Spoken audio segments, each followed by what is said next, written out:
There we go. Lovely. And the game audio should be working as well, just fine.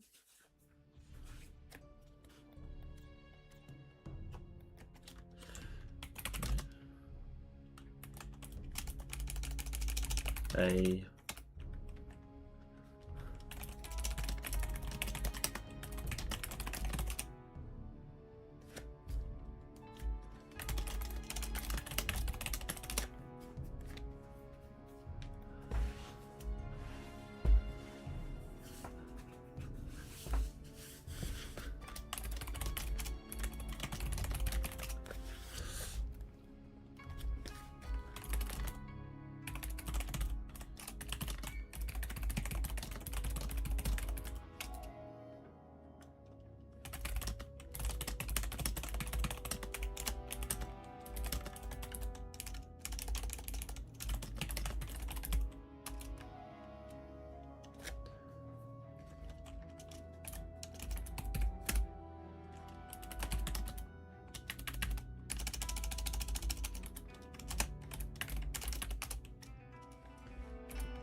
Tre, sex.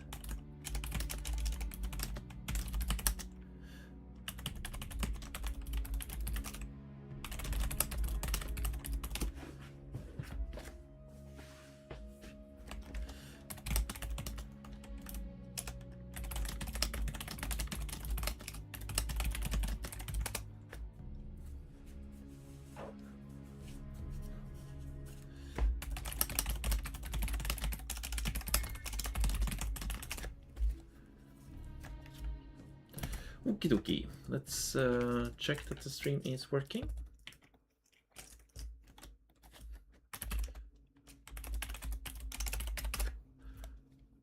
Let's maybe not bring that up, of all things.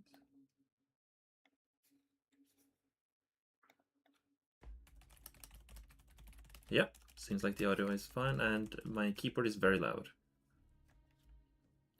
Okie dokie. Let's check that the stream. Alright, I will not be pressing buttons as much, or at least muting myself during that. Lovely.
There we go.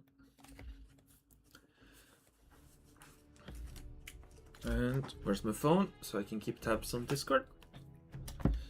Alright, let's go. Making sure that the audio is still there and I didn't accidentally mute myself. Lovely.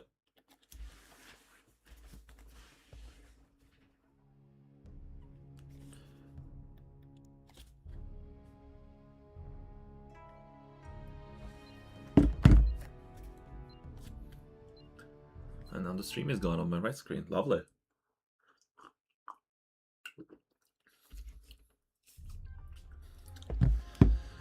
Alright. Let's see a Soviet match between the old school player of Chris from the H2O clan. Was that a like spike? Tiny ones, but that's fine. Versus Flexus, also known as Sinister. From, as far as I know, no clan? Maybe he has a clan. Who knows? Both players being Soviet mains, so we will get to see some proper Soviet v Soviet matches. All on the new 1.12.8 maps, with all the bug fixes and new things with it. Starting off with Battle Base, what was this, Alpha? Yeah, this is Alpha. Of the bear shenanigans. Oh, seems like Chris hasn't lost his touch. Oh, well, maybe he has. Regardless, Chris is a little bit behind on the oil derrick capture, so he might actually lose his engineer to the bears here, which he will. In the meantime, the conscripts are having their... Can I... HP bars? What? There we go.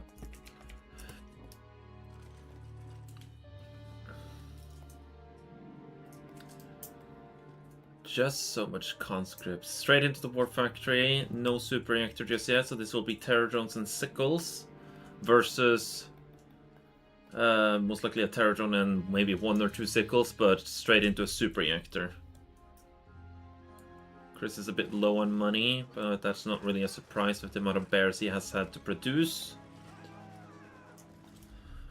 Sinister is losing a majority of his conscripts, however, today a couple of Molotov conscripts and bears. Actually, he actually managed to lose all of them. Damn. Terror drone getting a free kill, and a sickle follows up.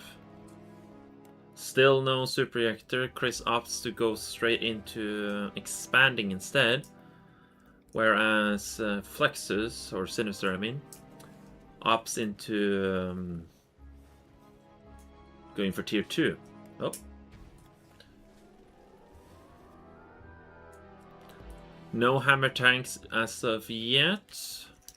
Unfortunately, the battle scribe that I was trying to use did not manage to catch the game for some reason. I will have to investigate that at a later point.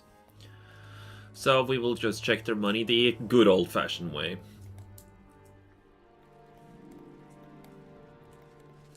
Actually, have any of them chosen support powers yet? We have cash bounty on Chris, and we have nothing on Sinister just yet. So Chris is most likely going to go into a desolated airstrike. Maybe he'll pick up Terror Drone Surprise later. But we'll have to see. Sinister is the more flexible currently, with having his 2 top secret protocols available to him.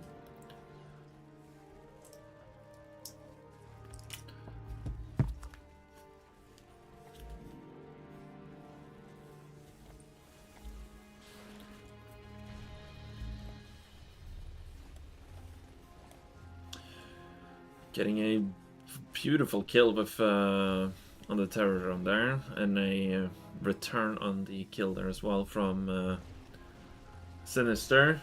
Chris is not looking so well right now, as he does not have his own hammer tanks who can go toe to toe with the sickles. The terror drone does manage to get away, and 2 sickles get cleaned up, but the terror drone, it does infect the hammer tank.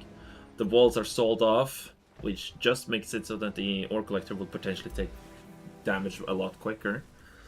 But the terror drones keep showing up, and it gets the infect! Holy! The cash bounty has been deployed. Not getting so much on it, but the terror drones do successfully clean up all the hammer tanks. 3 refineries for both players. And Sinister has collected the most amount of money currently. However, with those hammer tanks losses, it's not looking so good. However, he's transitioning into air.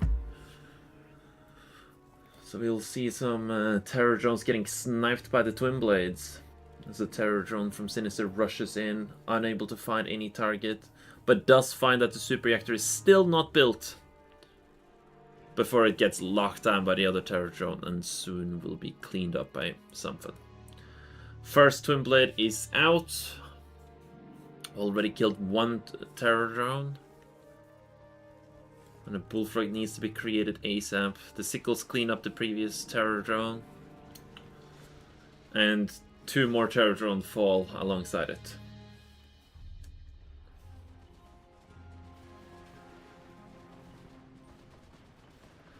The Bullfrog is out, taking a decent chunk of damage from the 2 Twin Blades, as the Bullfrog will be unable to kill the Twin Blade.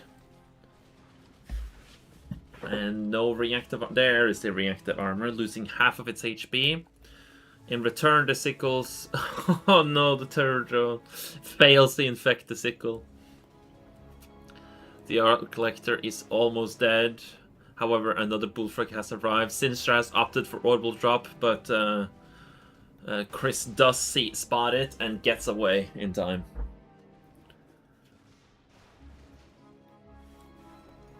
The in and out movement here are almost flawless, I would say. It does take some poke damage. The Conscript gets cleaned up. But this Ore Collector is almost dead. One swing by a Twin Blade and by goes the Ore Collector. 1 Ore Collector down. Sinister is expanding to his 4th refinery. 2 Bullfrogs out on the field. Cleaning up 1 Twin Blade. 2 Twin Blades. Does not get the 3rd one. I would comment on the ideas and strategies that the players currently have in mind. However, I am not advanced in Soviet v Soviet mirrors. My knowledge extends to you're going to get hammer tanks and sickles and terror drones, and that's about it.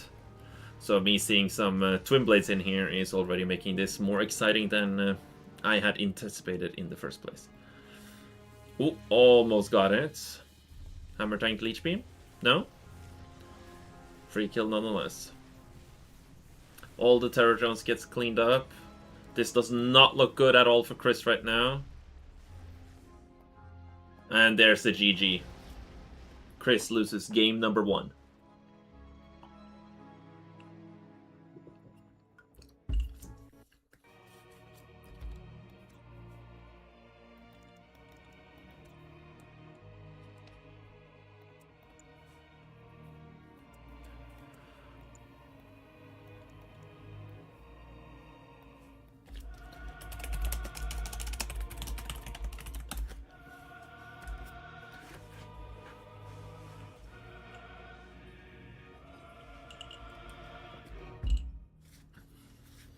Deep cold.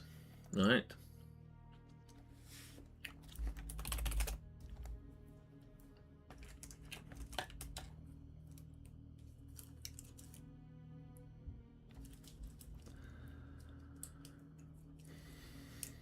As soon as Sinister, there we go, is ready.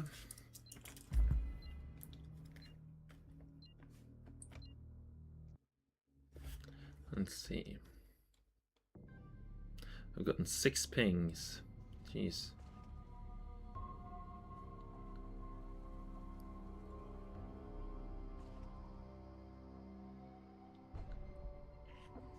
Okay, apparently so.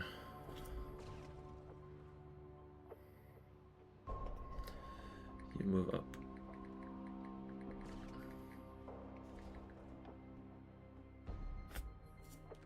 Alright. So it seems like Tsar has decided to not join the tournament after all.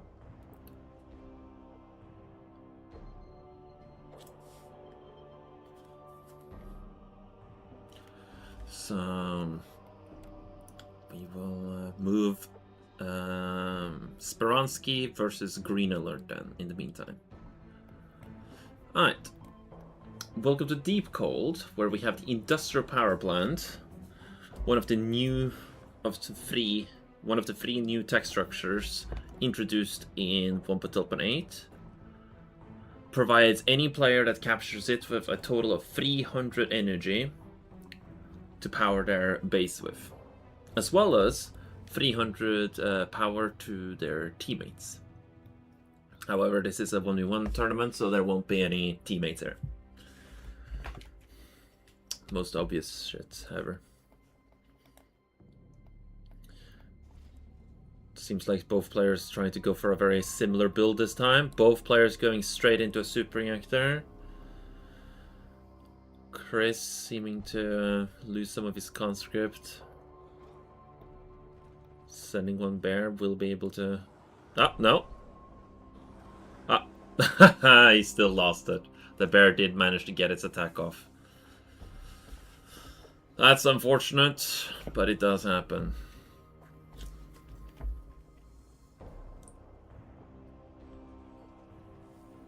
How many other pings?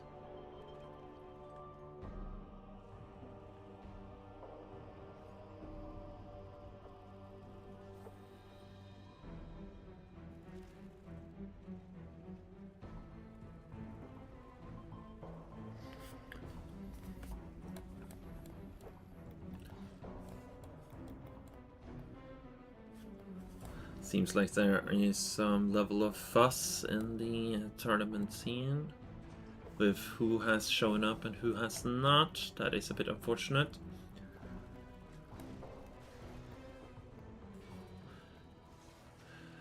A beautiful infect from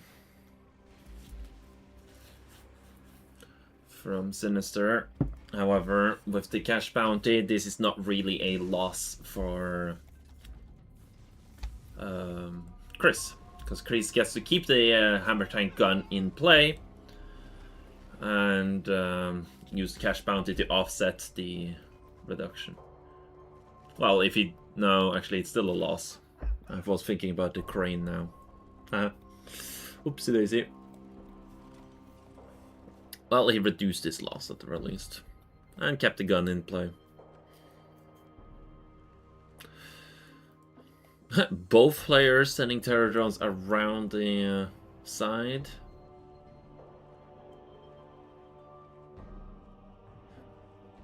Both trying to do some cheeky stuff. Chris going into the twin blades, and so does Sinister. Both of them going into air. Nobody's captured any observation posts. Chris moving to his 4th expansion, and so does Sinister.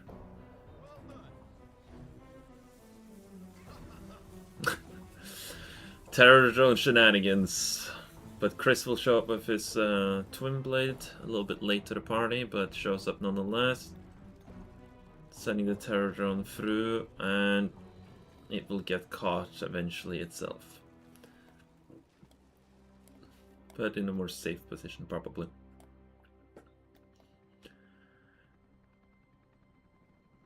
Fourth refinery coming up. Oh, Sinister opting to go towards the 5th refinery of Chris instead. Interesting. Going for a naval yard. I wonder what his plan is. Well, for the time being, it's going to be 4 refineries versus 3. No MiGs. There's the bullfrogs. The sickle does not die. And there's the MiG from Chris. Going to be able to clean up some of the twin blades if they remain around for too long, but the bullfrogs are going to make that a bit difficult. Pterodons and sickles moving through the map as the bullfrog from Chris has shown up.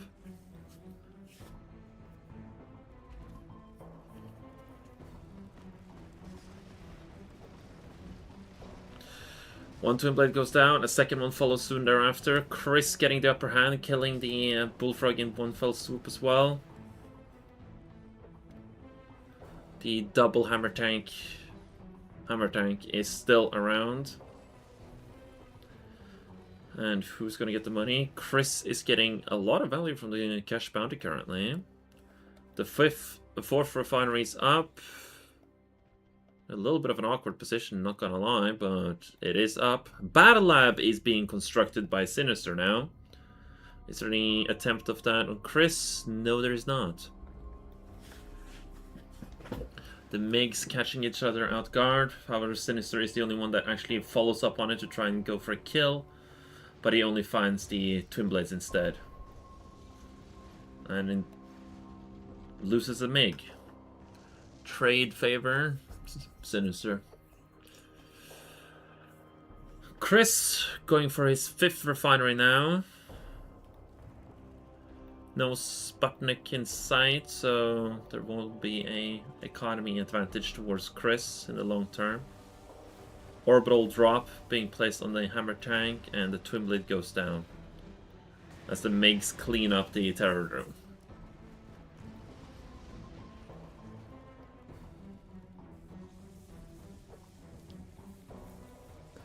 The dual-barreled hammer tank gets close enough to kill the bullfrog, and then proceeds to try and get away. But it fails to do so. Sinister has a hammer tank advantage here, and should be able to push down very easily if it has the anti-air support. It doesn't even need it, there's no twin blades here. But it should still have it, just in case a twin blade pops out. There it is. Nonetheless, tier 3 is up. That means we'll see a Dreadnought, maybe even a Kiro or V4 rocket launcher. No? 5th refinery not being constructed yet. And still no tier 3 in sight for Chris. So if Chris waits too long right now, he will be outranged. However, he will be able to get an economy lead as he has started to construct the 5th refinery. The Dreadnought knocking around the terror drone and even killing it off, as the terror drones are just locking down the singular hammer tank and not all of them. Hammer tank's moving in to go for the fight head on. Dual barrels versus single barrels. However, the Dreadnoughts are providing enough power support to make this a really difficult fight for the hammer tanks of Chris. The twin blades, on the other hand, are going to be making short work of the hammer tanks from Sinister, as Chris is done with his 5th refinery and will be able to get his economy lead.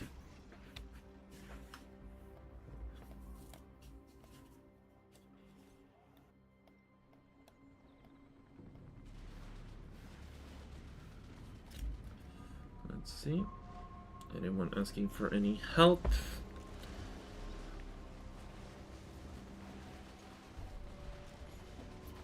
Not that I can see there.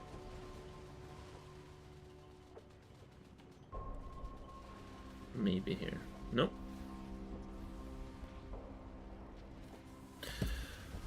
Ooh, the Dreadnoughts managed to snipe a hammer tank. Probably by pure accident, but it got killed nonetheless. Bullfrog getting infected by the terror drones. Like, no real attempt of sneaking around the map. Like, Chris could easily send one twin blade around with a Tesla Trooper or terror drone into these refineries to sabotage them. Stingray shows up in time to clear out the terror drone. Both of the bullfrogs are still alive. No crane to repair the twin blades, and the battle lab is now being constructed. Way later. We have almost gotten a heroic Dreadnought, and nobody has captured the power plant just yet. 3 twin blades get sniped out of the air. However, the 2 of the bullfrogs do get cleaned up as well. 1 refinery gets cleaned up as the last bullfrog gets jumped by the twin blades, and the twin blades immediately starts to jump onto the Stingrays and Dreadnoughts. As long as they kill the Stingray, the twin blades, the terror drones will be able to move in. Sinister, however, is bringing out his remaining bullfrogs to try and prevent any more losses. However, the Akula sub has shown up and finishes off the last Dreadnought. The economy lead is now minimized, as they are both 4 refineries each. Oh, that's one hell of a luck. 2 terror drones, back to back. Even stepping the MiG. That's funny. And they're gone.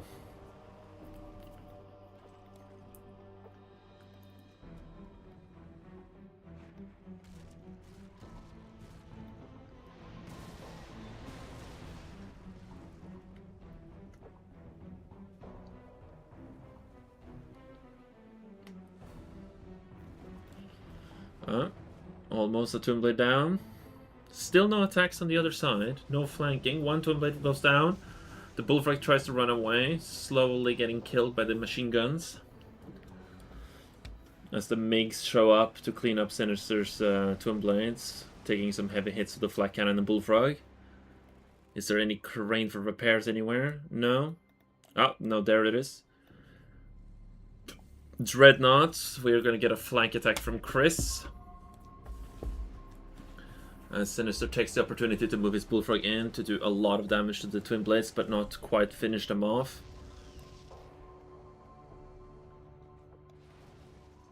One Bullfrog in a dream.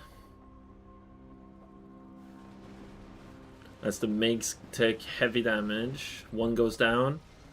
A second one goes down, but the Bullfrog has gotten infected. The Stingray is on the move. However, you can't use its ability on land. So Sinister opts to kill it himself so that the terror drones does not survive it. Another Bullfrog has shown up. The third MiG goes down. This is not looking so well for Chris right now. The Dreadnought on the other side of the map has found its mark, sniping down one refinery. Does not seem like Sinister has noticed just yet, so if Chris can just keep holding the line, the Dreadnought in the back here will be able to give him the Academy lead that he needs. One Twin Blade from Sinister goes down. Does the second one? No, it does not. And the Bullfrog is immediately attempted to be killed. Another Bullfrog shows up. Any MiGs being produced? No, the airfield is already gone. I wish I could tell Chris that his Ore Collector is currently bugged, but I can't. It really sucks when your Ore Collector bugs out. It has been reduced, but it hasn't been completely eradicated as a fix. The Terror Drone does find Chris's Dreadnought as it tries to kill the War Factory, but it does not manage to do so. It did manage to kill the refinery, however. Come on, Chris, see this, please. The Twin Blades fly around, they find the Ore Collector on the water, and they do manage to kill it before the armor can come online, effectively putting Chris down to 3 refineries as... Oh!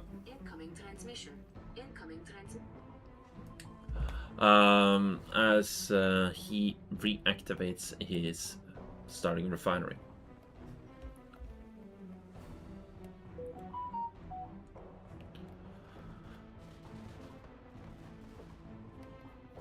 Orbital drop?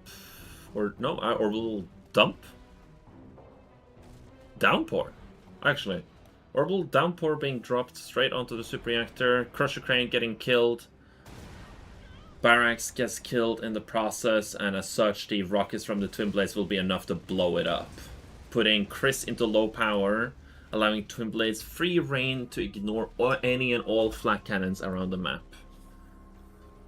As Sinister has moved his MCV down the high ground and starts to Tesla push Chris at the same time. Chris is trying to rebuild his super reactor to get his power back online.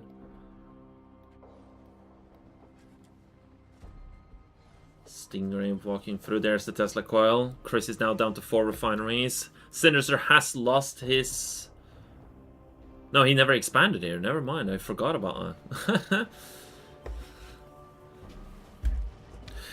Bullfrog's getting some nice Twin Blade kills. Getting a elite Bullfrog out. 3 Bullfrogs still remain, even though he'd lost 1. Ore Collector still being AFK. Sinister... Oh, there goes the oil as well. Terror Drone finds its mark, sniping one of the Bullfrogs as the Twin Blades move in to strike the naval location once again. Super Reactor comes up and online, however being focus fire down by all of these Twin Blades will result in it blowing up yet again. Akula sub doesn't achieve much. Neither does those Terror Drones.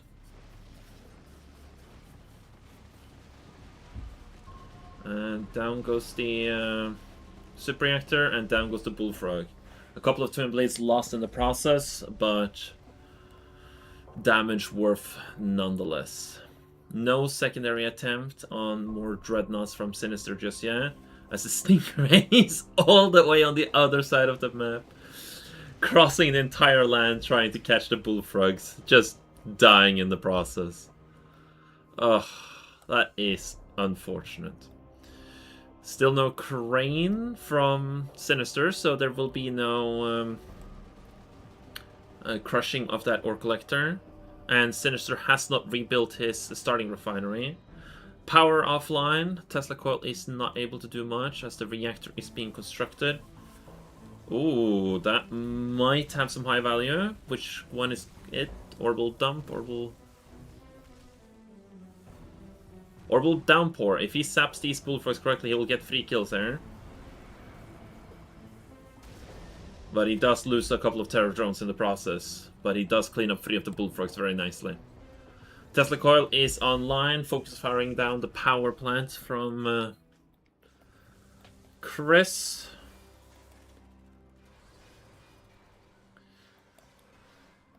Mirror matches, having the same units across the board. Tesla Coil reacting a bit slow, but that is to be expected. Another refinery goes down as the Apocalypse tank comes out, grinding down the Tesla Coil. Oh, actually the wall first. If a Tesla Trooper comes out, that might be enough to save the... it's just too late. As the Tesla Trooper follows after the Apocalypse tank, trying to use its ability. But he doesn't use it in time and he gets crushed instead. As Sinister tries to regain his super reactor on the water, which just gets focus fired immediately. Another Tesla Trooper goes down, and the Apocalypse tanks are out for revenge. Another Dreadnought is out from Chris.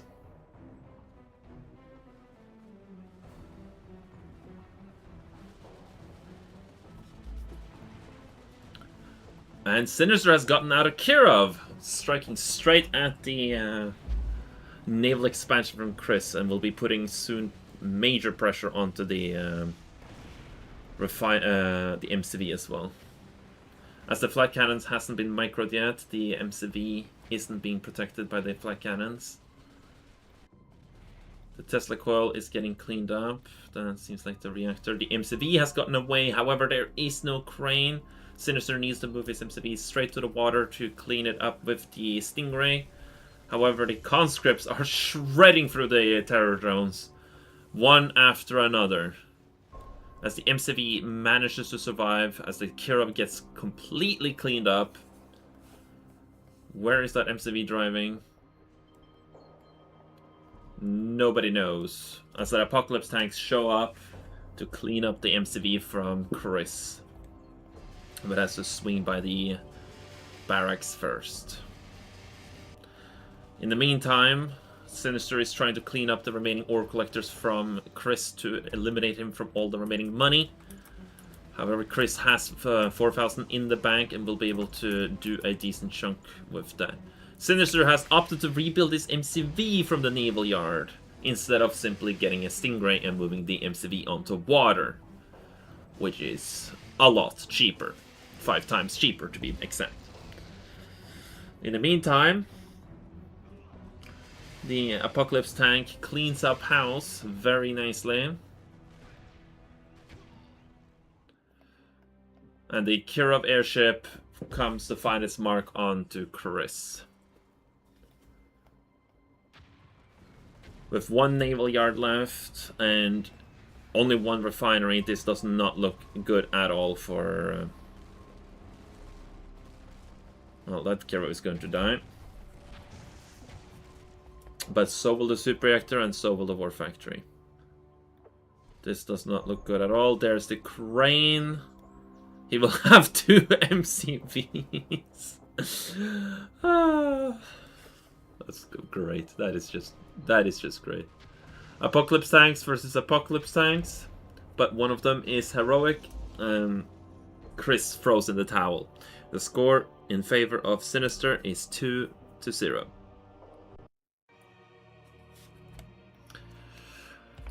Now, I will quickly restart my game so I can enable windowed mode so that I can quickly check stuff on the if people need help and whatnot without having to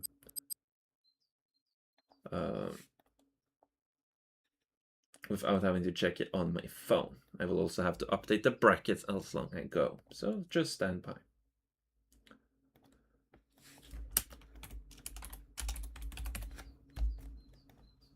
There we go. I think that's typed correctly. There we go. Fantastic. Let's see. Has anybody uploaded their matches yet? No. Fantastic. So, SAR did not show up. Oh yeah, I can go to... I can do this in the meantime. Let's see. Copy this. Go to OBS. Chalong. Properties. And...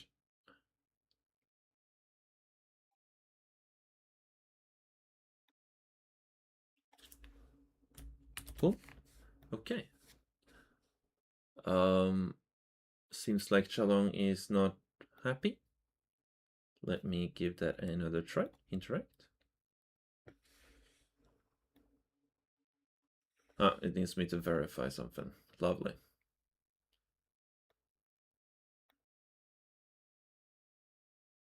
I guess Chalong doesn't want to work. We'll have to investigate that at a later day.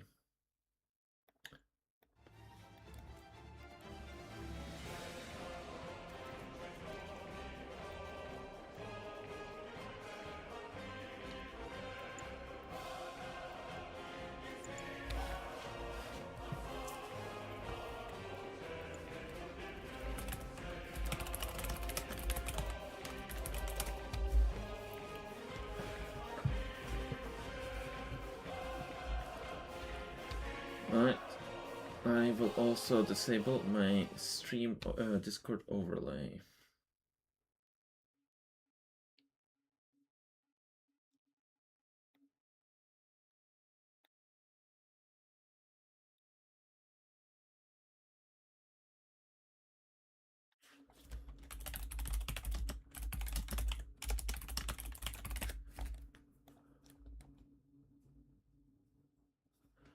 Boom.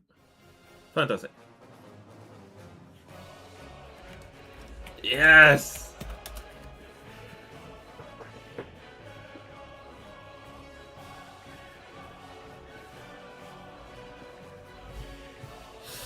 Fantastic. We're gonna see Grindenberg.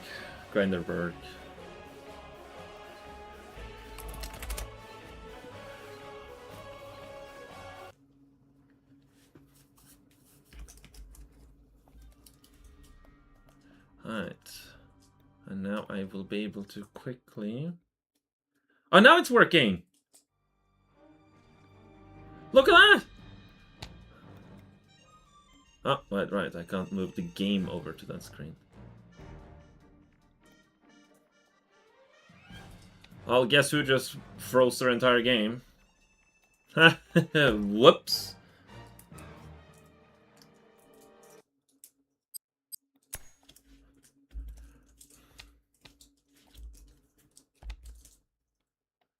Let me...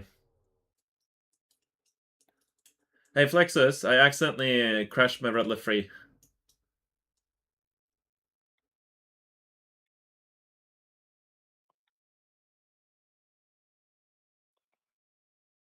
Flexus? Should we restart the game? Yeah, if you could, that would be very nice, because then I can actually cast it. I accidentally... have you enjoyed the previous battle? Yes, it's been fucking Kirov airship, fucking shenanigans. What is this? Oh, what you using? Oh, wait, what you using? Even Apocalypse things. Yeah. Just tell Chris that I crashed. Yeah, he knows. Yep. Thank you.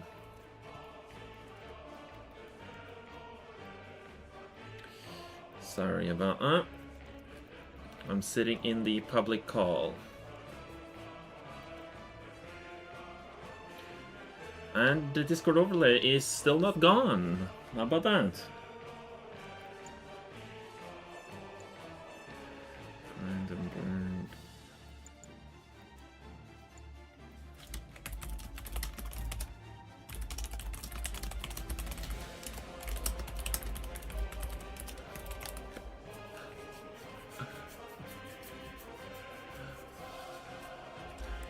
Okay.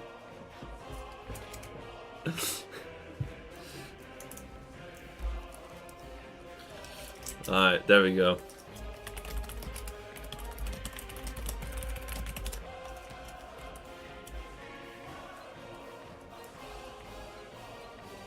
Alright, lovely. There we go. Let's not mess that up again. Oh look! Battlescry is back!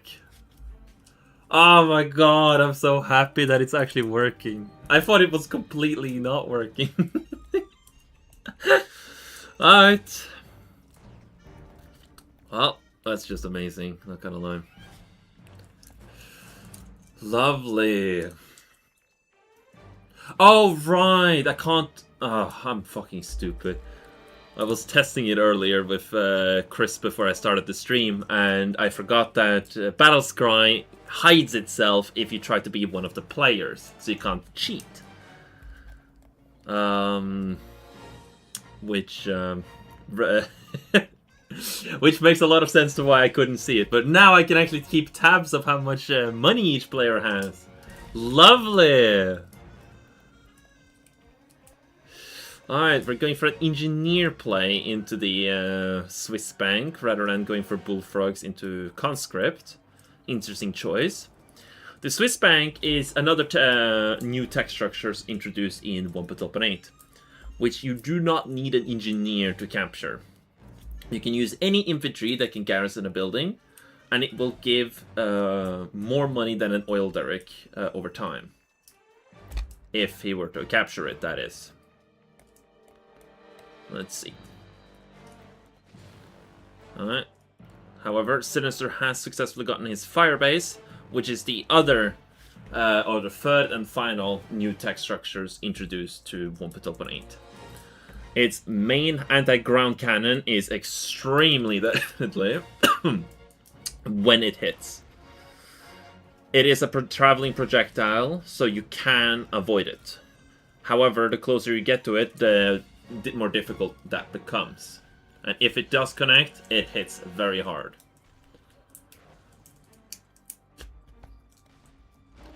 So, it does, however, have a minimum range. So, if I'm not mistaken, if you get within this circle here-ish, you are completely safe and you can fight against it.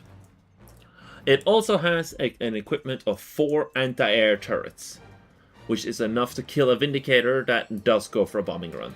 So you have to be very careful with where you go. Seems like Sinister has taken his bank and Chris has completely forgotten about it.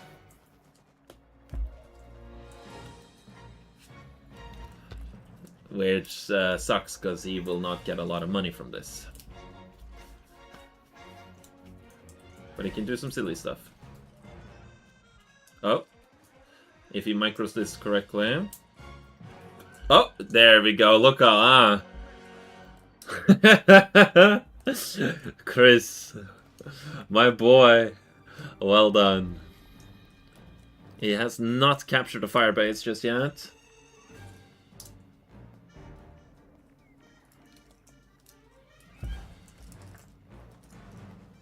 Lovely. Both players being on 3 refineries. Sinister, however, opting to go for the water refinery before he goes for the land refinery. Which is a little bit more risky considering that he has the firebase here, which has the range to approximately over here in attack range.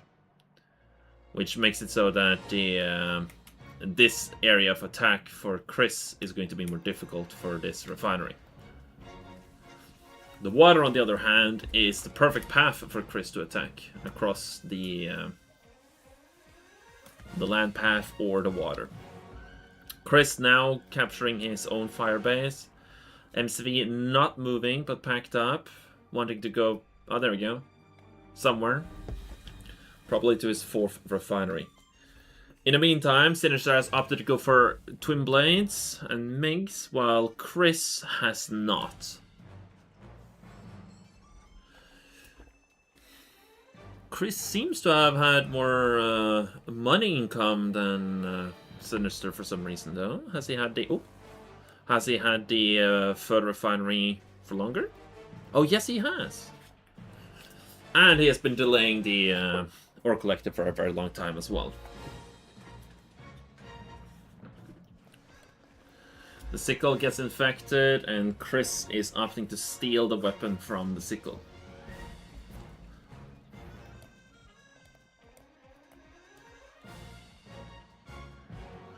Lovely.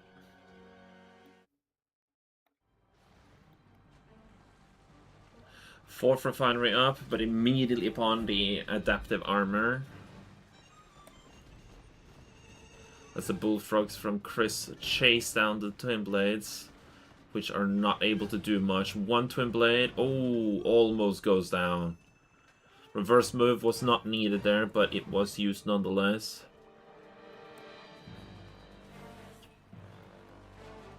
Opting to split his twin blades. The bullfrogs immediately turn around to defend the main base first, while another bullfrog goes to defend the expansion.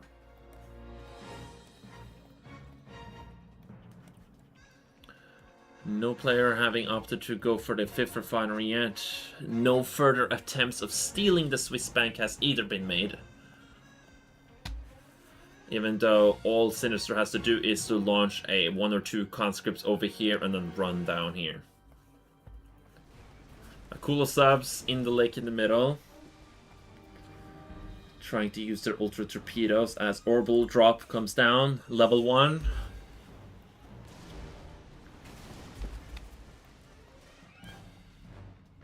And the firebase cleans up the bears from the scouts from Chris. Battle Lab has been spotted by Chris. I'm gonna confirm that real quick. Chris floating money. Yeah, he has seen it. As Chris flies his MiGs around, scouting out the remaining parts of the map, making sure that since that's funny. That's a really nice place to put a bear as well, since you would need to get a Stingray or a Twin Blade to go and kill it. Maybe even a Dreadnought, I guess. Chris gets an engineer out to capture, repair the refinery again to full HP instantly, as Sinister keeps trying to use his ultra torpedoes to snipe across the water. And there is his Dreadnought targeting down the refinery across the lake. As Chris takes the opportunity to try and push in. Sinister should take the fight right now as the firebase is in range to provide firing support. Still in range, still hitting. And it hits very hard. Tesla coil almost up. It will not be able to get off a shot as it is low power. But Sinister... Oh, he has a second Akula sub out now. Or third, I mean. The Dreadnoughts, however, are the killers of the Akula subs, apparently. As Chris is down to 3 refineries. And the naval yard is getting focus fired.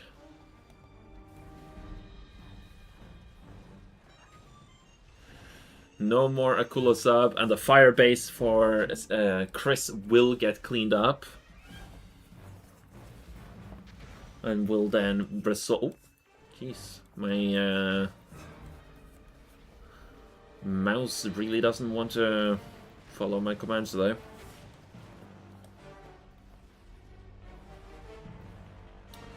Down goes the fire base from Chris. Doesn't really get to see much action, but it was still an area denial.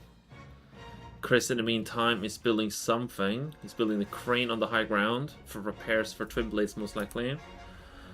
Sinister takes the opportunity to focus fire down the refinery, pushing Chris down to 2 refinery economy. Chris has still a 1000 cash lead overall over Sinister, but that will disappear very quickly. Natasha is out, but unable to do much as the knockback of the... oh, she's crawling around. From the Dreadnoughts is too much. The pilot snipe comes through as an engineer will come out to try and steal the Dreadnought. However, the Akula sub is there to prevent that from happening. As Natasha is being focused down by the Dreadnought, but will not be able to do much. Natasha trying her best. Focus firing the barracks instead, allowing the pilot sniped Dreadnought to die.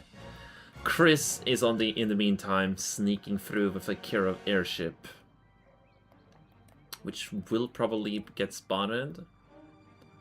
It is currently visible. The question is, will he look over there? Does he get battle marks from that?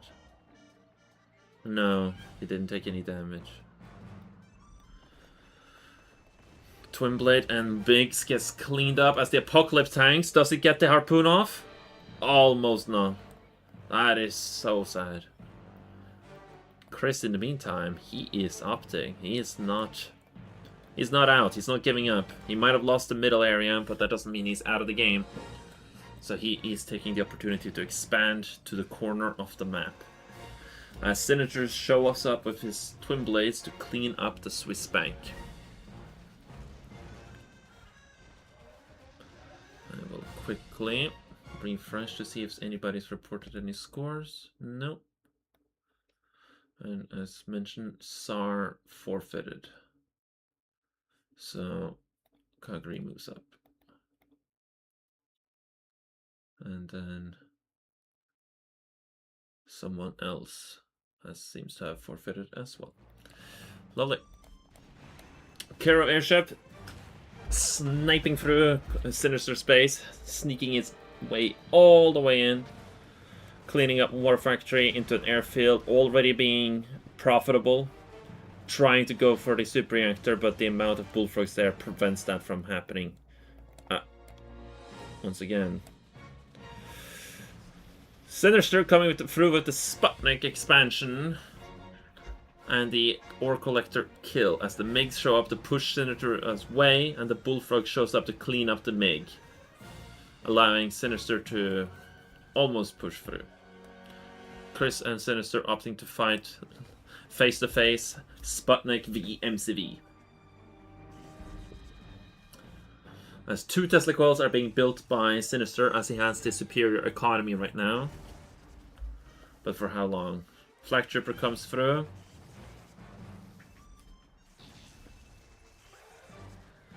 Yeah, the Tesla coil of Chris will be the victor here as the Flak Troopers are distracting the Tesla coil, unfortunately, for Sinister. However, the Twin Blades do show up, cleaning up and finishing off the job.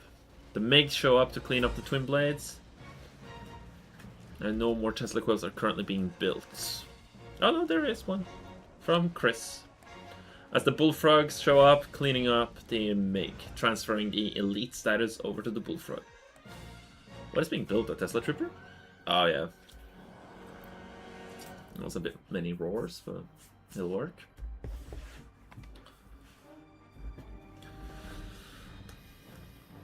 There's another Tesla Trooper. 2 bears down. Twin Blades moving through, killing the Crusher Crane. Bullfrogs are heading back. As in the meantime, something. Oh! Oh, the Dreadnought is now heroic, reaching the War Factory. That's huge. That is huge.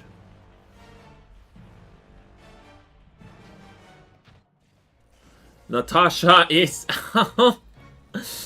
coming straight from the production yard and right next to an MCV and Tesla coil.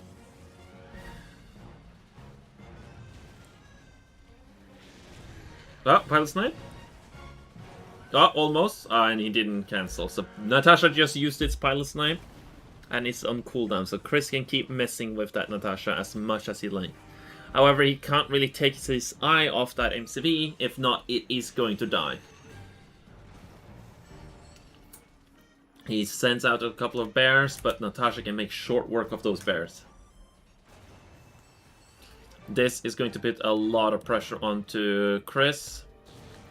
And at some point, that MCV is going to die. Or Chris will keep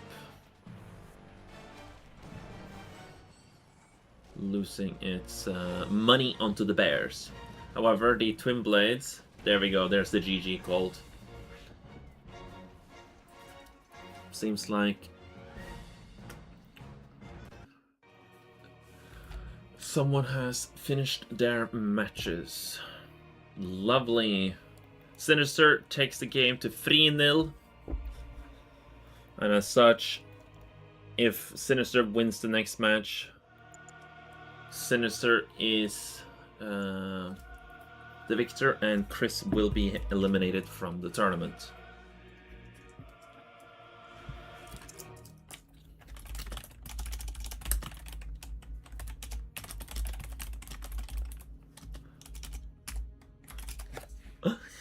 That's a curious though.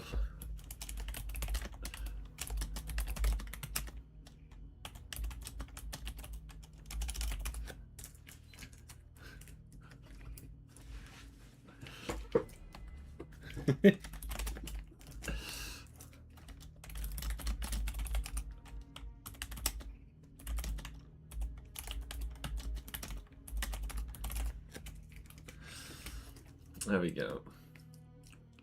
Lovely. Let's quickly checking brackets, etc. Let's do that real quick. Seems like Pika has beaten Merdo 4-0. Pika is here. Lovely. And any other scores uploaded?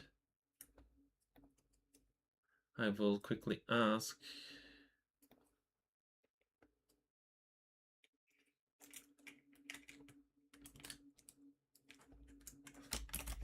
Hold on, Blackhand seems to have. Why am I not able to type? Was literally overshadowed. Hold on, Blackhand, just upload the replays later. It's fine. Don't worry. Yeah, that's what I was doing. Yep. Alright, so Blackhand has also won against Shadow 4-0. So he's going to be facing against Sade. Boom. Currently, the rest.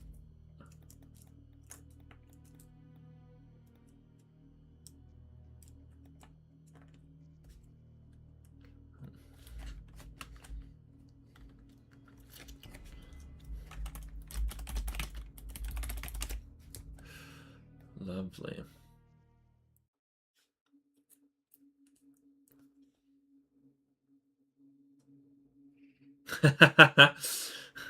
My student flexes. That is hilarious, not gonna lie. Is the game not getting picked up? Oh no, it is. My live stream is way behind. Why is it so far behind? I need to see this shit live. There we go. So I can keep traps.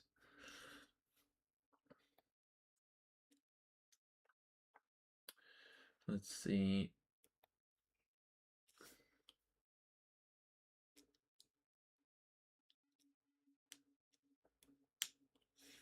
I don't think the Vindicator's movement were touched in the patch notes altogether. Nice.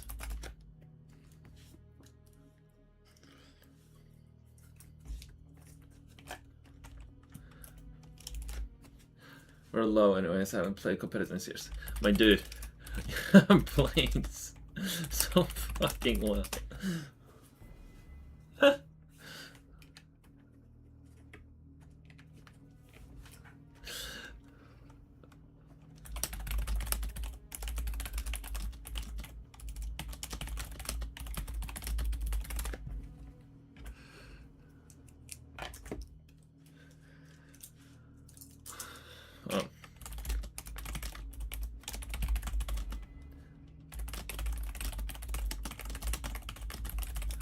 Hey.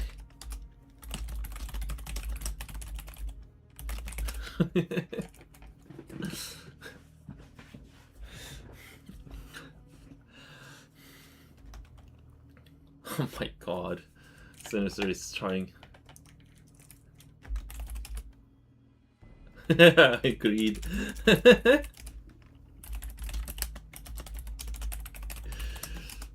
Bunker plus 5 engineers. The damage is insane. Utterly amazing. Alright. I'll keep my microphone muted so you don't need to listen to my keyboard.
Alright, seems like we'll be moving over to the potential ace game final match between these two.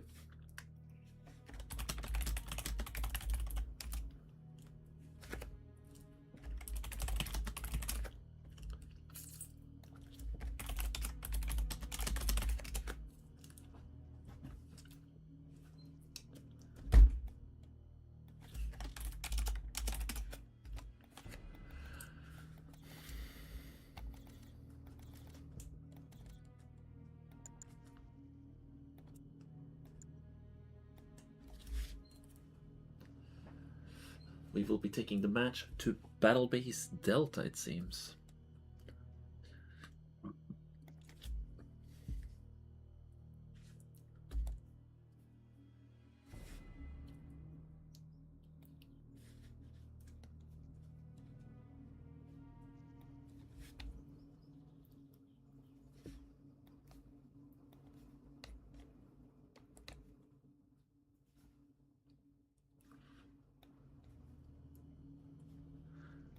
Alright.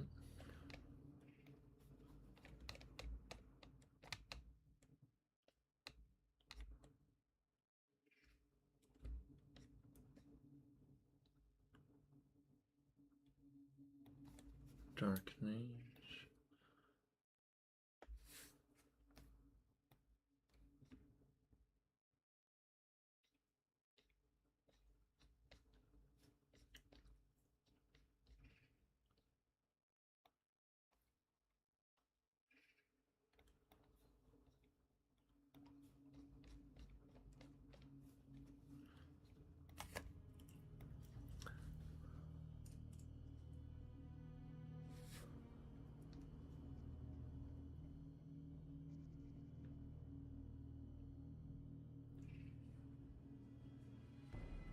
Okay, seems like we'll have a little bit of a tech difficulty here.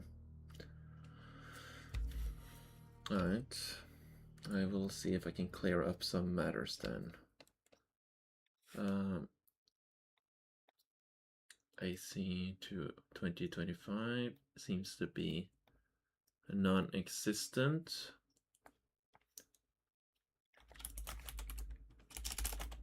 Why can't I use that button combination right now? Weird.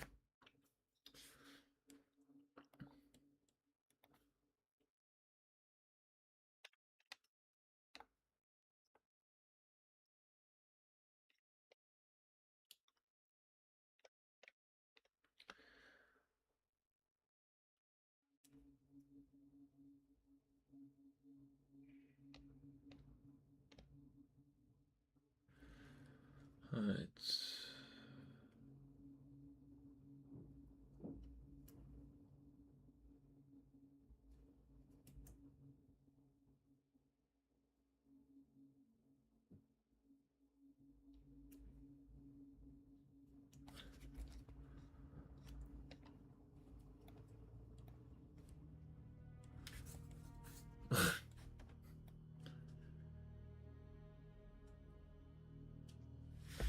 Yeah, this is very unfortunate.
Here's hoping.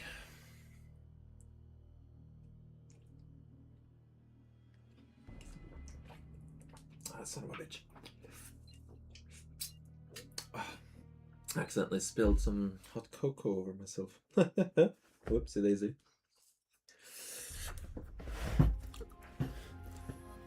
A bit clumsy of myself.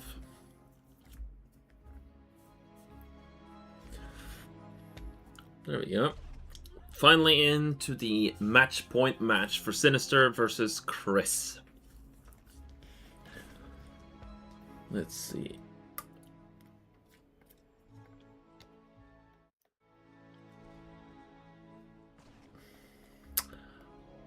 Chris spawning in on the top right hand corner of the map. Well, no, that's Sinister, my bad. And Chris spawning on the lower half. The tangle between the bears. Actually, yeah. Oh, there's the bear reinforcements. And the conga line. There we go. Split them up. Oh. The bear shenanigans has begun. Sinister failing. Chris failing. And Chris doesn't have any more roars, so this does not look very good for Chris right now.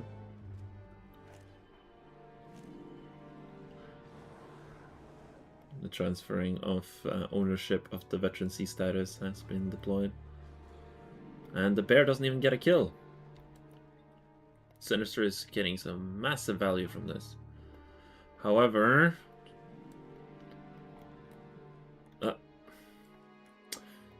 Chris manages to snipe Sinister's engineer as he decided to walk through there instead of just directly over. Interesting.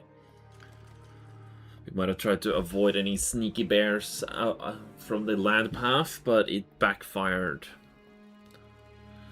Chris will then have a little bit of an early lead in his income. Neither player has captured a firebase or even attempted to either. Interesting.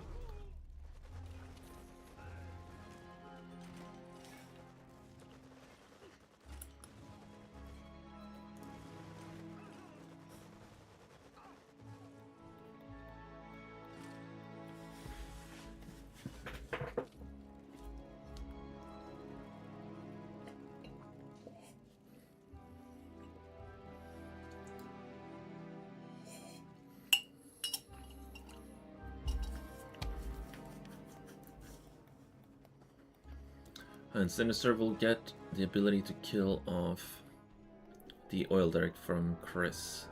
But not for long, as the sickle has arrived. Jumping in and starting to mow down all of the conscripts. One by one.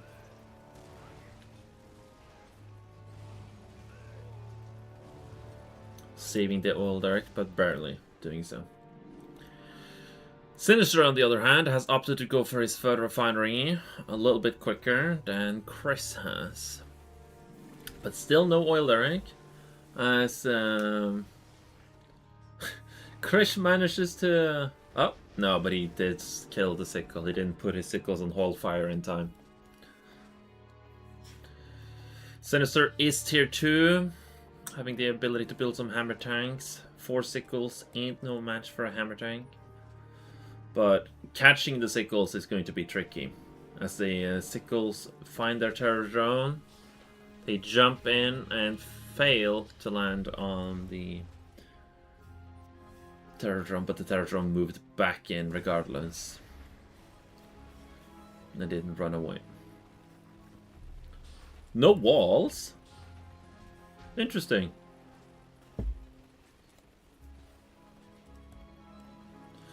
As the terror drone moves in, gets the infect, and the sickle from Sinister is killed. Chris getting a little bit of an upper hand here, as the hammer tank has been infected by Chris, as it keeps doing damage as much as possible, putting the ore collector down to red health, as the terror drone will soon pop out of that hammer tank. Never mind, the sickle actually kills it. Oh, that is so unfortunate. Regardless, the ore collector over here has been sabotaged with a terror drone as well. And Sinister does not have currently enough money in the bank to finish the crane, but the ore collectors will reactivate that with the total money very shortly. Chris, in the meantime, going to his 4th refinery, as the twin blade moves in to finish off the job that the sickle had done, as a sentry gun has been built on the other one. Interesting choice.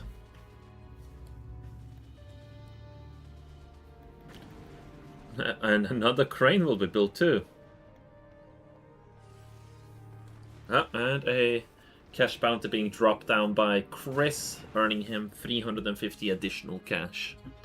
Chris leading currently with 2,000 cash in the bank, and leading ahead of time with Sinister with 4,000 cash in advantage. Easily allowing him to go for his 4th refinery, or even potentially his 5th refinery. Sinister trying to go into his airfield, but he does not really have the money currently. But he'll have it very, very soon. Another terror drone comes through, but the crane is there, so it doesn't do anything. However, a terror drone with its ability on will prevent the ore collector from doing anything. As the bullfrogs gets locked down by the terror drone, and the twin blades move in to kill the ore collectors. This does not look good for Sinister at all. And it seems like Sinister might be finally be getting a loss and giving Chris a win. There is the call, and Sinister loses, bringing the score to 3-1.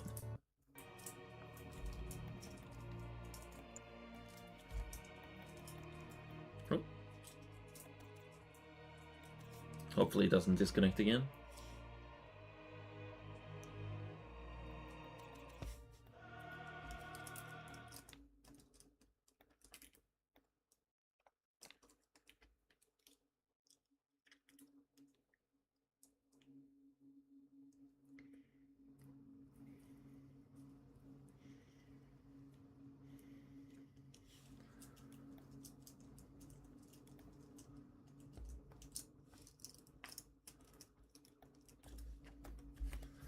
Let's see.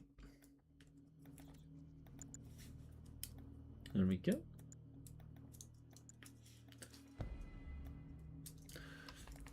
Actually, since this is using Battle Scribe, which seems to have no current tab open, I'm very confused.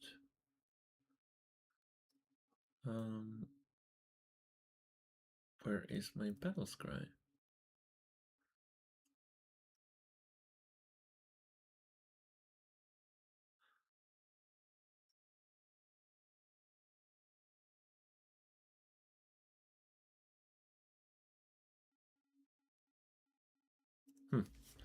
Weird. Seems like my Battle Scribe has failed, so I will relaunch that actually.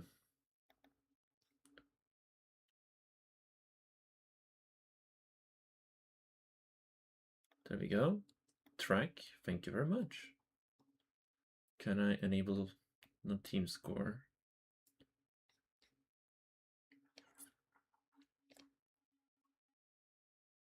Okay, there we go. Now I have the website open, so.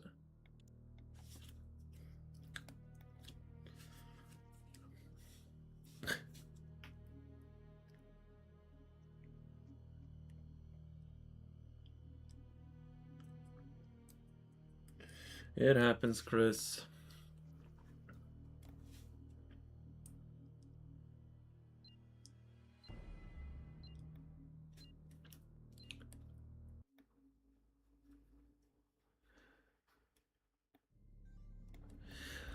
Alright, Sinister opting to choose to go for Empire this time around. The map has been moved over to thermal tension. No new text structures on this map. But the map is surprisingly short. I suspect Sinister is going to try and go for a heavy infantry push. But so will Chris counter with 2 barracks in return.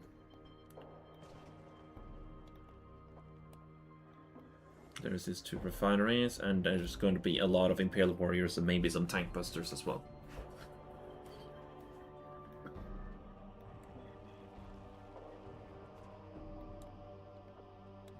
But as the conscripts are no match for the Imperial Warriors, Chris needs to be extremely careful.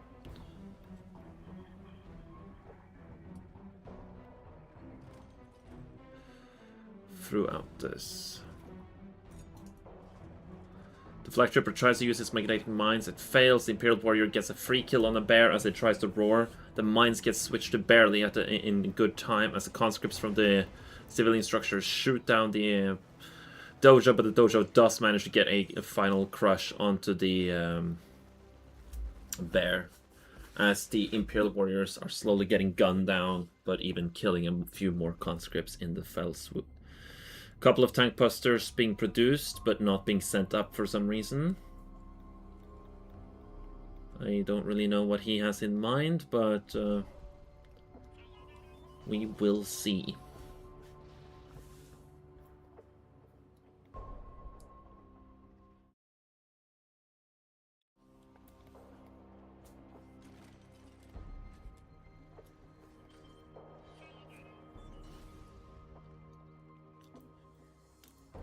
Tank busters moving up, taking some pot shots at the conscripts. The conscripts trying to return the fire, but it's just getting demolished by the Imperial Warriors. Chris not really seeing too much of opportunities here. He's trying to get his 2nd refinery, but he's spent too much money on his infantry. But that does not matter if Sinister is going to throw it all away. All of the tank busters, besides 1, gets completely cleaned up by the sickle and the bear, stunning them. As the MCV packs up to try and force the Imperial Warriors and tank busters away. A new sickle will soon pop out. But due to the tank busters being in the area, it's not going to be long before it is gone as well.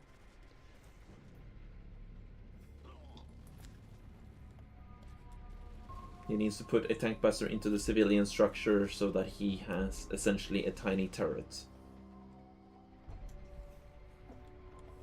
As another sickle pops out. Does Chris have grinder treads? No, he has Terradrone Surprise. As the infantry shred through the MCV. This does not look good for Chris at all. And I don't think there's anything Chris can do unless he gets a few lucky landing with the sickles right now onto the tank busters. But the War Factory is not going to be here for very long. He gets a nice jump, but the War Factory is down, and that is game. Chris is not going to be able to recover with no production. That brings the final score to 4-1 in Sinister's favor. Chris has been eliminated from the tournament, and Sinister moves up to face his next opponent.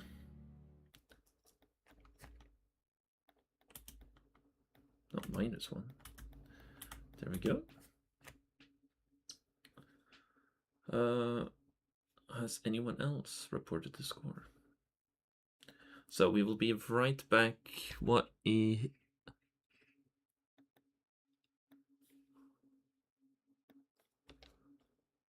is it broken again? Battlescry does not seem to want to work with me today.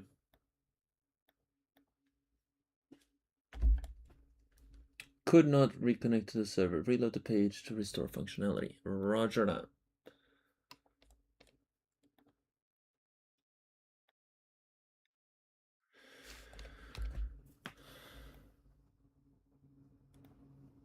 Okay. Let's hope that that will resolve the issue. Right. Alright. Thank you, Chris, for joining in the event.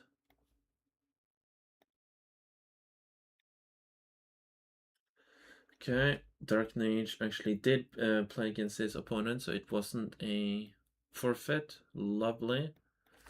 That makes it so that I can give 4-0 to Dark Mage. Calgary, however, moves up. Do we get a update from another player? Remember to upload your score.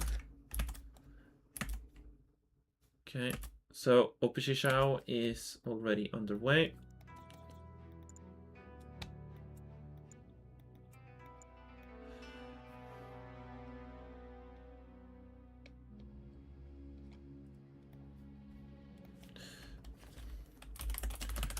Roger that.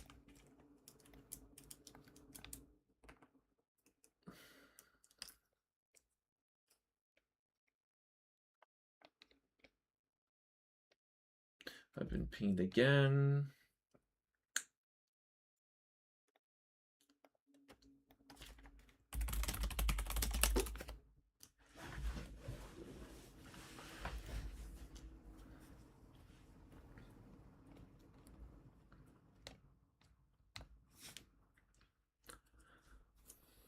Right, I will keep my microphone muted while this is on.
Seems like the map eliminations are underway. Actually, that is something I should be using in the intermission, having the map pool available there. That would actually be kind of good, not gonna lie.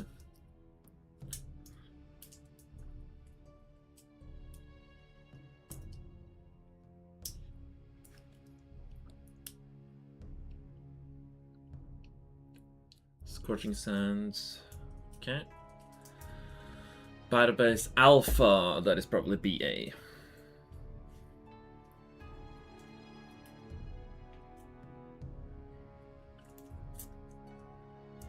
Database Delta has been eliminated as well. Let's find the full map list. Alright, there it is.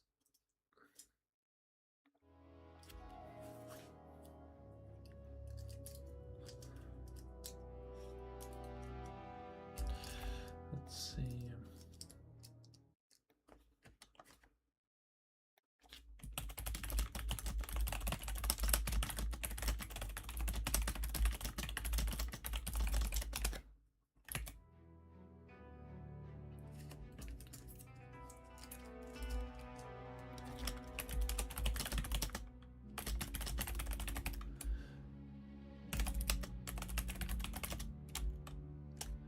Well,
thanks.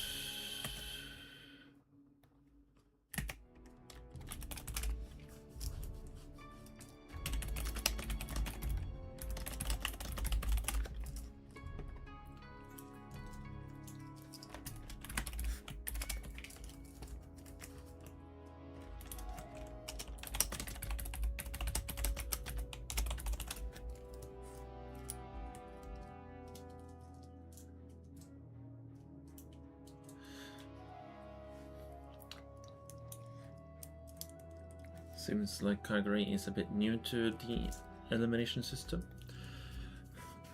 I will be looking into the tool that Game Replays have available for map elimination for the next event to try and make this a little bit smoother for everyone involved.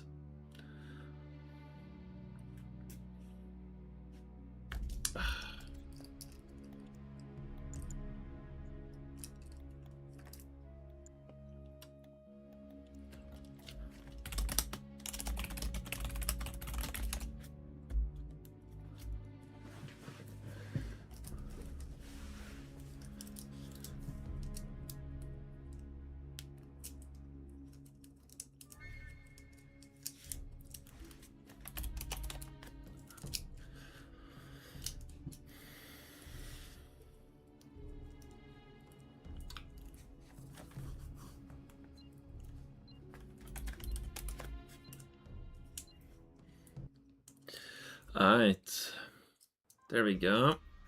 Lovely.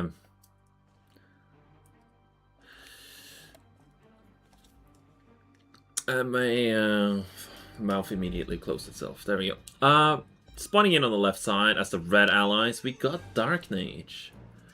His opponent on the right hand side as a Green Empire is Kagari. Playing on the Lake something. Lake Clement or Lake... what was it? Let me quickly check. Wrong website. There's game replays. Lake Albatross. Roger. Which has the Swiss bank on it, and not an oil derrick. It also has 2 observation posts on the opposite ends of the maps from one another, allowing to cover a lot of ground with its vision. Seems like we might be dealing with a potential cryo rush this game, which has currently gone unscouted. And since the Mecha Bay is out, there's the Apollo. He will probably see the airfield. Oh, not the tier 2 just yet, but a second refinery. In the meantime, Kagura is getting both of the banks, giving him a juicy extra income. But is Dark Mage going to go tier 2? Yes, he is. So this is going to be a little bit of a delayed cryo rush, where Kagura is going to have the upper hand in economy and have a turret to defend himself. And getting a second turret for that matter too. He should... there we go.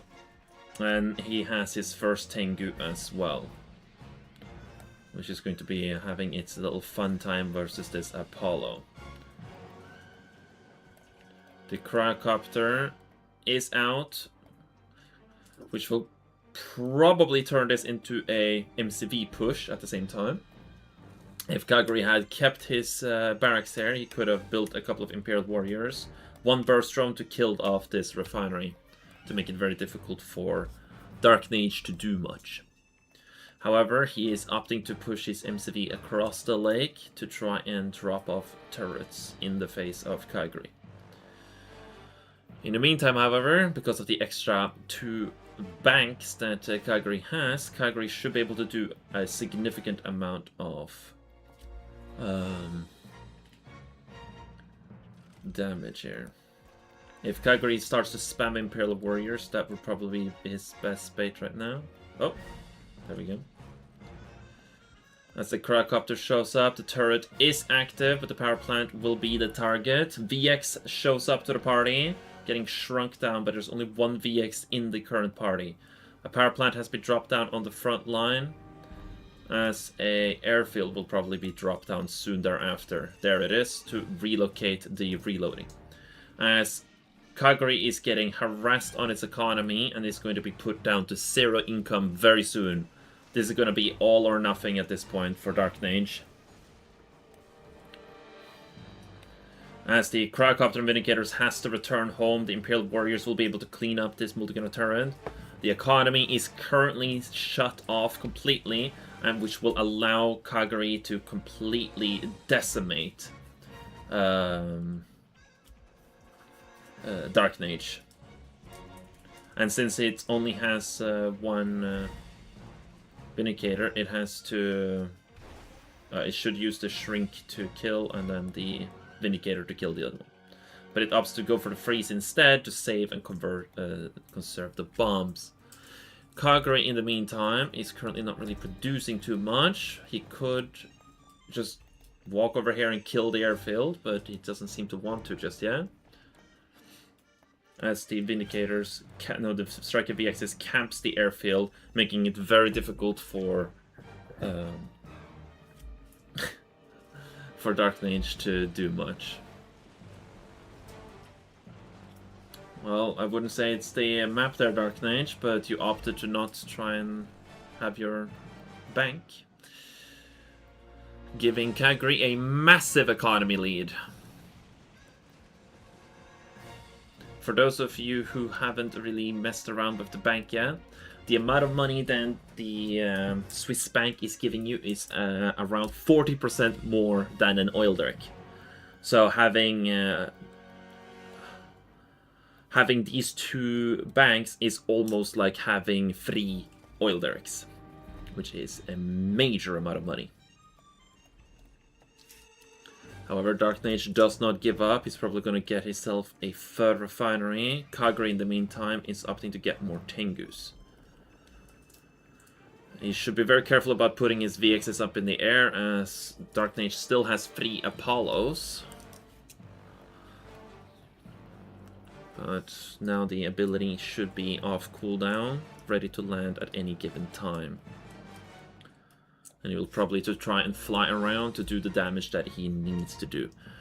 In the meantime, Dark Mage is trying to rebuild some extra troops. The Apollos trying to do their deed, but they struggle to find their mark.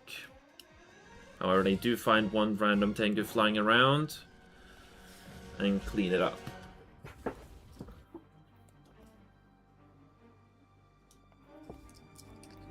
And a sudden transport has shown up with the tank busters from earlier, which will be enough to knock the complete economy out from Dark Mage, as he does not have any more. Does not have any more refineries. He does, however, rebuild one of his ore collectors. But down goes the power, putting Dark Mage in low power, which does not matter when you don't have money. Not really, or at least. Especially when you don't even have turrets. As the VXs fly in, the point defense drones are here. And game number 1 will go to Kagri.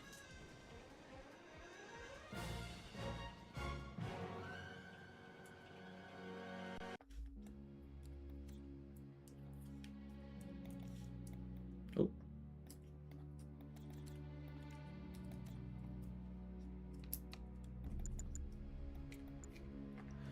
Let's see.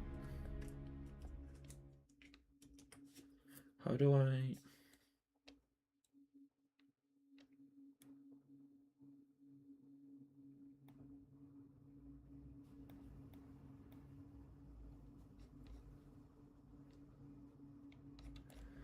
Trying to enable it so I can keep tabs on the score.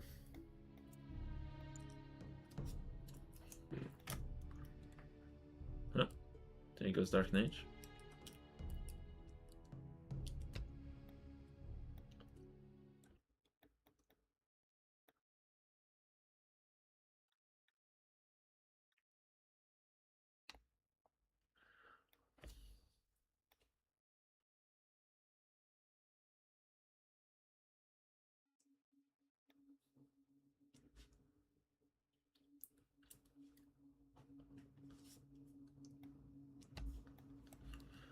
Seems like some people have questions of where to deliver the maps. Give me a second. Boom, boom, boom. Seems like Cordelia 2 and Maximus 4. So we will have another update to the brackets. Maximus is there. 1, 2, 3. Oh, that's a -1. 4. There we go. Maximus 1.1.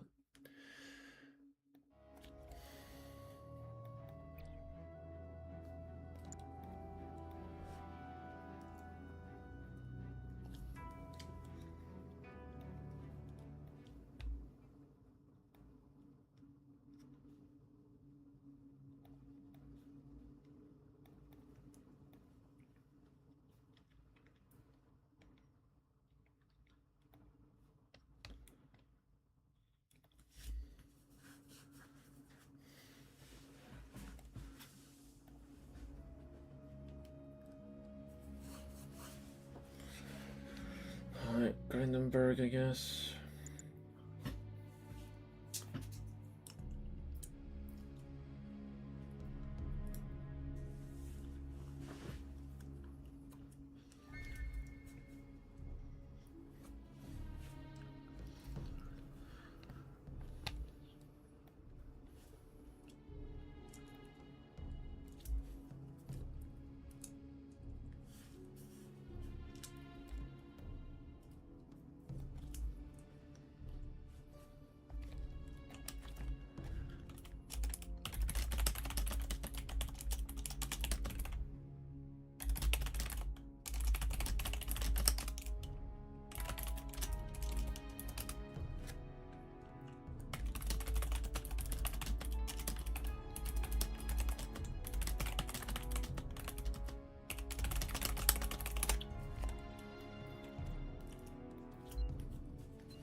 There we go.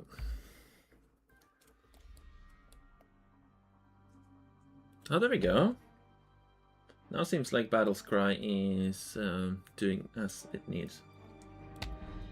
It seems like Dark Mage hasn't checked out the new maps properly and immediately surrendered? Question mark.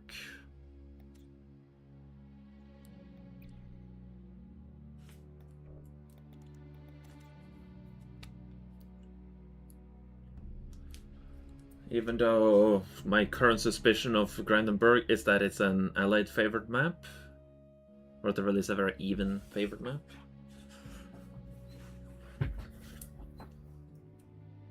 Since it's very easy to defend with the garrisonable buildings as well as some turrets, and then going for aircraft carrier in the middle to make it very difficult to attack.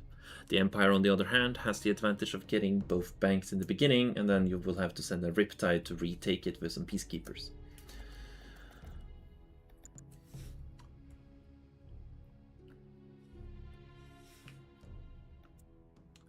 Seems like Darkness just did not want to play that map altogether. I'm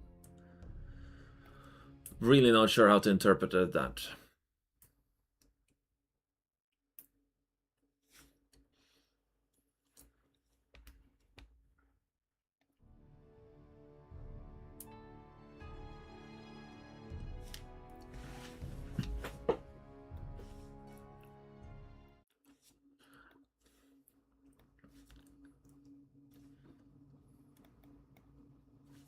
How do I update the score though? It doesn't seem like I do that on...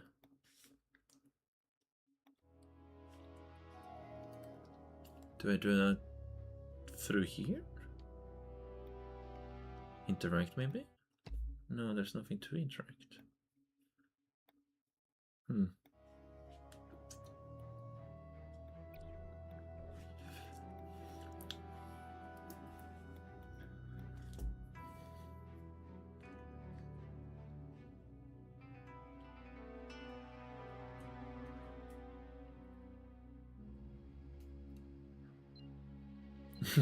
Cryo push.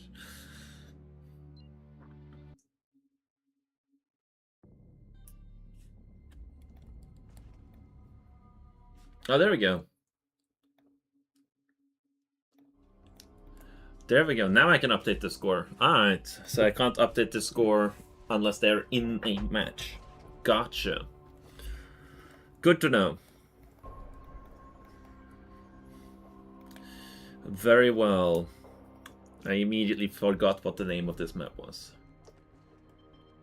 Let's see. Let's actually do this then.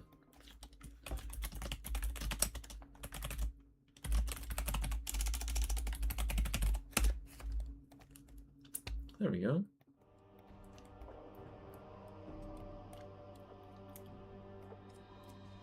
I don't even need to really have more Redler free there. I can just remove that. There we go. Community patch. We'll put operate tournament. That sounds a little bit better. And Dark Mage has forfeited again, it seems.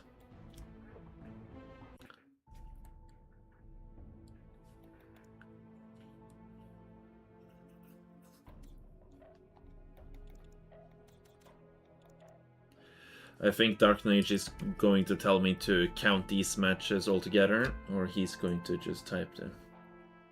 Yeah, he's telling me to disqualify him. He is not happy with the map choices, it seems, so off he goes.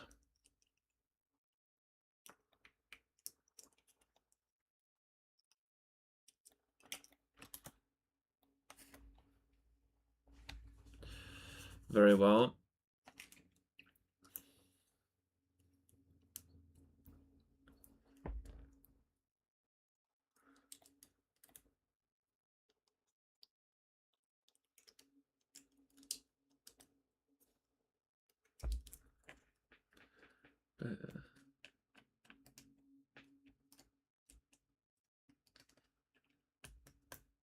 Okay, Opishisha 1. Okay.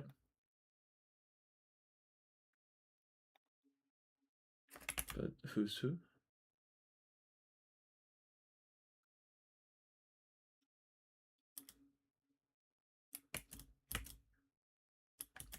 For 1 to T1 1 2 3K? Question mark.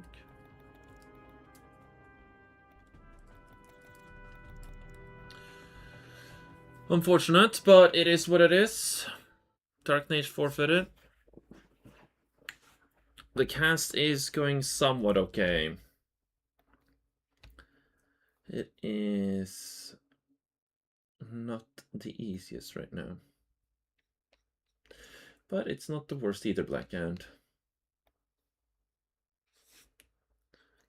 Okay, T1. Okay.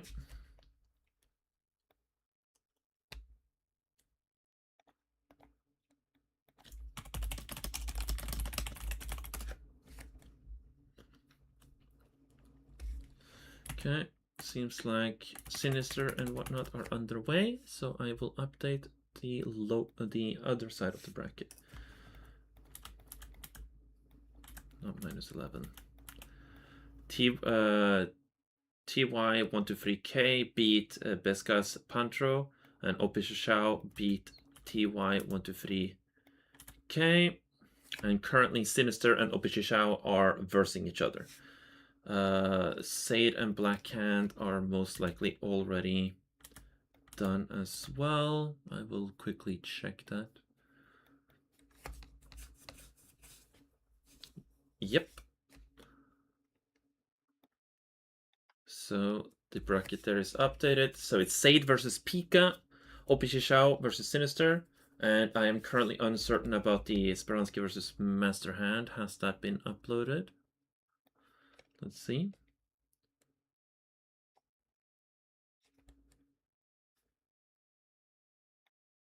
Doesn't seem to be anything uploaded by any of those players just yet.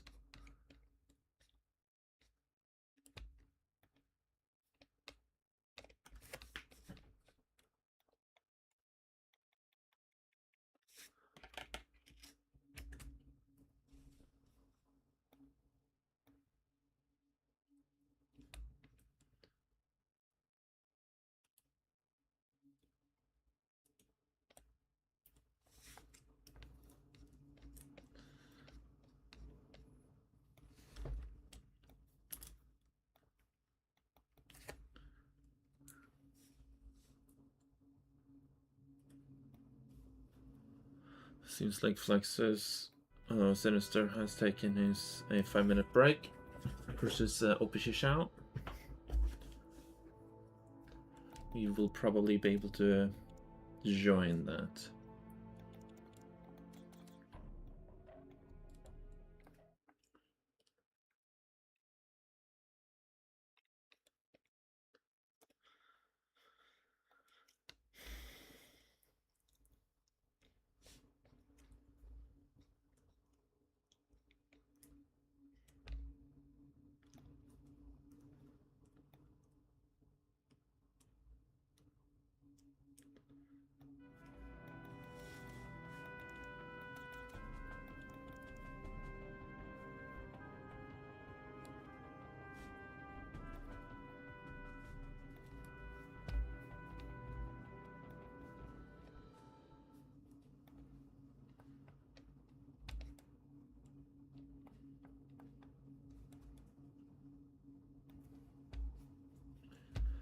Lovely.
Seems like we will be getting the opportunity to play, watch Sinister and Opishishao verse each other.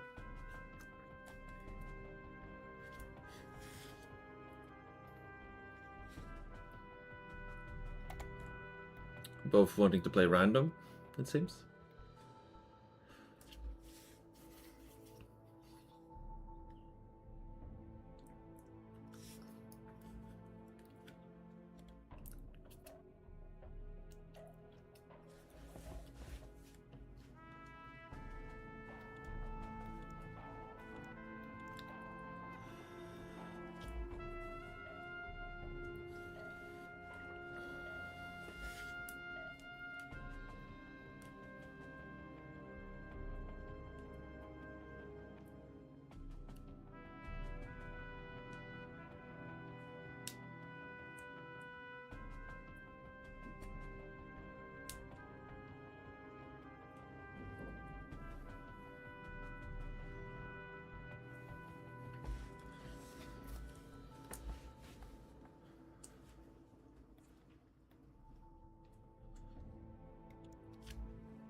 Seems like we will be moving to Battle Base Alpha. Isla Pascua, never mind. Opishishao seems to want to play up with Island Pascua.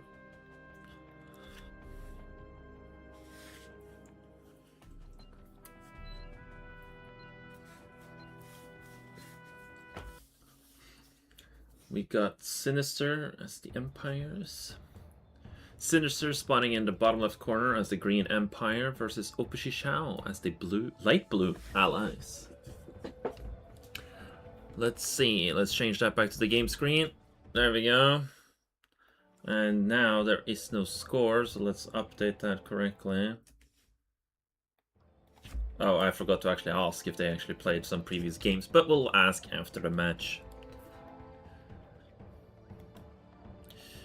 Which is fine. Nevertheless, Opishishao opting to go for 2 scouts into 1 javelin, whereas Sinister is opting to go for 2 dojos to cross the bridge. However, he gets spotted by the dog, so he doesn't dare to try, it seems. If he does go across, he will lose both dojos immediately to the laser locking javelin on the other side, which he is going to. There is no saving these anymore. And he will now see it, and there they go. Both gone. A grand straight out of the gate in favor of Opishishao. As Opishishao secures his own oil derrick, having peacekeepers around the map currently. As the Imperial Warrior crosses the bridge, I'm going to get some vision in the nearby garrison. Sinister just typing oops. Quite lovely. As the Meki Bay is operational, Opishishao opting to go for aircraft instead. Opting to go expand by driving in a major circle into his own walls by pure accident. Because his own unit doesn't want to drive this way.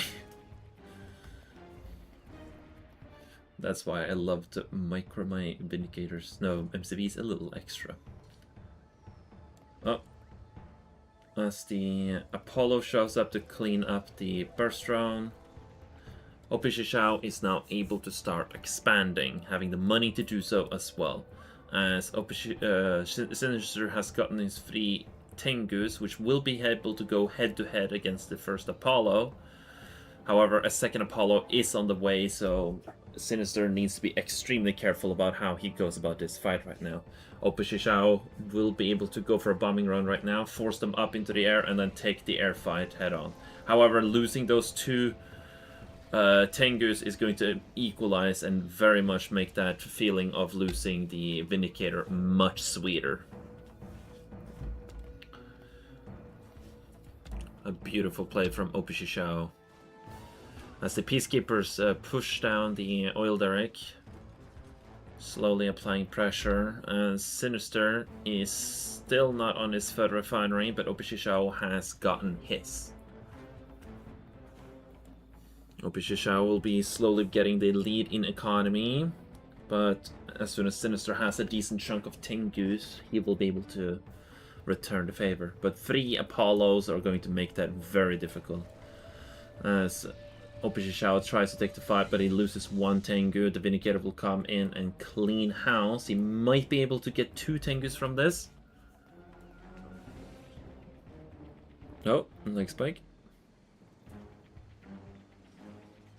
Never mind, he does the bomb split in the reverse method. He still gets 1 Tengu kill though, so that is very nicely. 4 Tengus down for 1 Vindicator. 1 Imperial Warrior down for nothing. And the laser locking Javelin from the high ground, just to be annoying.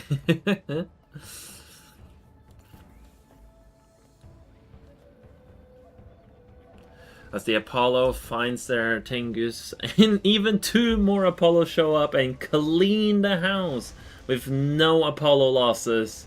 Oh, never mind, 1 Apollo loss. And there is the GG, and Sinister gives game number 1, or game whatever, point to Opishishao.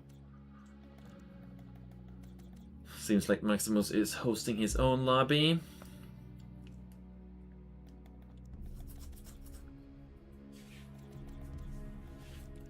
Is Opishishao not going to host? Alright, then I host. Oh.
Hope it once it. Oh.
Lovely. Seems like these 2 are more on friendly terms.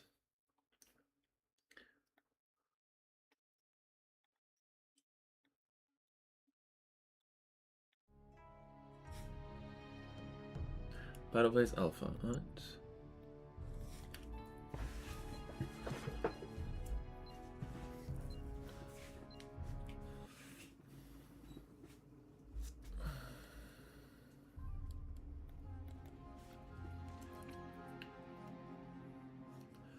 Lovely. Let me actually then correct the score then. Opishi Shao 2 and Sinister 1. Fantastic. So, let's see. Who's who actually? Yeah, Sinister is always green. Okay, Opishi Shao spawning on the right-hand side of Battle Base Alpha as the Orange Allies versus Sinister's Green Soviets on the left side of the map. Sinister did get his main faction, but Opishi Shao is a very solid all-around player, so he does not mind playing random at all, regardless of who he's facing.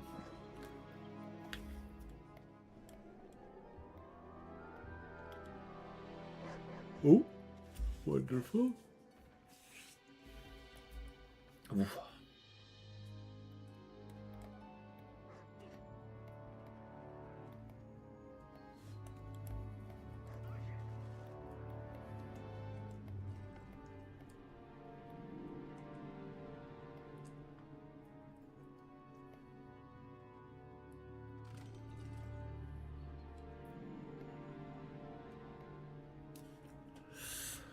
Sinister takes the opportunity to push and secure the middle a bit more. Opishi Shao has secured the two center pieces of the civilian structures, making it a little bit more difficult for... Oh, my mouse is completely off the game. Making it quite more difficult for Sinister to push straight through in the future. Seems like Opishi Shao is going to expand immediately with no war... Oh, no, there's the airfield. Going into a Vindicator with no walls around it. Just going to bomb some conscripts to preserve its oil derrick.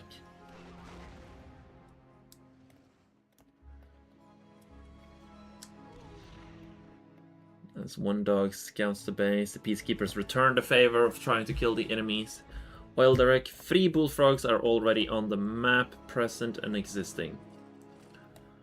4 conscripts are in this building as 5 peacekeepers charge out from the centerpiece of the civilian structures to deal and intercept with to preserve the oil derrick.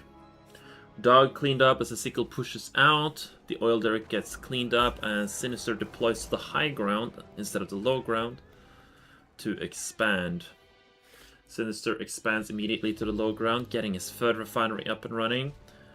The sickles try to do as much damage as they can to the peacekeepers, but not really benefiting from it. The conscripts easily getting cleaned up by the vindicators, as the third refinery for Sinister comes up. Seems like a naval yard has been dropped down by Opishi Shao, as both of the bears get cleaned up and Sinister is not looking as good. Out of money and barely holding on with the money and troops that he has. However, Opishi Shao can still lose a lot of vindicators if he's not careful to all of these bullfrogs. Since Opishi Shao opting to fly the long way around, finding the bullfrogs, trying to go for the kill, gets one bullfrog, gets a second bullfrog with nice bomb splits, sacrificing one vindicator in the running. Nicely done. That's a good trade for Opishi Shao, putting even more pressure onto Sinister.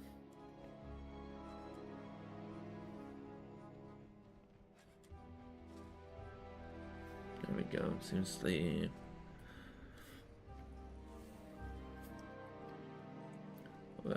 OBS wasn't liking that very much. As the sickles are unable to jump in time, it also gets cleaned up. And Sinister opting to go for the 4th refinery, but no, Opishi Shao, but Sinister throws in the towel, bringing the score to 3-1 in favor of Opishi Shao.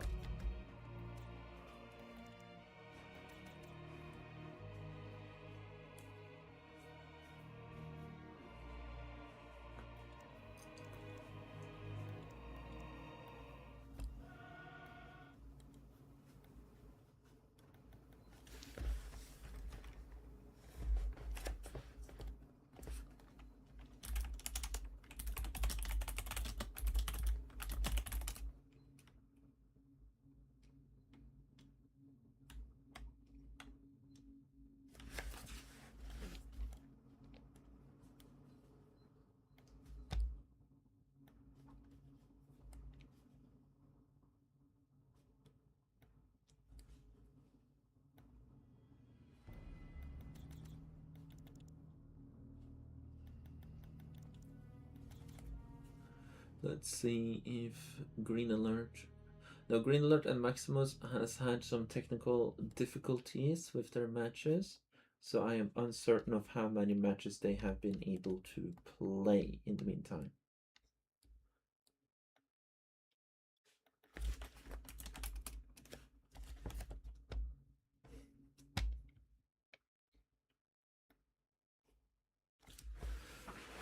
But as they are speaking in Russian here, I have absolutely no clue.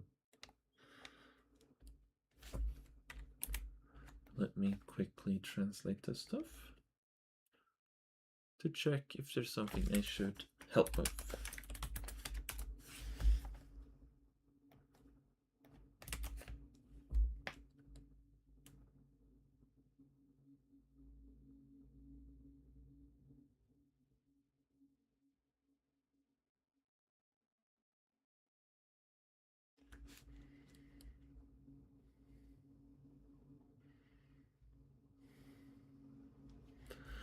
No, they are just arguing with each other.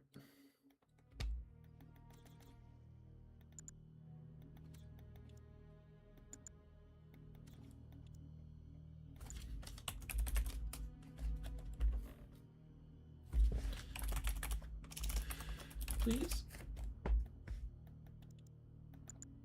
Thank you.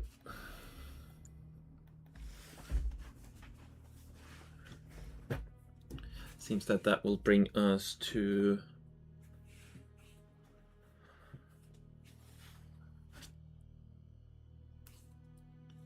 Battle Base Delta.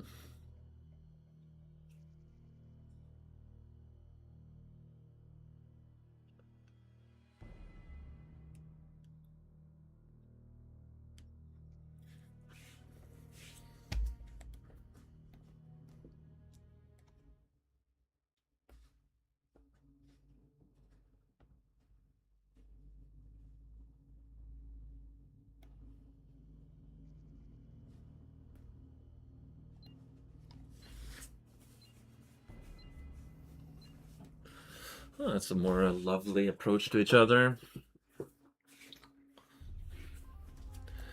Spawning in as the green allies, we got Sinister. Spawning in the northeast on Battle Base Delta.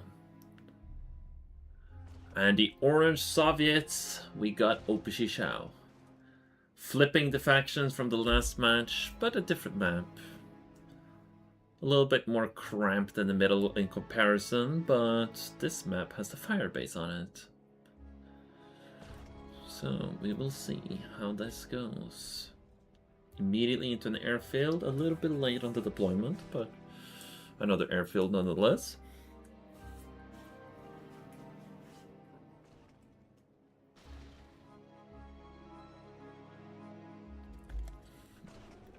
As the early scouts from Opishishao spreads across the map, I need to update the score, I just realized. There we go. Fantastic.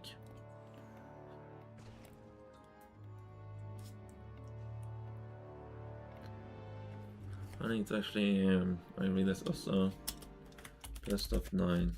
There we go. I should actually add that as well to the title there, so it's very clear.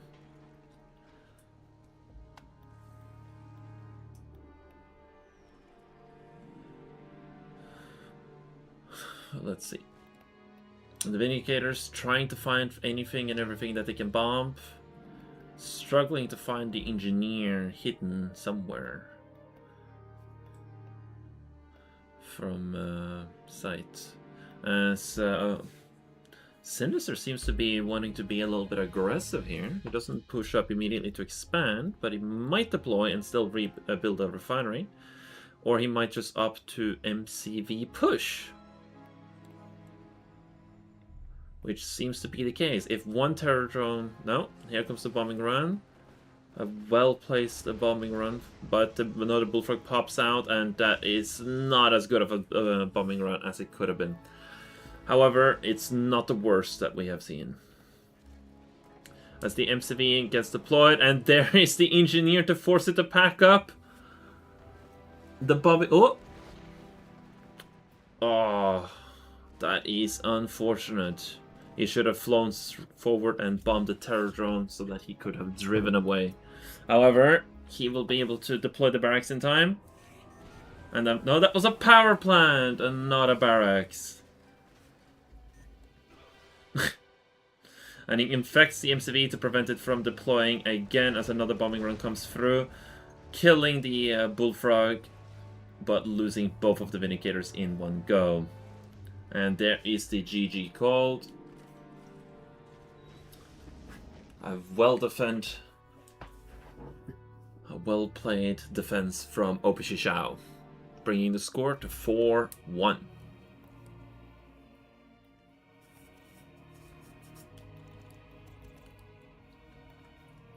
That was Sinister hosting. I can host the next one.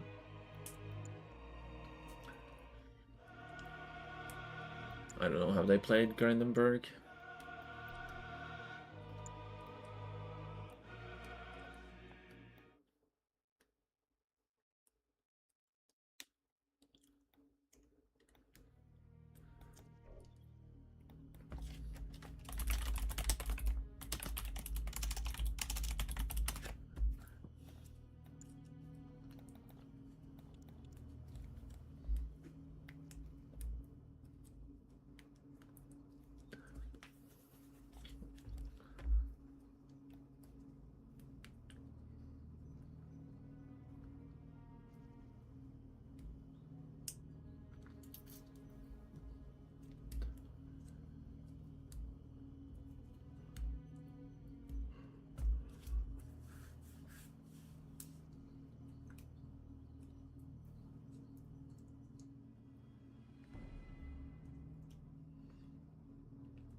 Seems like Sinister is having a technical difficulty again.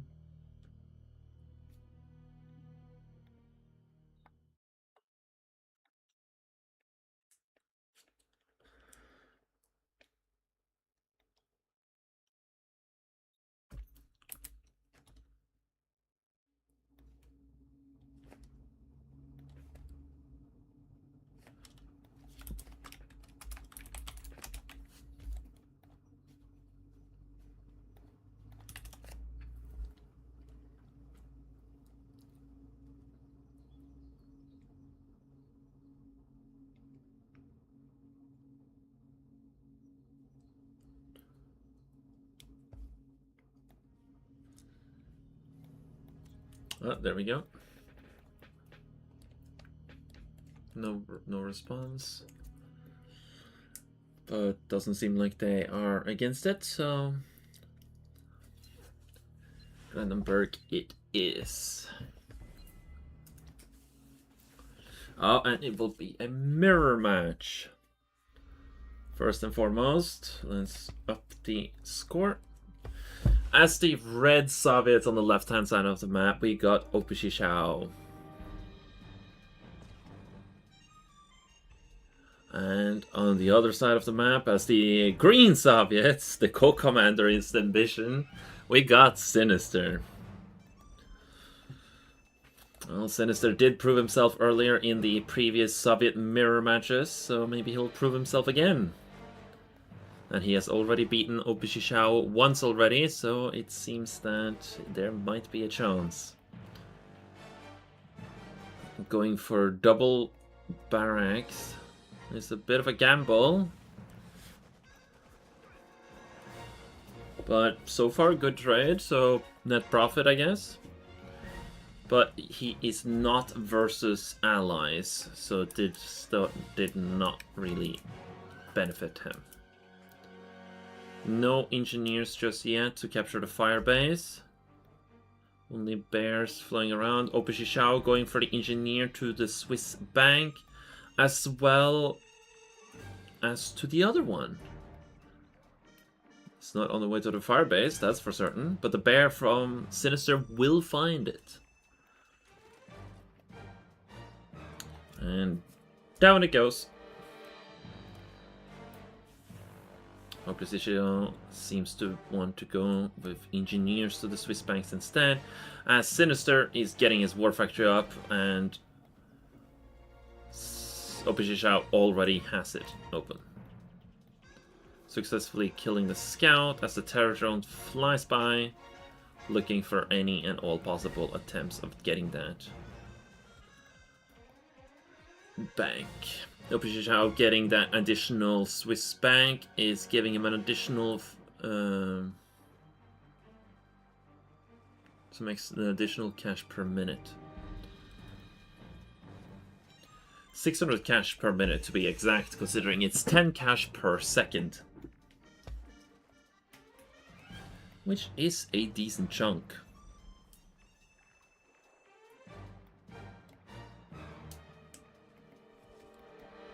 Opposition not moving his MCV around, too busy preoccupied microing against the conscripts and terror drones.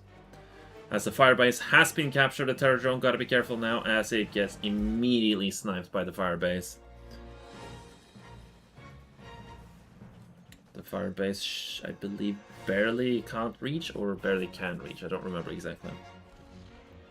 Yeah, it can barely reach.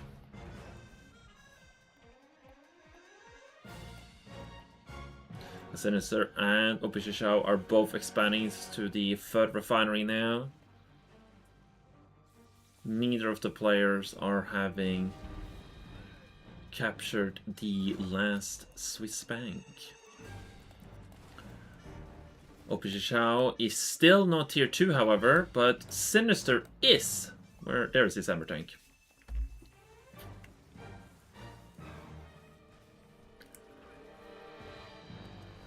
As the sickle gets jumped onto the terror drone and the terror drone is unable to infect it as Opposition swaps his terror drone to the sapping.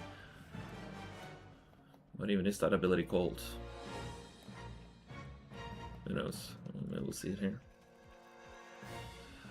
Electrostasis ray. Right.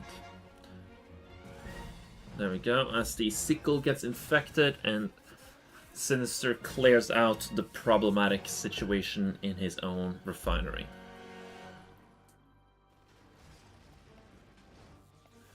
As the hammer tank, in the meantime, gets annoyed and bothered by the terror drone. But the conscript cleans it up nicely as the two sickles run down on the side here, trying to get another harassment onto Sinister. Doesn't notice it completely yet. There's the armor, as the terror drone has to micromanage itself a little bit now. There we go. The hammer tank can clean up one of the sickles immediately. That's one hell of a jump, sickle. One sickle down, one more to go. Oh, once again, misclicking. The Air Force is out. Tier 2 is out for Opposition, but no airfield. However, Opposition is opting to expand to the 4th refinery as Opposition does manage to get the firebase, and the Twin Blade barely manages to escape, giving Opposition a major advantage versus Sinister right now.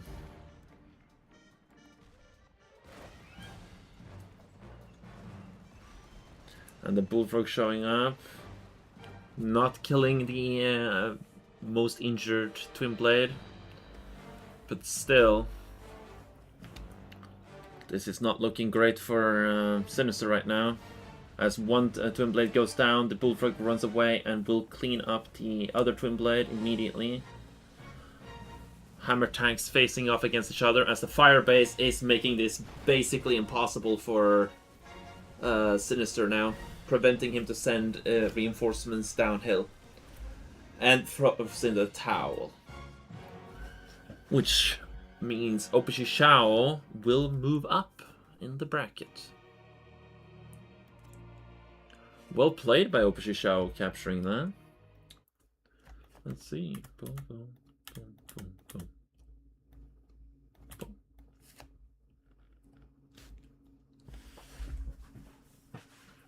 Opposition has reached the semifinals.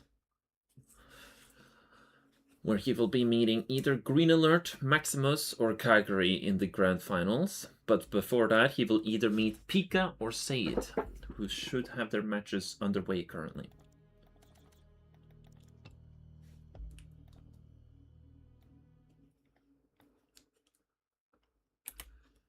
But it seems Maximus and Green Alert are still duking it out between each other, so those matches will be a bit delayed on the top upper side of the bracket.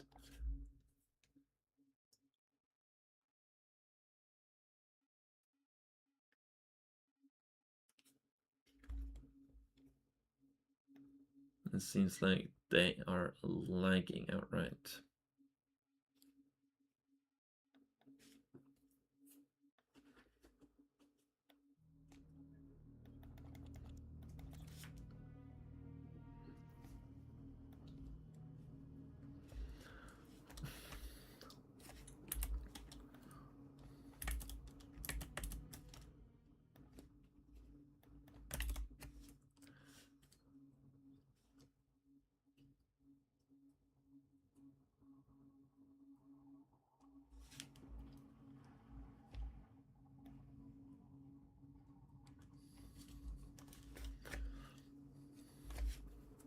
Well, it is what it is. We'll just have to wait a little bit.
Well, I hope that I didn't cast last game with a muted mic. But hey, it wouldn't be Edwin if I didn't make some sort of mistake. Anyways, we're currently waiting to see if we can get into the lobby of Pika and Sade. However, we currently don't know if they're done yet. There's no score uploaded. I have pinged them, so we will simply have to wait in the meantime.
And it seems like they just immediately started. Oh, how nice of them. Well, it is what it is.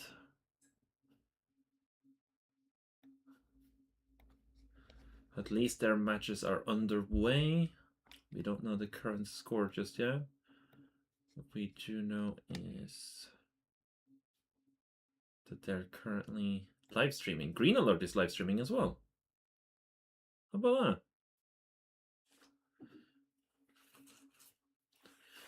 that?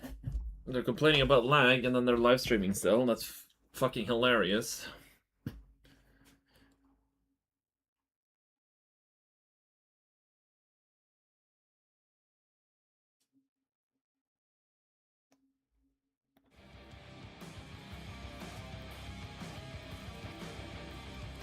And Pika is also, no, Sade is also streaming.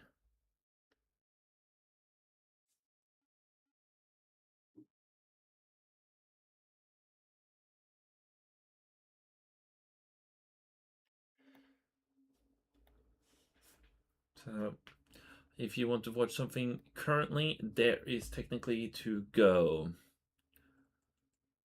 This is the one downside of casting live, is in between the rounds or jumping between the players sucks a little bit.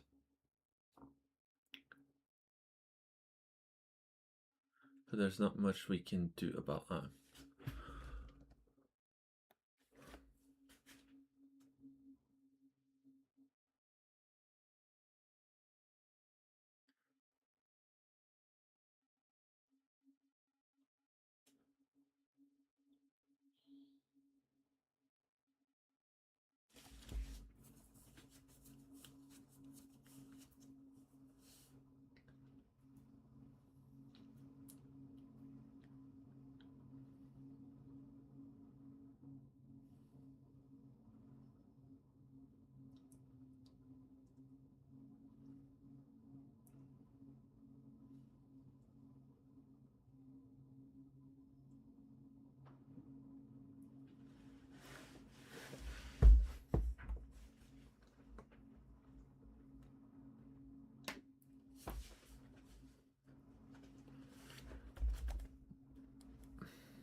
Seems like Green Alert managed to win against Maximus, meaning that the score is now 2-1 to Maximus. No, to Green Alert.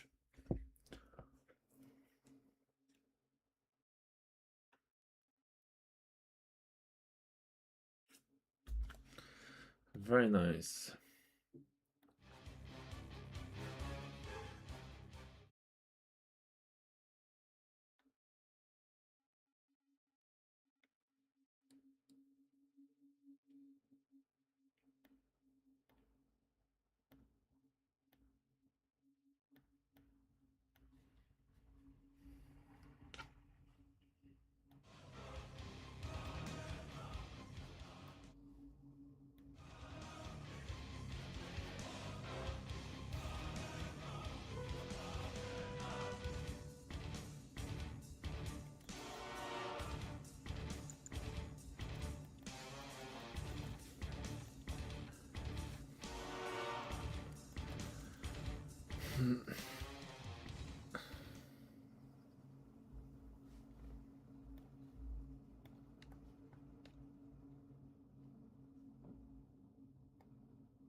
I will.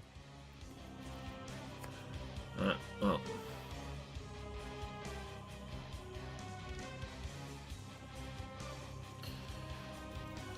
Well, it seems like the others are going to just continue to start their matches with no delay whatsoever. I've been pinged again.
Well, I don't really know what to say right now or do, so...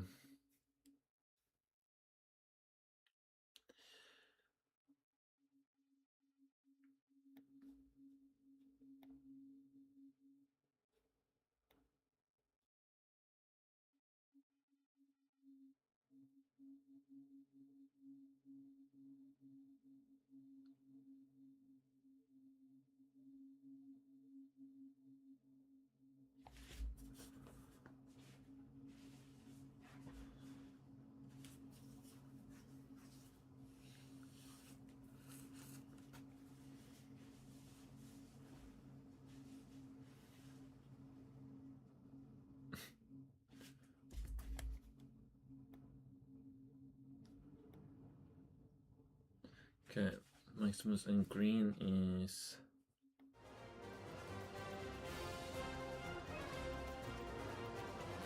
either in a match or currently hosting. Let's see. They are currently hosting, but where? Since I can't find them. They're probably in general casual one then.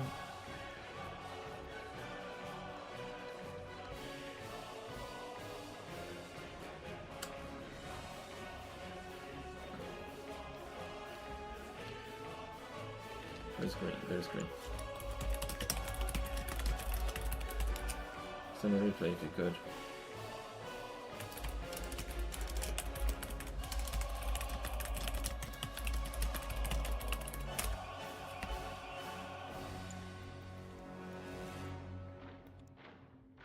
Thank you very much.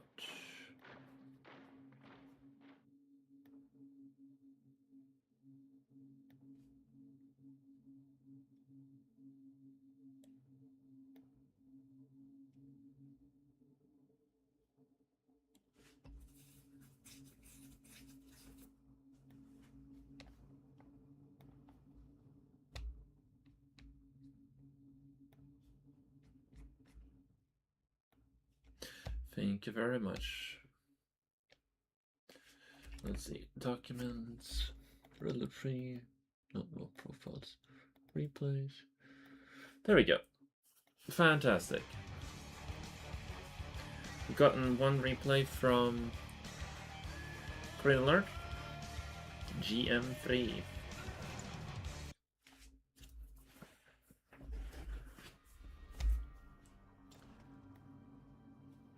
So this is the match that he just played versus Maximus. So we have Maximus as the Purple Soviets immediately going for a crane versus Green Alert playing as the Green Empire. Going for four dojos.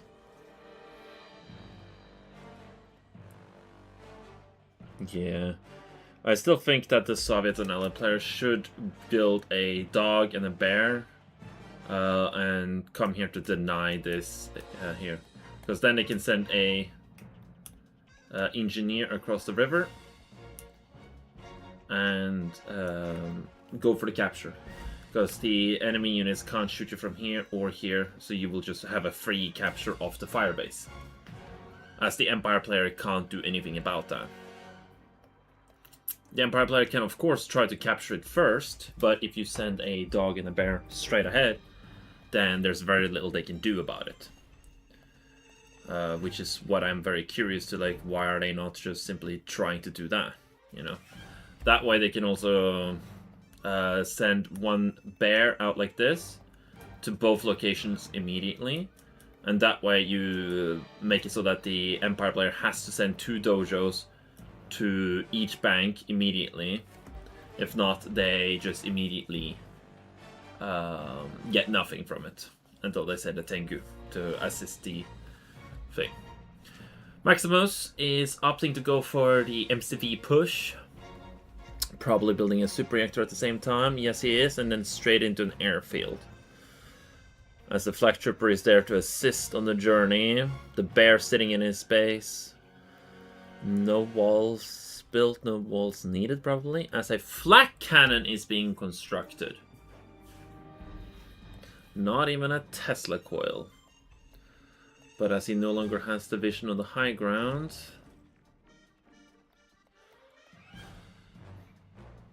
the money advantage, we need to correct the score. There we go. Why is it suddenly, there we go. As far as this game is concerned, it is a score of 1-1. There we go. As a Tesla coil is being built, but still no vision on the high ground as the tsunami tank crosses the map, the MiG enters the battlefield first, not even a twin blade.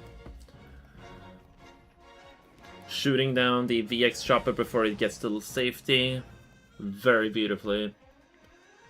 As the Tesla coil is almost done.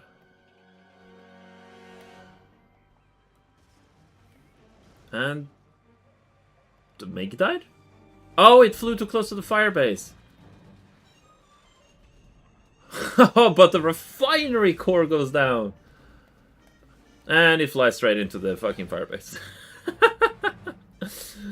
Alright, the MCV gets sold off. No, the refinery, I mean. But the Swiss banks are going to be making a bit up for this. The total money is in the advantage of Green Alert for the time being, but that is not going to last forever. If he builds a Tesla coil over here, he can reach the Mecha Bay. Oh, he's just building it slightly closer. Very well. Right now, he should just build a barracks in his main base, because he has the money for it. Build a couple of Imperial War, a couple of conscripts, and then clear out the garrison in both locations to get the money advantage. He has the twin blade. He can do this, but for some reason he doesn't seem to want to.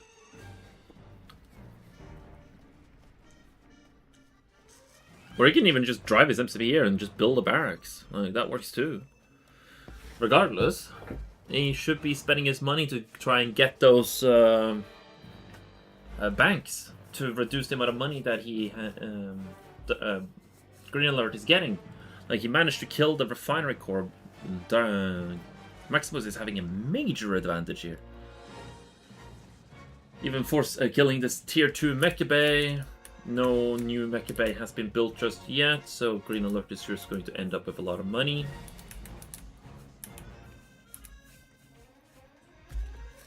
Oh, maybe now? Yeah, there we go. One conscript. Interesting. And the twin blade is not in a good position right now, but it's good enough. Nice. He gets one Swiss bank.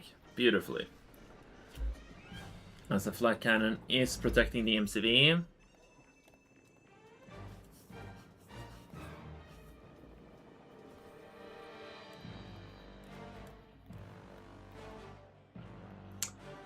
Green Alert is just slowly recovering. He's gotten his Mecha Bay back. He's getting a Dojo Core to go and take the bank, it seems. Maybe he will go and take the other bank as well. It is, after all, very cheap to just try and retake the bank by just using one conscript. Or like 3 of them. No, he wants to kill it. Alright. If you can't have it, don't let the enemy have it. Let's see, what does Maximus see? He does see up here for some reason. Oh, he has the bear. What does Green Alert see? Not much. However, the VXs move in, focus firing down the flat cannon as the tsunami tank moves in, using his honorable discharge to help with the destruction of the flat cannon. The Tesla coil immediately unable to do anything, as the MCV is its next victim. The MiGs show up to the party, trying to shoot down all the striker VXs, but doesn't find a complete mark, as the twin blades show up to the party a little later. One VX is still in the fight and should get killed by the twin blades before they immediately kill the rest. However, Maximus opts to just kill the nacelle off the MCV, as orbital drop kills off the ore collector from Green Alert. The money total for both players here is very equal. I'm very surprised that Maximus, in the meantime, hasn't opted to try and get a war factory, to get a Sputnik down here, or over here. Or even while he was deployed, he could have moved his MCV a little bit further out, potentially built a naval yard with a Flacket and Tesla Quill, or something. However, I suppose he was weighing the risks of those VXs a bit higher. As the Tengus move in, cleaning up MiG after MiG after MiG, cleaning up the twin blades as the flak troopers in the building below try to help as best as they can. But there's only one man, and they can only do so much. As all of the twin blades go down, and with it, the army of Maximus. Airfield gets sold off, no more air units are being made, besides flak troopers are being constructed. Twin blade landing off with 3 flak troopers who immediately run away instead of trying to throw another one, or getting crushed. A fine attempt, but a beautiful sell-off of the energy there from Green Alert, putting himself in low power, but it is more than worth it, as the super reactor is slowly getting cleaned up. It doesn't even really need to kill the wall, and there is the surrender of Maximus, giving Green Alert another point in the score.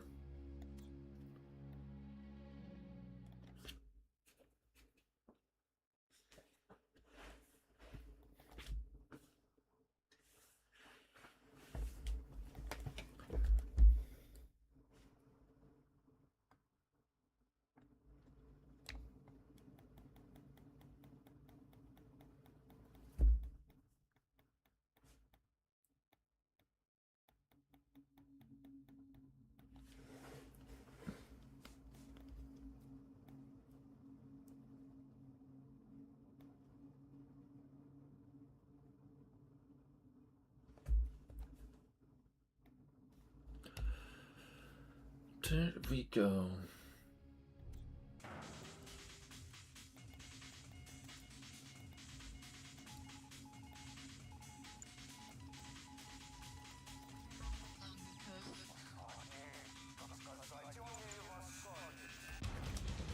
Score.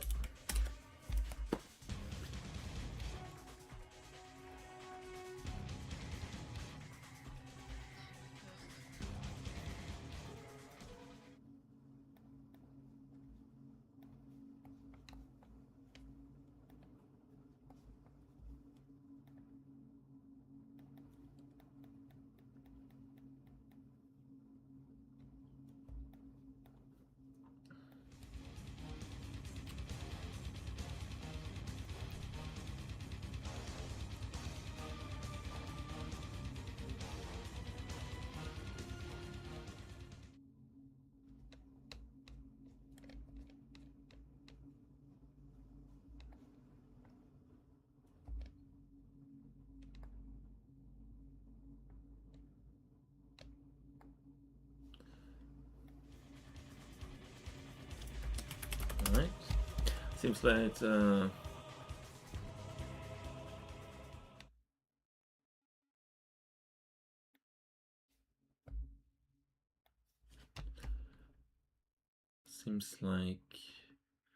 Said beat Pika. Gonna update this score.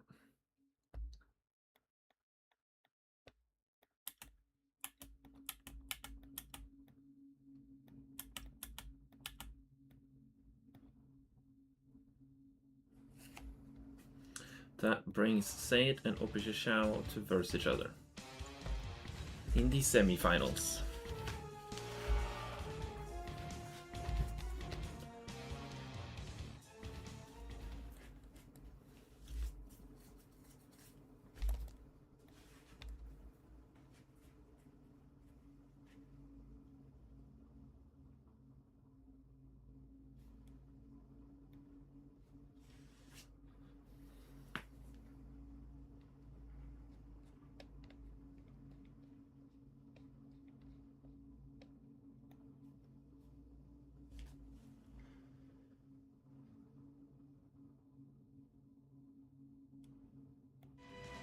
There we go.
Just waiting on the players.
There we go. Fantastic. Now this is a new series, so that means the score is 0-0. There we go.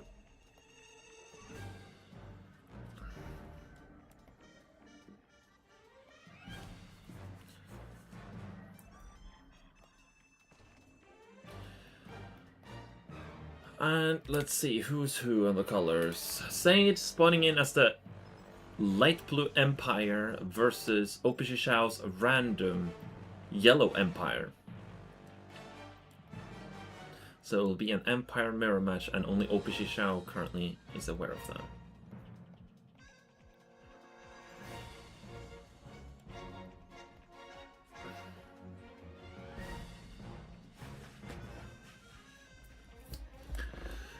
Both players getting their Swiss banks out. Opishishao sending out the burst drone, revealing that it is an Empire mirror match. Said is still missing its Mega Bay, but getting it now, a little bit delayed. getting an engineer out, trying to do something cheeky probably, as it spots the Doja Core pushing through over to the other side.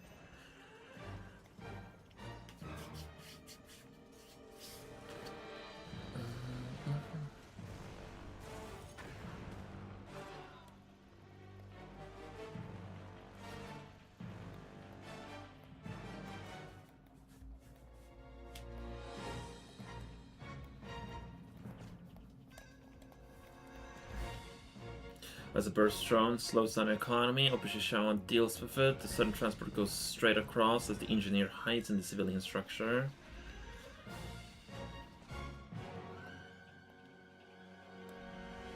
Economy being equal to both players currently.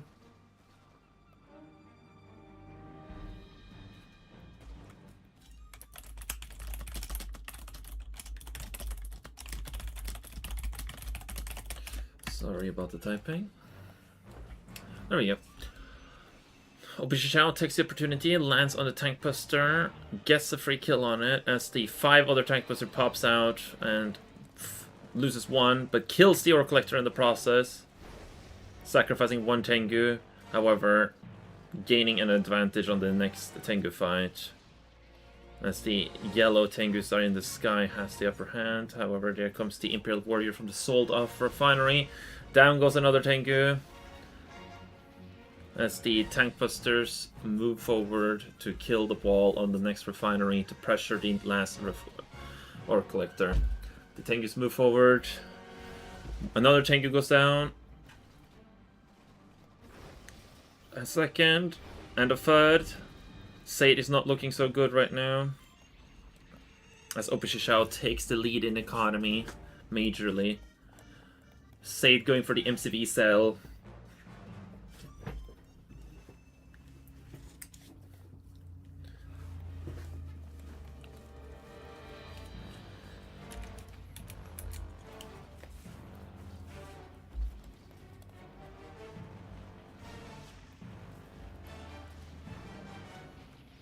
As Opposition reinforce it forward, still having 1 tank buster. The Sun Transport is almost completely gone, but the tank buster is still remaining in the fight for as long as it can, as the tank Mecha Tengus clean up the remaining Tengus, and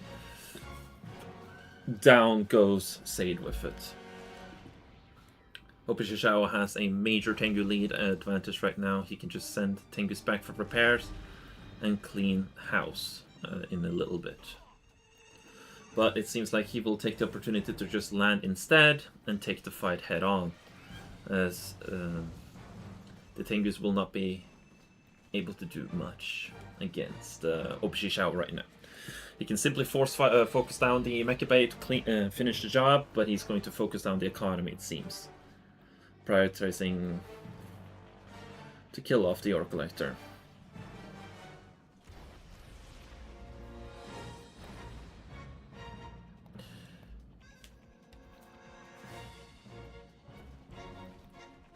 I'm not really sure what Opposition is trying to do here, but I guess losing most of his Tengus is fine to a certain degree. Oh, there we go, my camera once again. However, Sade sending the Sun Transport over with the engineers, causing Opposition to lose his Tengu production is a bit nasty. However, Sade not really having the money to keep this fight going, needs to be extremely careful.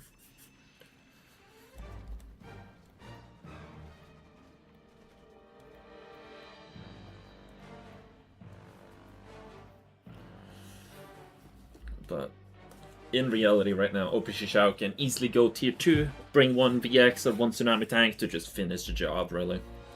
Opposition, however, goes straight for the 3rd refinery to just secure its victory. As the last Tengu that Sade currently has in the sky gets shot down.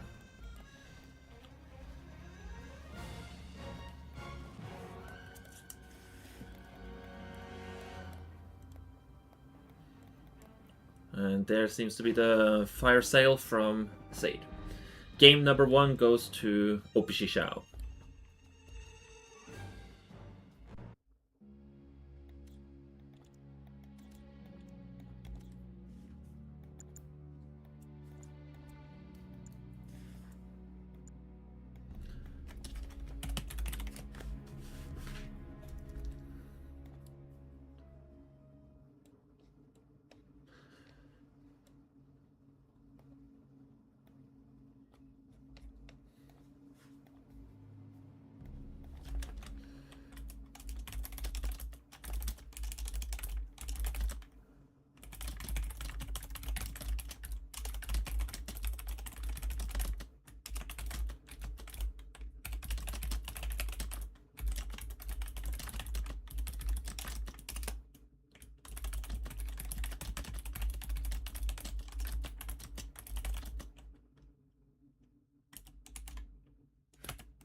Ah, that makes a lot more sense. Thank you, Blackhand. Thank you very much.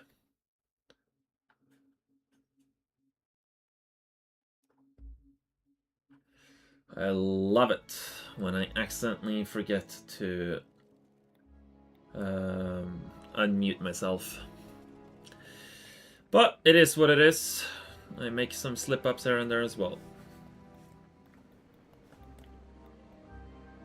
Having Relic Free in windowed mode allows me to keep tabs on people sending me messages like that, which is quite helpful.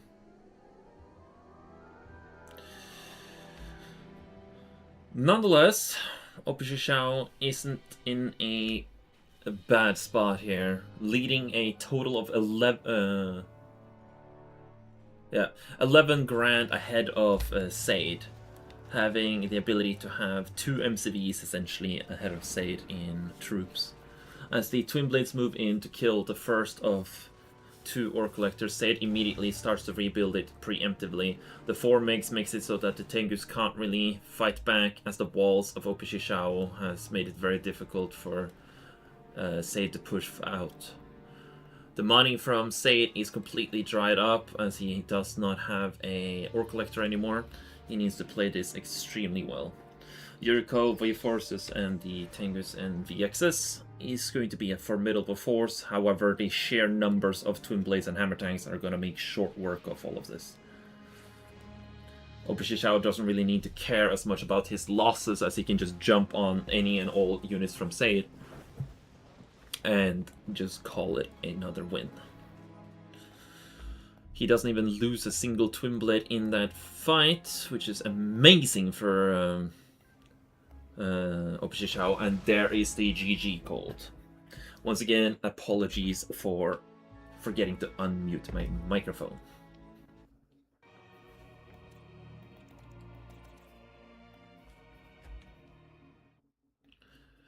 That brings this score. I forgot to update the score.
The scores is 2-1 to Opishishao.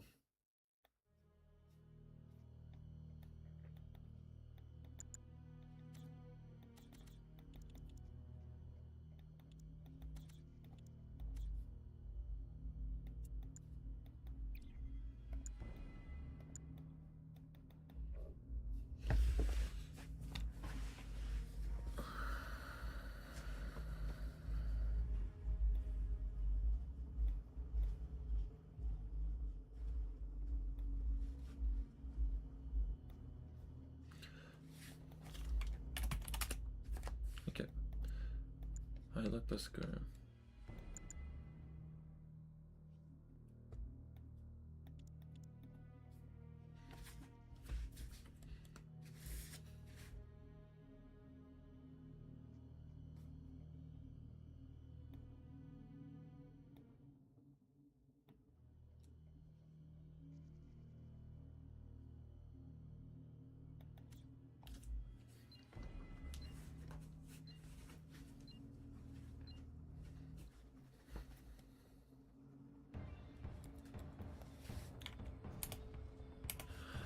Alright. Spawning in at the bottom left corner of the map as the light blue allies, we got Sade. And on his opponent, we got Opishishao as the dark blue Soviets. Let me correct the score. Boom.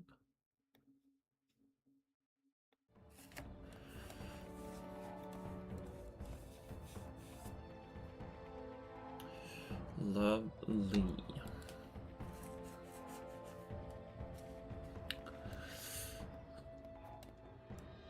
As neither of these players are currently playing as the Empire of the Rising Sun, there will be no dojo shenanigans, and both players will be able to...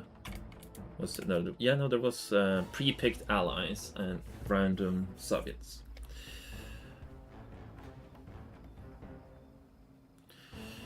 Said is cautious of the bear at the top, not wanting to risk his engineer whatsoever. Both players securing their oil ranks. Opishishao going for their war victory.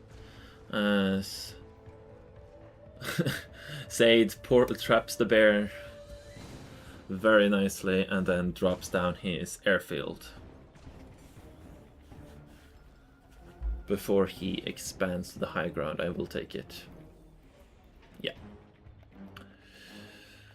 Opishishao, on the other hand, secures the middle of the map and proceeds to gain a lot of vision, gaining his war factory, and then he expands up, securing all of the important key civilian structures around the map.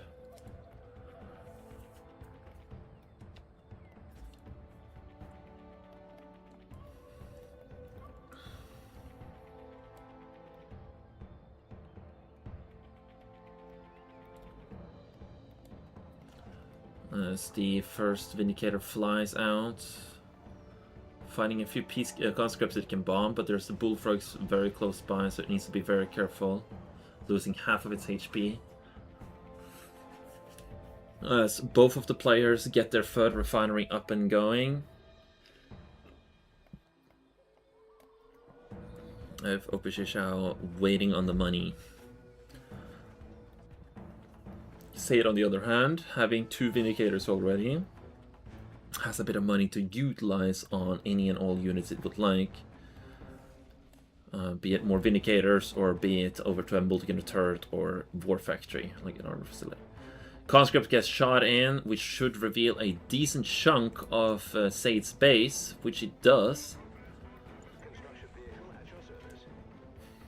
And the Bullfrogs are just camping the high ground.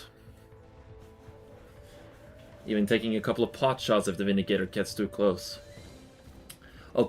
Said has opted to go for tier 2, which will be in the range of the aircraft airport, allowing him to produce cryocopters. As the Vindicators fly around trying to find an opening, they find the Bullfrog and they do drop their bombs on it, securing their kill. As they try to make it their way home, Opishishao takes the opportunity to get themselves a 4th refinery. As the Terror Drone pops out from the Terror Drone surprise, and the Prospector gets infected, putting huge pressure onto Said's economy, as he will be down to 2 refineries for a little bit. As the Sickle gets shrunk down, the multi-gunner charge gets dropped behind it, as the Bullfrogs are squeezed into a terrible spot. And the bomb dropping there was utterly terrible. Were they missing bombs? Regardless, the Terror Drone will instantly get cleaned. Oh, never mind. And... oh, the Terror Drone will live. How lovely. As the Vindicator almost gets cleaned up as well. In the meantime, the Cryocopters pushes through and starts to freeze Opishishaw's ore collectors. As the Bullfrogs sit down on the low ground, waiting patiently for any and all attempts from the Cryocopters to get him. As the Vindicator gets a beautiful kill on the Terror Drone. And the Oil Derrick slowly gets frozen.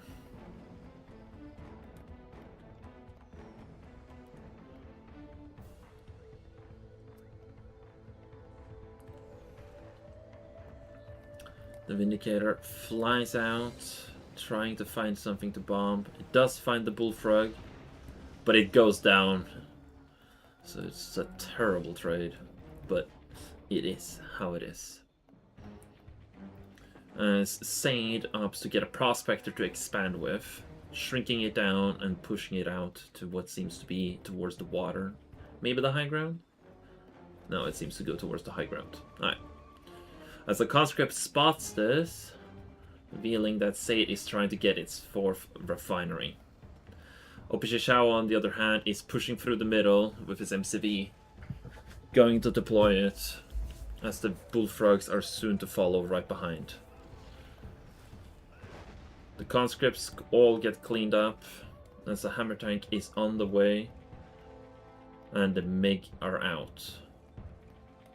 Multigunner turret is ready to drop, and whatever building Sade is currently having.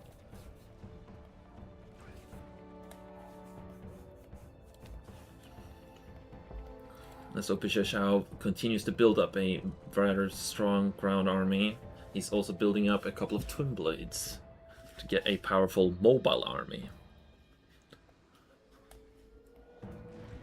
As the MCV moves out onto the water, the Cryocopters begins to follow after it. As the MCV is able to escape as the Bullfrog continues to chase after it.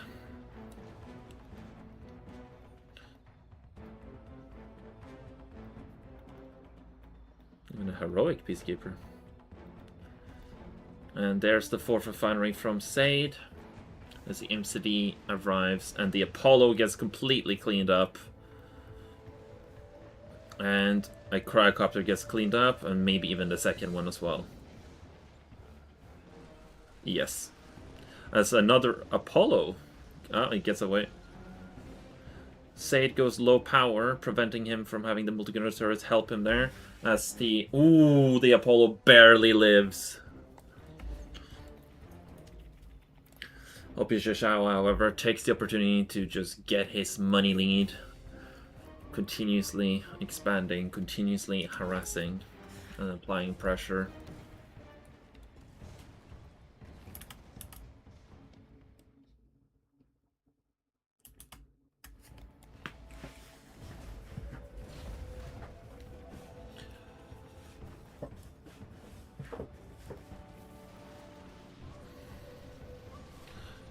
As the Hammer Tanks continue to apply pressure, the multigunner turret gets dropped down, the Peacekeepers moving towards it, ready to jump in if the Cryocopters shrink a few of the Hammer Tanks.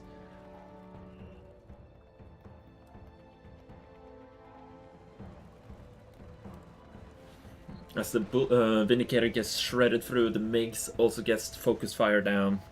The Apollos do take the loss as well, so even though the MiG died, it was still in the favor of Opishishao. Opishishao, having currently a 5,000 cash lead over Sade, is gaining slowly but surely a little bit of a major advantage here. It takes a bit of time to build his forces up, but the amount of twin blades that he currently has is going to make it very difficult for Sade to move around freely. Especially with the amount of Bullfrogs and MiGs to escort and deal with the Apollos, as well as the Cryocopters.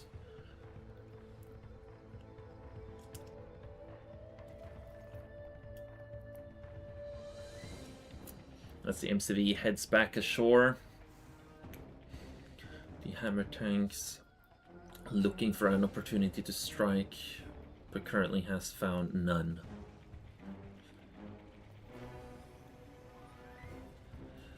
The multigunner turret gets focus fired a little bit as the twin blades jump in and kills the newly deployed one. The Cryo shot only freezing a Bullfrog a little bit later as the bears run in, slaughtering through the infantry of the allies. Sade losing bit by bit as the Guardian tanks and multi-gunner turrets slowly gets focus fire down by the Twin Blades. The Bullfrogs getting shrunk as the MiGs are intercepting the Apollos, delaying the fight for as long as it possibly can.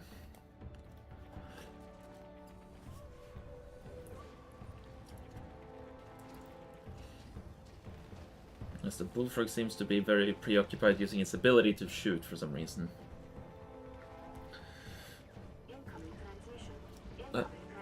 I'm getting a phone call. Sorry about that.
There we go.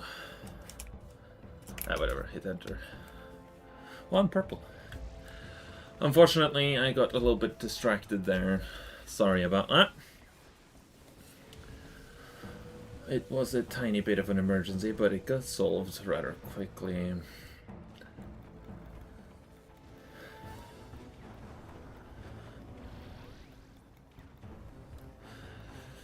Somebody in the house had accidentally overfilled the clogged the sink, so there was water everywhere, but I showed them how to turn off the main water line. So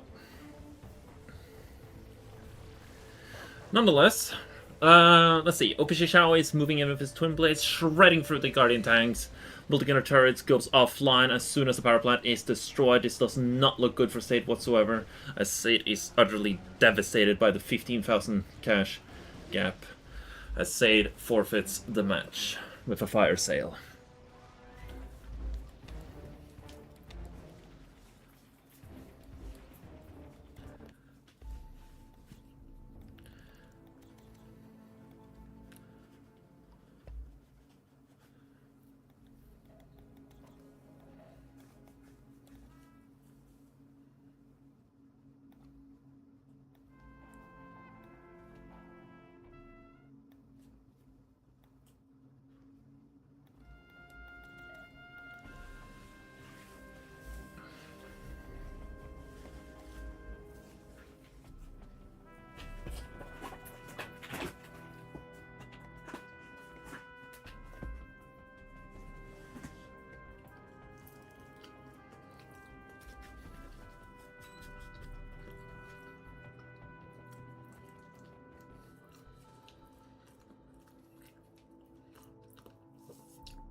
There we go. Let's see. Colors. There we go.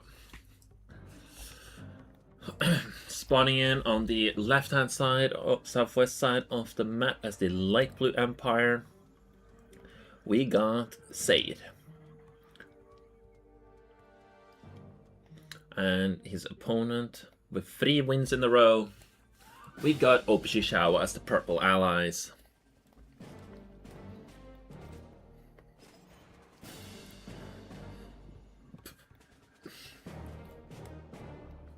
Said opening for 4 dojo cores in the beginning, making it so that he will have to wait a little bit for the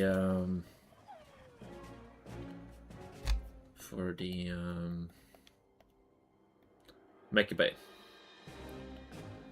as he will not have the money to do immediately produce it and do everything else he wants to. However, if he sells off the dojos, then he will be fine. The other fire base is just laser locked down immediately. But for a future note, you can also just send 1 javelin immediately here as well.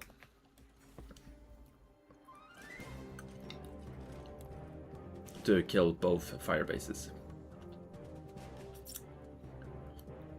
As this fire base being gone allows Opishishawa an easier time with his air units flying around.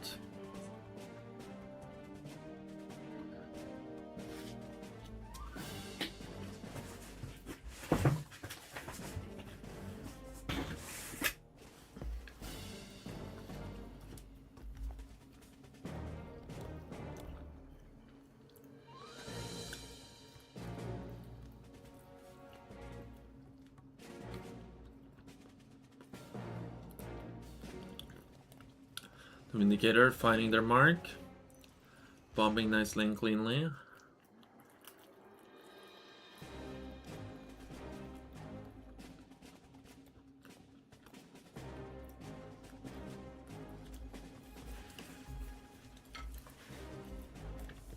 As Opishishawa takes the opportunity to just clean up the remaining Imperial Warriors as it continues to expand.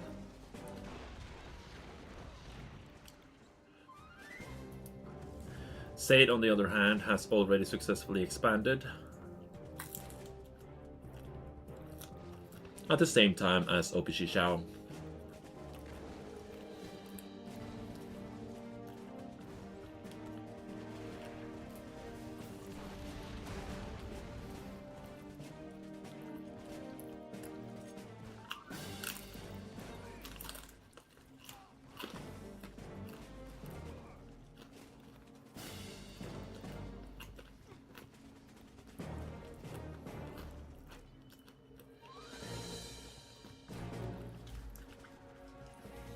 In the meantime, however, State has found the current weakness of Opishishawa by sending the Imperial Warriors over to kill and apply pressure to the MCV. As he just builds a few walls to leave the Imperial Warriors stuck on the outside. However, these garrisonable buildings are going to make it very difficult for Opishishawa to remain in that location with his MCV.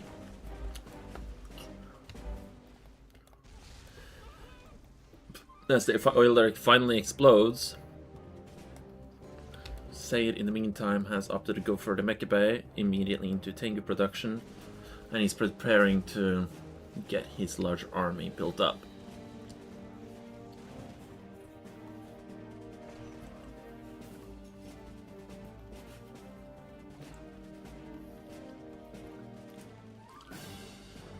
As the Vindicators fly out, the wall's not really getting anything done.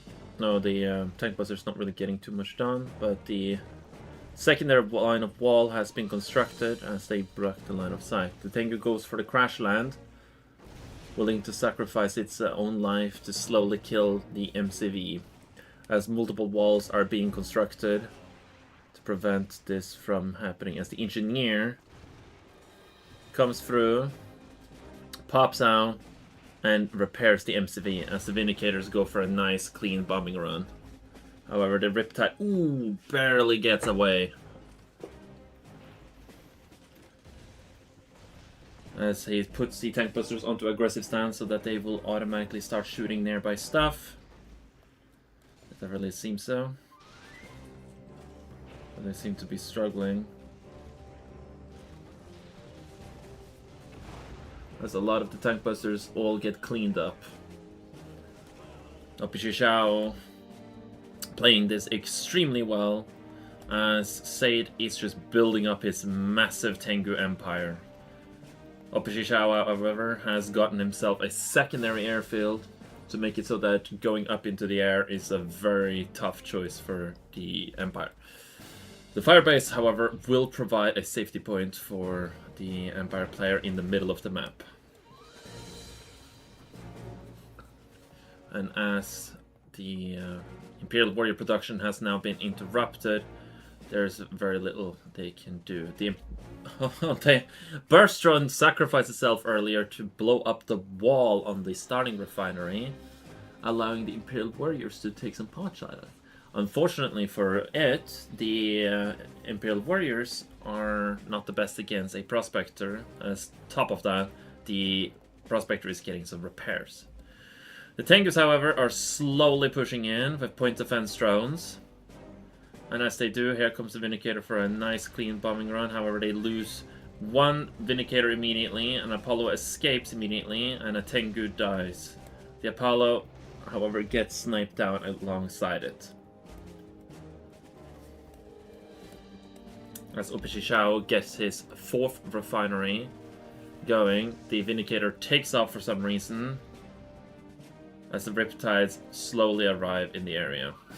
All of the Tengus land besides 3 of them, 4 of them actually, making it so that Vindicators can't land, take off currently. However, those are very exposed to the Apollos that will follow suit, shooting down, getting shot down one by one as the cryo shot comes down, forcing the Tengus to run away.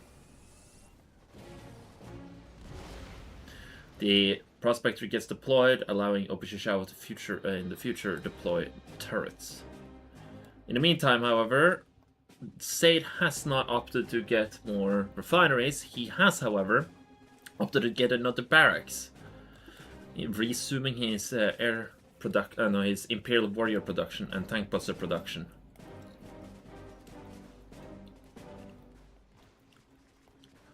As the Peacekeepers slowly fill up the map.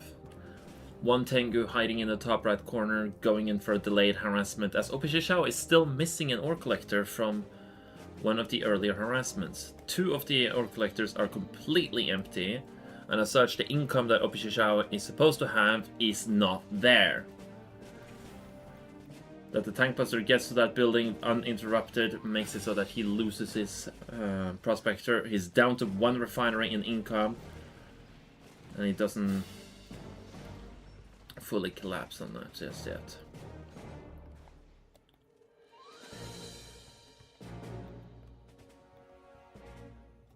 Opishishao has managed to rebuild one of his ore collectors as he moves his MCBs a little bit backwards.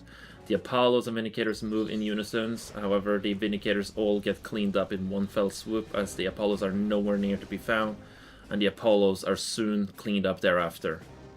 There's simply too many Tengus around on the map at this point. Opishishao throws in the towel, bringing the score to 3-1.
That brings us to thermal tension, where in the, I believe it's still light blue, yeah. In the bottom left corner, as the light blue empire, we got Sade. Immediately opening up 3. Will there be 4th? Nope, 3 dojos. Versus his opponent at the dark blue empire, Opishi Shao, opening up with 1 dojo in the response. Both players not knowing what the opponent is. Sade going for an aggressive play on this map, not knowing who they are facing. Now both of them know that they're dealing with Empire mirror matches. And Opishishawa has to make some sort of quick choice right now. If it changes to his perspective, he does see the amount of dojos that exist, but he goes immediately into the Tengus. And certain transports. As Sade, on the other hand, goes for his defender core to be placed in between the 2 refineries to very nicely protect the 2 refineries from harassment. Opishishao, on the other hand, opting for a slightly different course.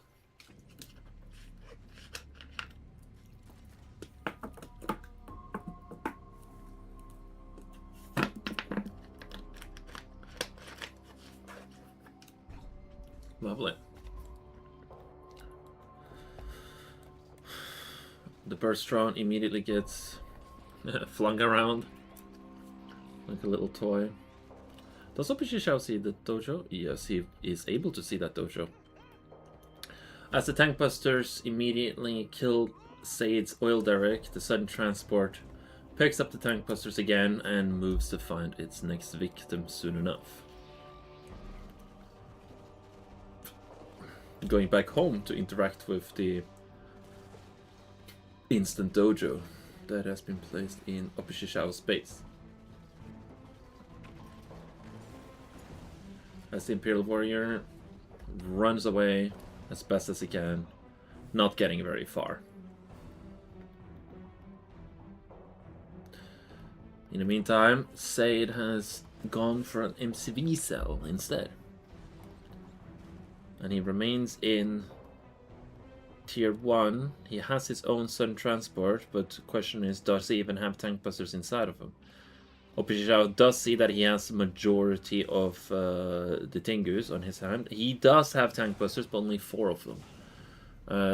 I'm not sure if that engineer died or... Yeah, it died. There it is. Get cleaned up.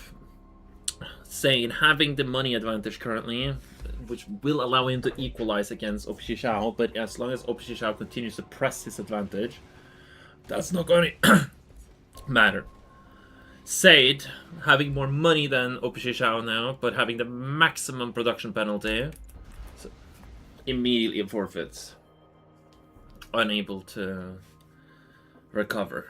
Doesn't matter that you have 4,000 cash when you can't produce a Tengu more often than every 30 seconds.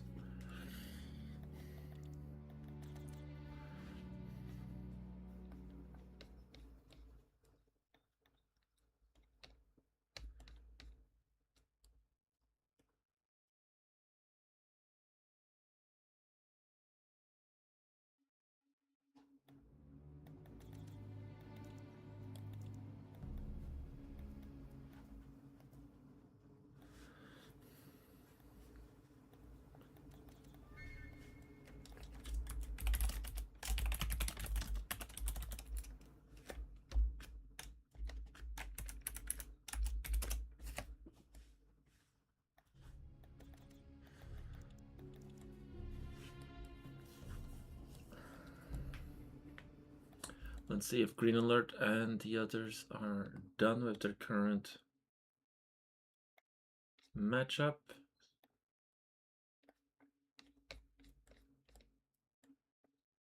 Sade uploaded versus Blackcan. Blackcan has already done that. I have no information on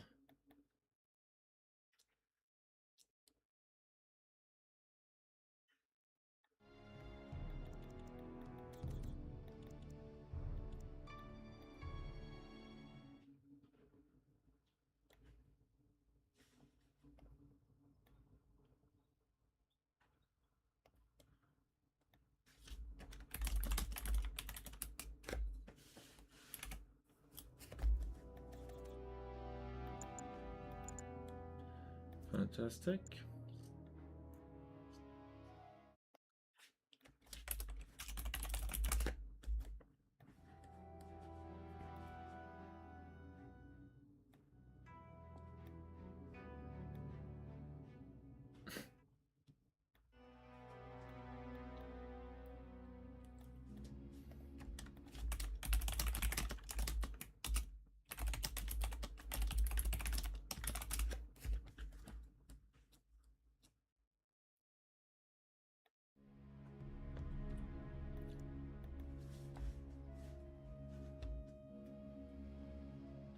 Seems like Green Alert beat that Maximus 5-2. I haven't gotten this information about how many games Spransky won, so I can't update the bracket. Or Green Alert in that matchup. That means Kagari and Green Alert will be fighting it out. As we move on to the 5th game versus Said and Opishishao. Said spotting in the northeast as the light blue allies versus his opponent green allies as Opishishao. That is up the ante on the scoreboard.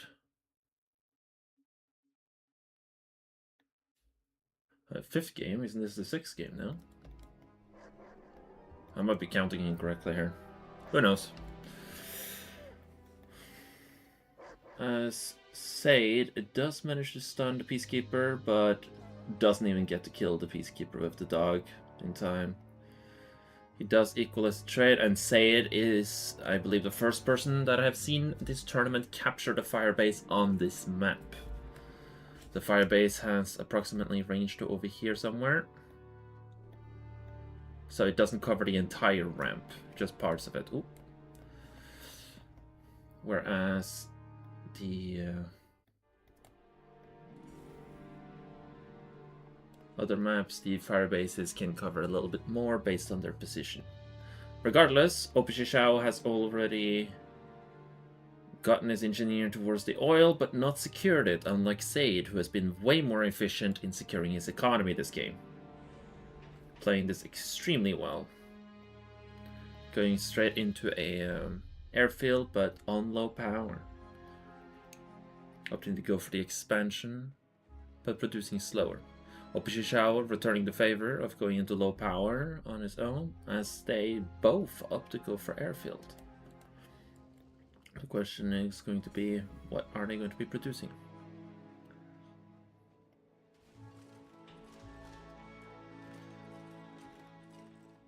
For Said, it is an Vindicator, as it tries to avoid the Javelin. Yeah. It was nicely avoiding the firebase at the same time. The Vindicator proceeds to get a nice little kill, and both of them having gone for a Vindicator, allowing them to just clean up house, one Peacekeeper at a time. Multi-gunner turret dropping down to force the civilian structure out of the game.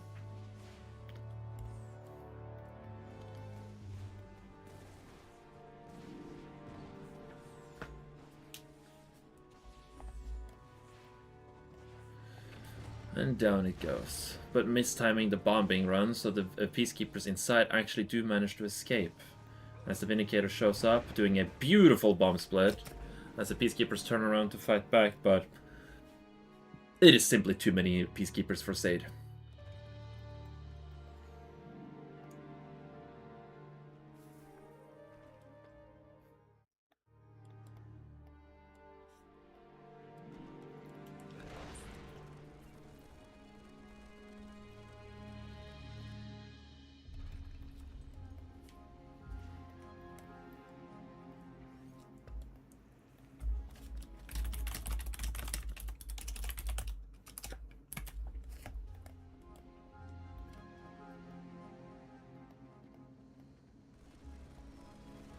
As the Vindicator gets a beautiful bombing run, the Apollos try to trade it with each other, but they don't find a chance here. Oh, never mind. Opishishao snipes one of the Apollos from Sade very nicely and very cleanly. Oh, however, the Vindicators from Sade returns the favor by forcing it back up into the screen, up in the air.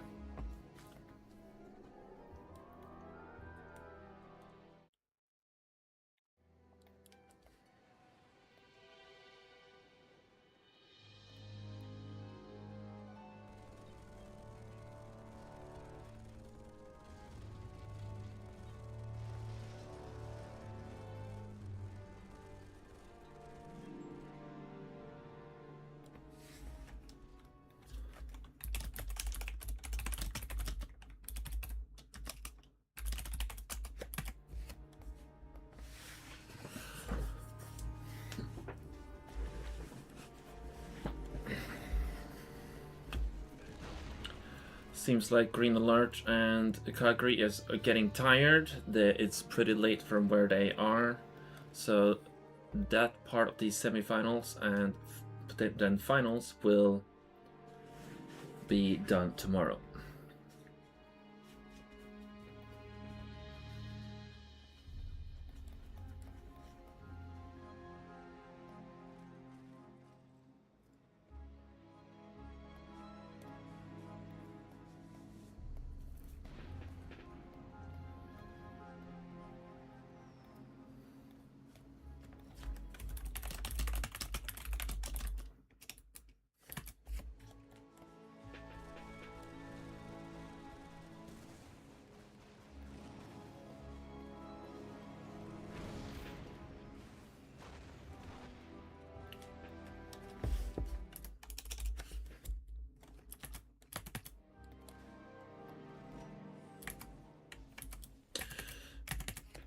Very well. Either way, the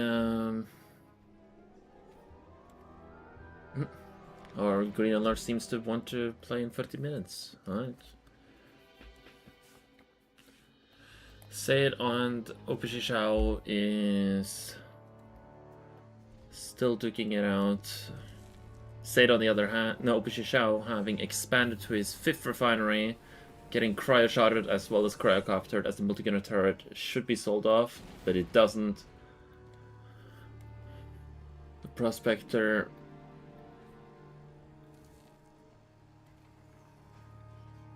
also going down as the Apollos from Opishishao shows up, but it's too late. But not only that, but he has too few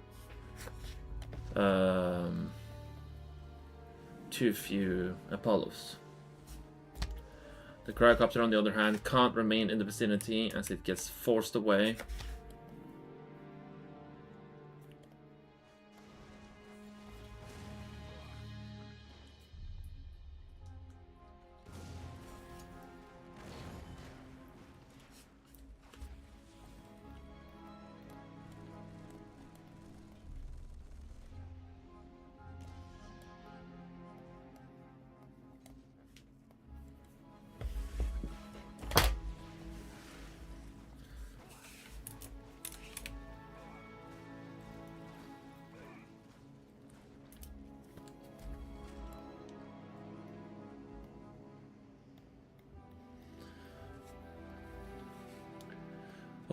No, Sade having 2 airfields, remaining on simply 3 refineries and an oil. Both players having their fire bases. However, Opishishao simply having way more income than Sade at this point, so it doesn't really even matter. Opishishao is leading over Sade with 10,000 cash altogether.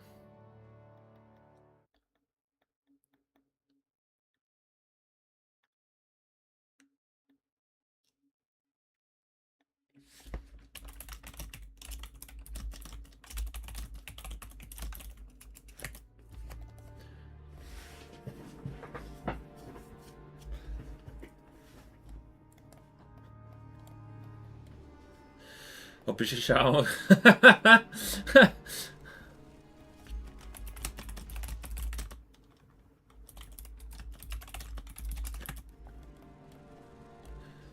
There we go. Opishishao taking beautiful trades against State Air. However, he flies straight into the firebase, losing an Apollo immediately after.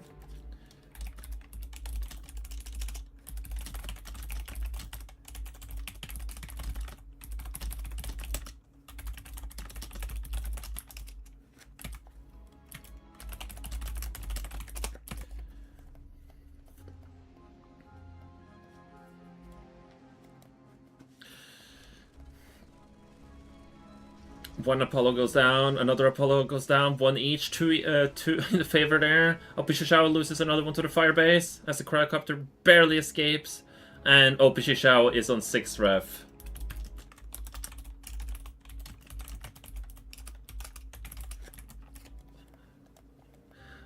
Sayed is trying to get his 4th refinery on the water. Holy Peacekeeper army. There's only a Cryogeddon or Cryo Blast that is going to shut that tower down, but he only got Cryo Shot. Both players only got Cryo Shot. Opishishao is very quick to expand, as Sayed responds with a tier 3 army and doesn't want to push towards the Peacekeeper turrets.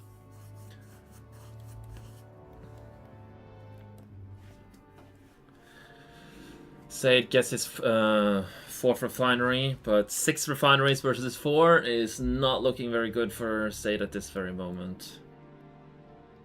As the Peacekeeper army wants to push forward, the Mulligan turret gets dropped yet again. The Athena cannon gets his shield back on.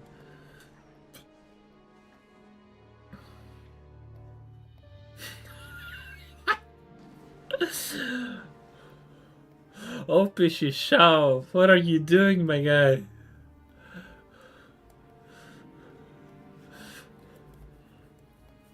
What are you doing? Alright, Sayed clearing up the garrisonable structure. There comes the shrink down as the Cryo Blast strikes forward. However, the Peacekeepers does not care. They just push forward and push forward, as the multi-gunner turrets are going to be an issue if he continues to push forward. However, he needs to still hold the line so that Sayed's Peacekeepers don't get too close. The Cryocopter goes down. The Apollo gets cleaned up as well. However, Opishishao's Apollos remain completely safe. If he goes in a wider circle with a couple spread out troops, blowing up this one, going in a big square grid, like with troops in every direction, he can easily kill these 2 turrets and push in. As the multi-gunner turrets is dropped down on the 4th refinery from Sayed, this is just looking more and more dire as Opishishao has finally gotten tier 3 as well, and Sayed throws in the towel, calling the GG.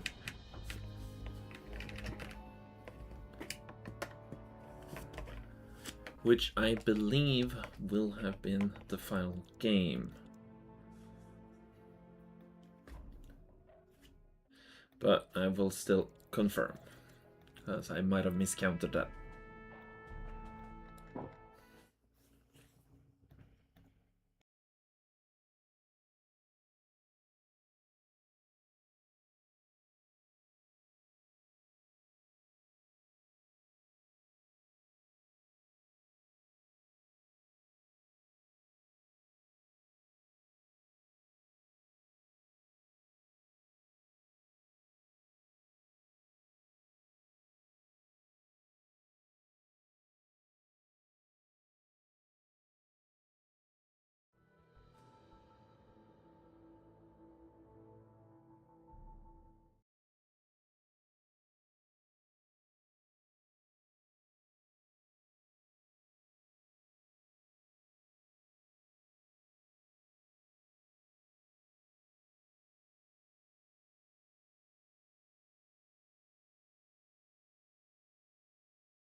too much lag, I will leave. Host and leave.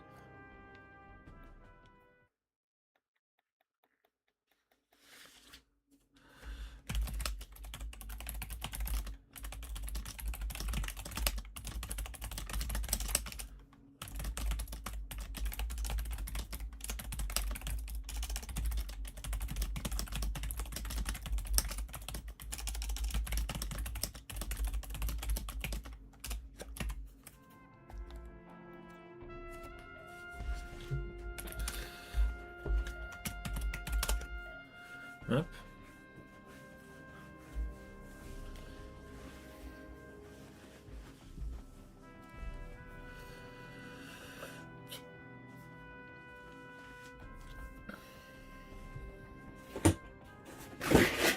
Oopsie daisy. That made a lot of sense.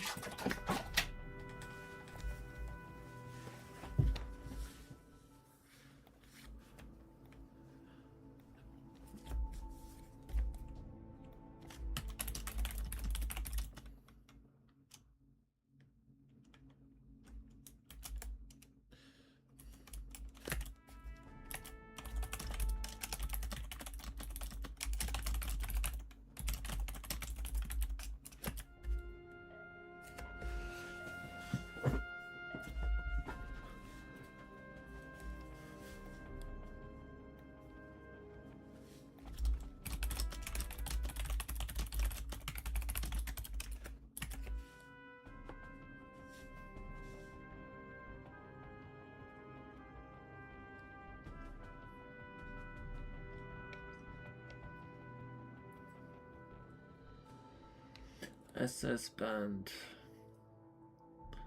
Scorching Sands has been banned. Oh, we haven't seen a single Scorching Sand map played today, actually.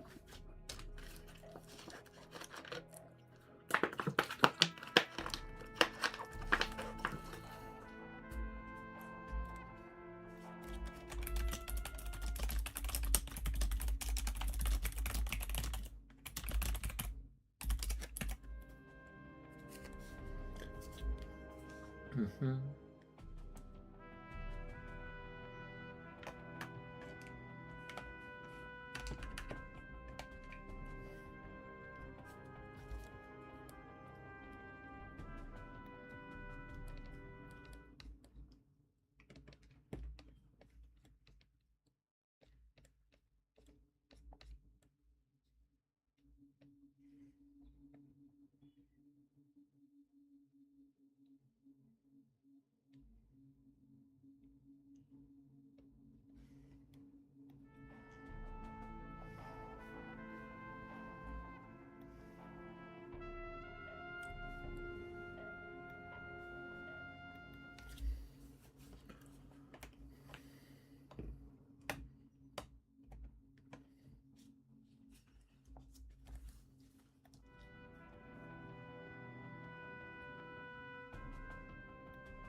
Because,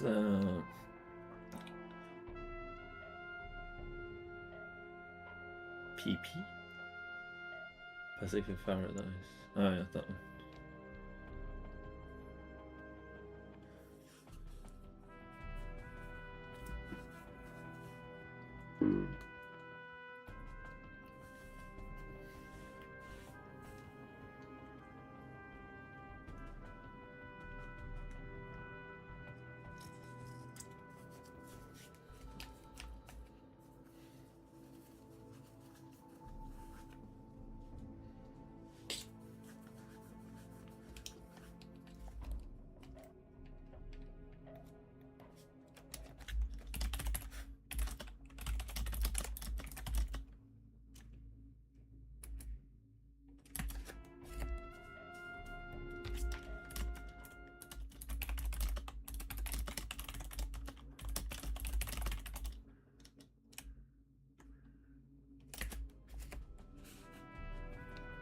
Go any battle base, alright.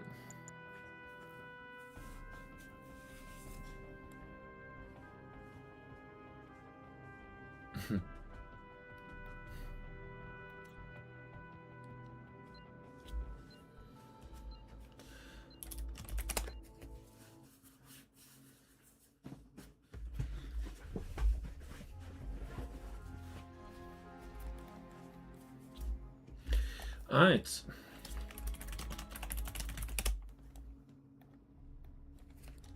Let me be ready. There we go. Fantastic. Pre-picked factions spawning in at the right-hand side as the Green Soviets. We got Green Alert. On the left-hand side, on the spawning in as the Light Blue Empire, we got Kagari. Seems to be some occasional lag spikes. I hope it is not too much for the players. But we will have to see. Is this the same on both sides? Yes, it is. No, it isn't. Oh. Oh, annoying.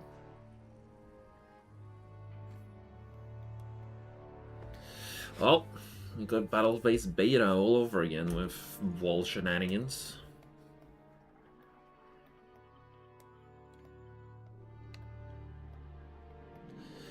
Either way, Kagari is moving in with its Imperial Dojo to try to steal Green Alert's oil derrick, and seems to have some level of success as he sends the engineer from the middle instead. Barely reaching it with the ability in time, as Green Alert, on the other hand, opts to go for a Tesla push, sending his engineer out to deal with to recapture the oil and earn the money regardless. As the conscripts secure the middle, taking a nice little profitable trade, and Kagari seems to opt to go for tier 2.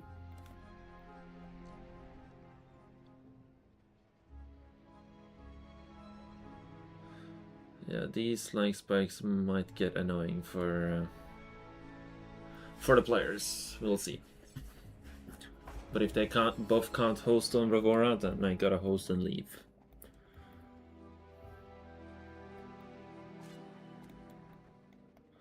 When Bear gets sniped without getting a kill of its own, as the barracks gets deployed and a Tesla coil is being built in the middle. The Bears to prevent the tank busters from doing too much, as the MCV drives back and forth in front of the Mecha Bay. It doesn't seem like a good situation for Kagari right now, as the power plant is going to be destroyed and a third refinery is being built by Kagari. But Kagari will most likely have to sell its previous refineries. One refinery down in profit, as the flak troopers move in to kill the Mecha Bay. If it gets out a VX chopper, that would be huge, but it does get crushed. And down goes the refinery. And that's game number 1. And the scores are incorrect again, because I forgot to update them.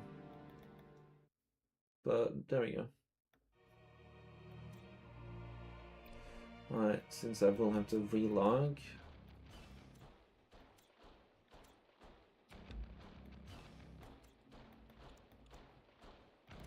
Oh. There we go.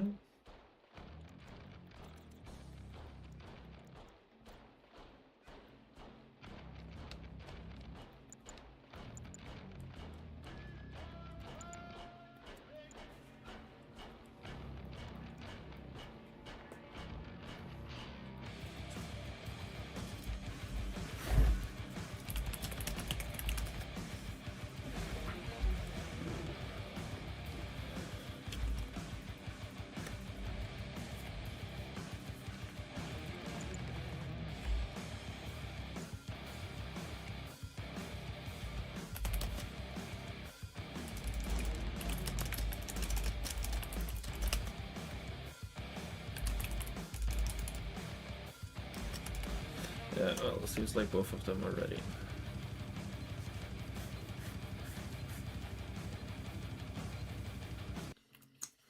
Let's see if Green Alert will do some interesting strategies on this map.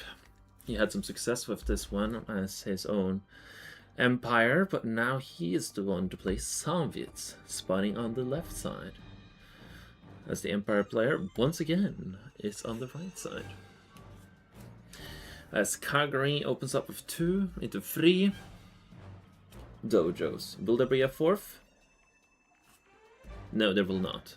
However, Green Alert does open up with the bears. If he gets a 3rd bear right now, he can send it out here and deny everything. If Green Alert... Yes, Green Alert is doing what I think will be done on Grindenberg in the future. Straight to capture the enemy firebase. Make it very awkward to expand. So the Empire player would have to send a refinery core around the side and over here.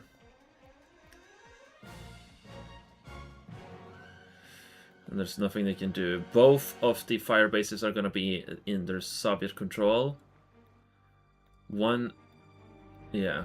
And Kagari is doing what Empire players most likely will also do, which is to hide the dojos and produce the Imperial Warriors to easily take the Swiss banks.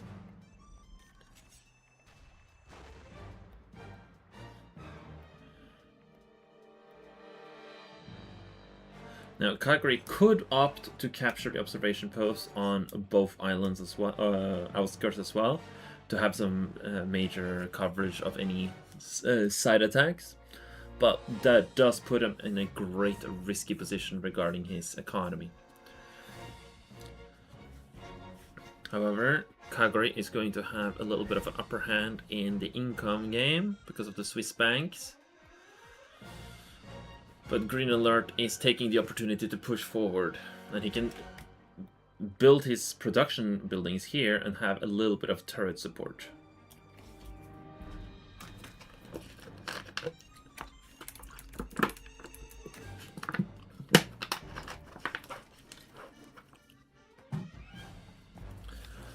He drives all the way up and decides to deploy in front as he builds a Tesla coil and a barracks in the middle. Kagari needs to quickly build some dojos to get out the infantry that it needs. And potentially even try to get a VX chopper and move the MCV down. But Kagari doesn't seem to remember that the turret was taken, so the refinery core gets completely destroyed. Utterly annihilated. And Kagari throws in the towel on game number 2.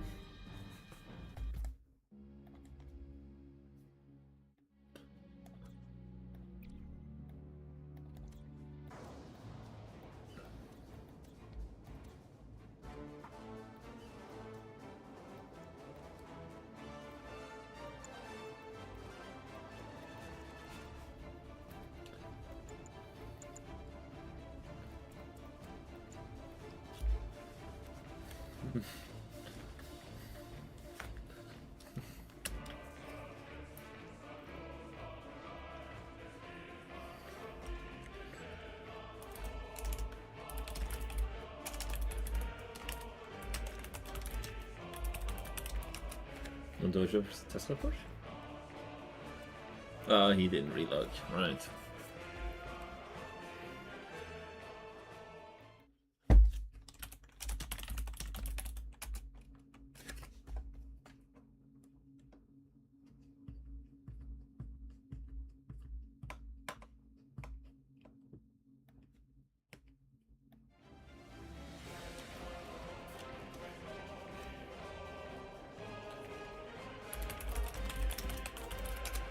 Nicely done, Green.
Height.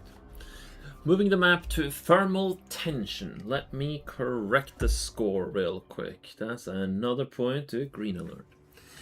That brings us with the light blue empire in the top right corner as Kagari is swarming the map with dojos to the base of green alert, going for a crane into barracks and reactor at once. It's the green Soviets reigning supreme. Showing the Empire players the dangers of dealing with a Tesla push when you don't encounter it with infantry.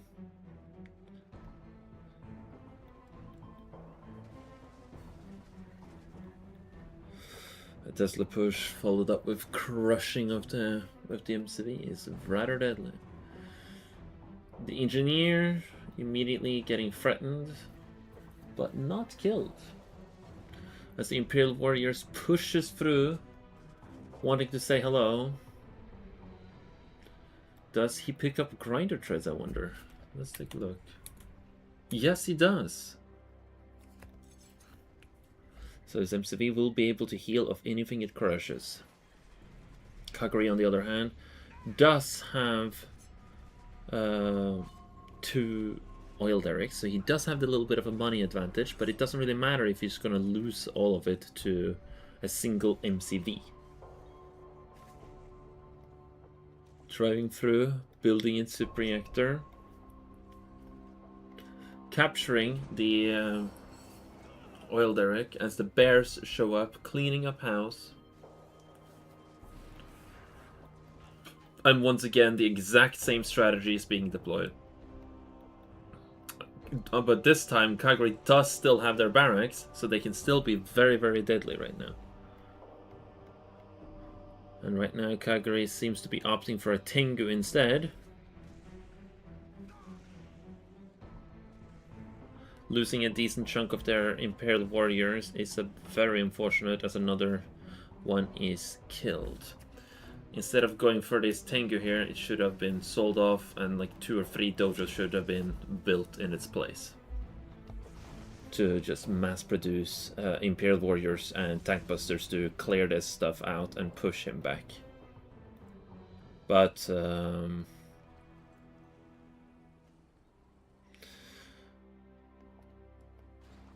Green Alert is... Oh, Green Alert is just eliminating Kagari fully by going for the oil derrick as well. No more money income whatsoever. As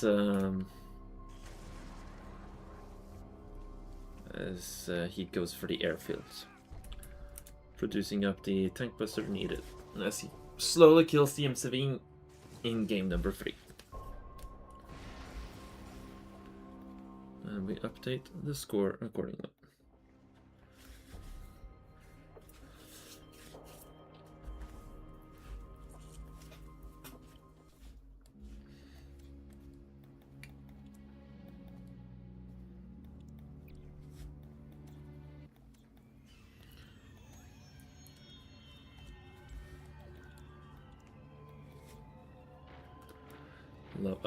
I forgot to change lobby, did I not? I did.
Spawning in on the left side as the Green Soviets, we got Green Alert. The map is Lake Albatross and the Swiss banks are ready for the taking. The Empire player is out and ready to get both of them most likely, or at least try to, as Kagari is expanding with the light blue Empire.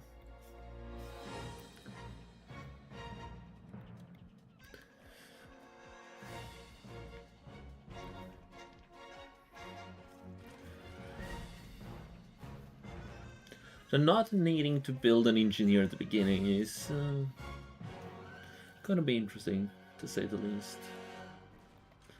As the Soviet player begins to destroy the nearby civilian structure, as the Doja Core gets forced away, the Imperial Warriors are going to force that Flak Trapper out of there. And the bear has to sacrifice itself now. The Flak Trapper will be able to make that building unusable, but it will die in the process.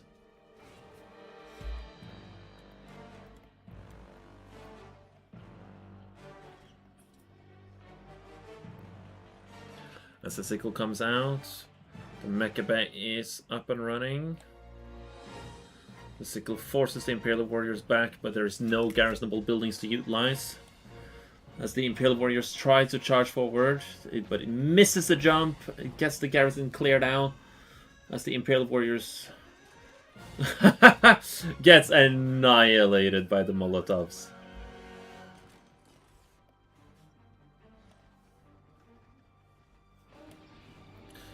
Bullfrog doing a good chunk of damage onto the Tengu, as the Tengu chases down the Bullfrog, but finds just the sickles.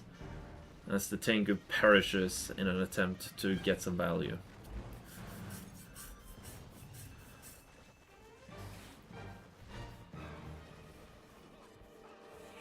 As the Imperial Warriors get pushed out, the Soviet has secured their Swiss bank, keeping their economy on an equal powering to that of the empires.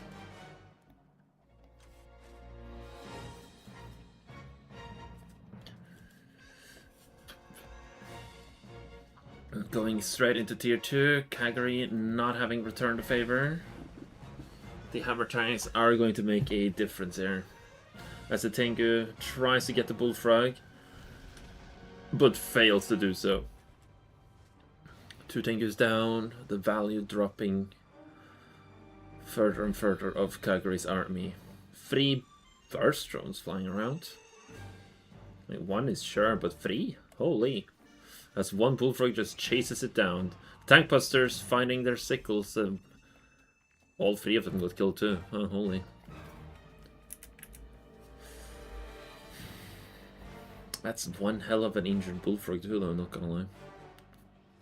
Nonetheless, Green Alert taking the opportunity to expand, to build up his economy lead over Kagari by all of these kills he has secured. Kagari, in the meantime, having gone tier 2 into VX choppers.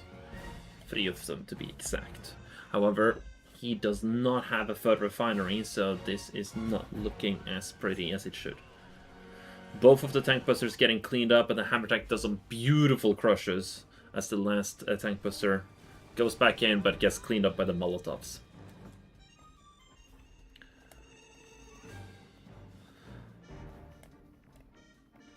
Two Bullfrogs now.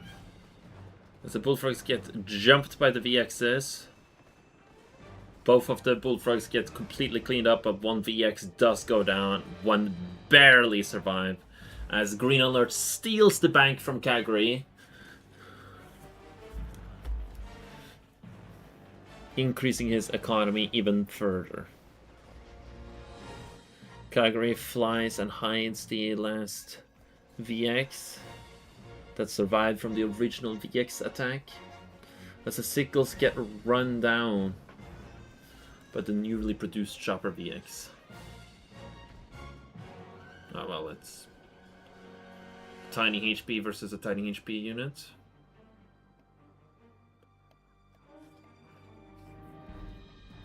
As 3 Bullfrogs crosses the map, the Imperial Warrior production has returned as Kagari tries to regain their Swiss bank. Sickle finally gets cleaned up as well. Well, Green Alert takes the opportunity to expand to the water, securing his 4th refinery. Trademark soon.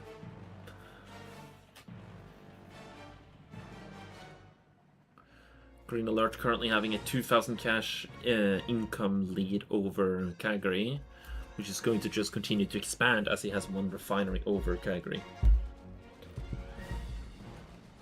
3 units inside of the Swiss Bank, 1 Imperial Warriors and 2 Tank Busters, making it a little bit trickier for tanks to support it, but does not make a difference for the Conscripts or the Twin Blades.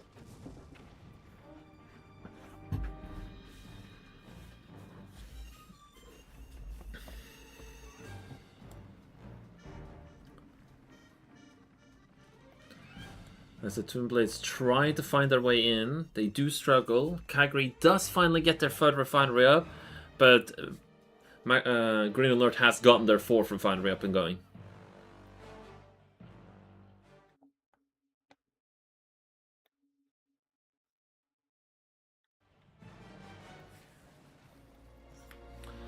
And he's moving towards his 5th / trying to push. The Swiss Bank almost completely destroyed, barely surviving with a strain of HP. As the Twin Blades split up to kill the Swiss Bank and distract Calgary. Calgary, who's trying to go for tier 3 instead. Interesting. The Swiss Bank does go down, and it seems like Calgary has ejected their infantry, which is a good thing to do, because if you lose the building, you also lose the unit. Tier 3 is coming out from Green Alert as he goes for his 5th refinery, putting Calgary's economy back in the dust of the garbage bin. The VX Choppers not able to do much as the Twin Frog combinations is just too strong in this matchup right now. Going for tier 3 just encourages the Soviet players to continue with Twin Blade spam. And allowing the Soviets to get an economy lead like this is not a good idea.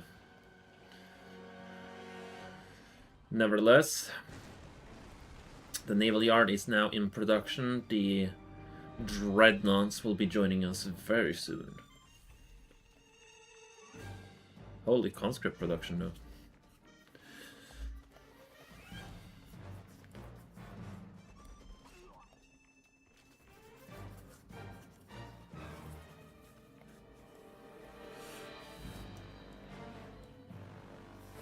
As the battle lab finishes, Calgary might almost be tier 3. Twin Blades cleans up the Imperial Warrior as Green Alert starts to secure a lot of the garrisonable buildings around the map, securing that Calgary can't sneak around doing anything without being seen.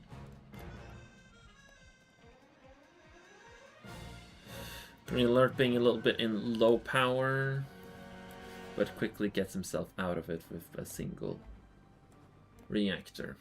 No super weapons or anything like that just being built. Just good old Dreadnoughts. No Kirov, no APOC or V4.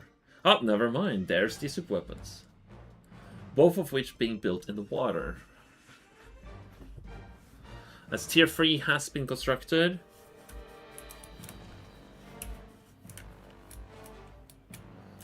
there will be Wave Force artillery to try and fight against Dreadnoughts, but Dreadnoughts outrange the Wave Force artillery.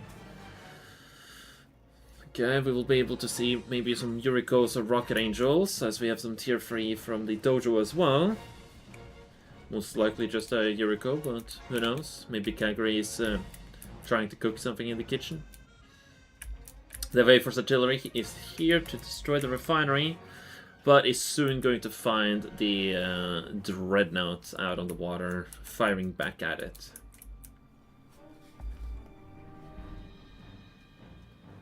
As the Terror Drone moves forward, the orbital drop forces it to stand still. No, the Terror Drone forces it to stand still. As the Dreadnought just completely annihilates it.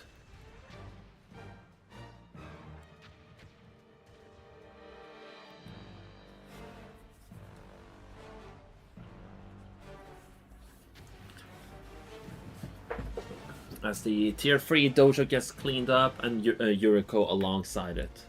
The Bullfrog forces the Tengus away, shooting down one, shooting down the second, shooting down the third and fourth Tengu, as the VXs try desperately to follow after, killing 2 of the Bullfrogs with the crash landing Tengus. And no, the VXs are just getting melted through by the Bullfrogs. The Bullfrogs just running away beautifully, killing down one after another. As Gagri throws in the towel. And that is game number 4.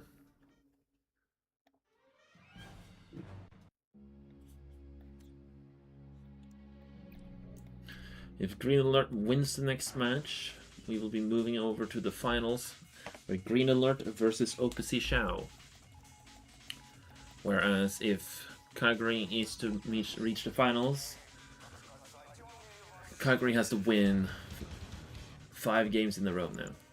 I am also...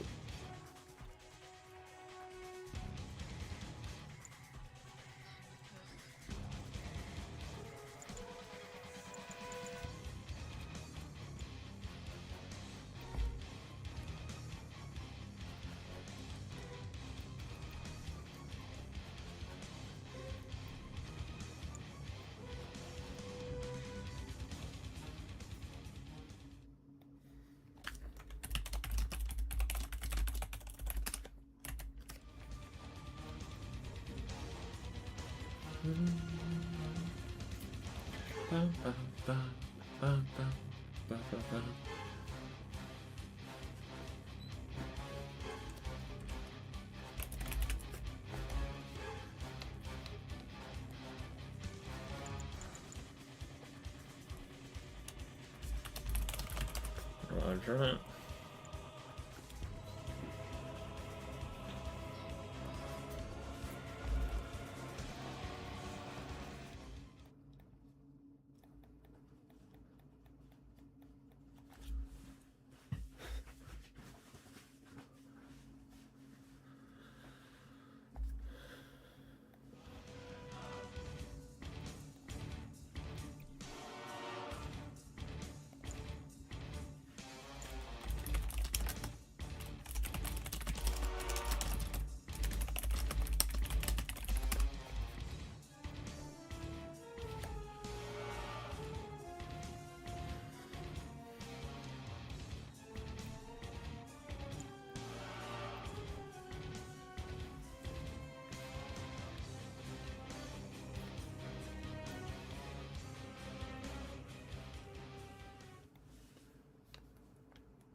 Huh, I can actually choose my color.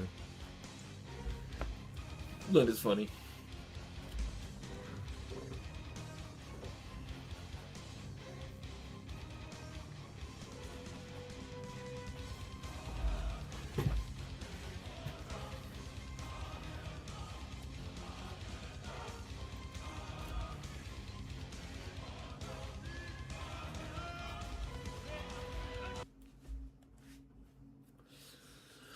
Which brings us to the match point game between Kagri and Green Alert. Spawning in the top right corner as the light blue Empire, we got Kagri. And the guy who might go to the finals themselves, we got Green Alert as the Green Soviet yet again. Who keeps showing us why Tesla pushing is very deadly and something you should be concerned about. And Kagri not showing us how to deal with him. But he tries. Regardless, we got a crane opener yet again. Empire player trying to do some shenanigans here. Blocking themselves a little bit from the walling there. Nothing too crazy just yet.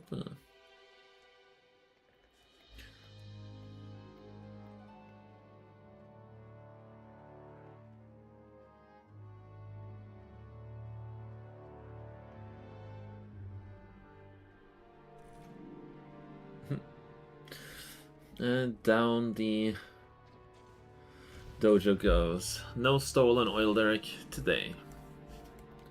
Something Green Alert will be very pleased with to see. Super reactor being built immediately.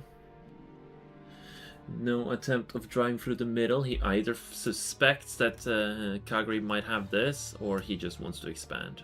And it seems he wants to expand.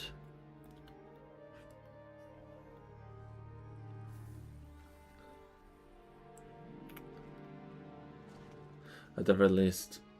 Oh, yeah, there we go.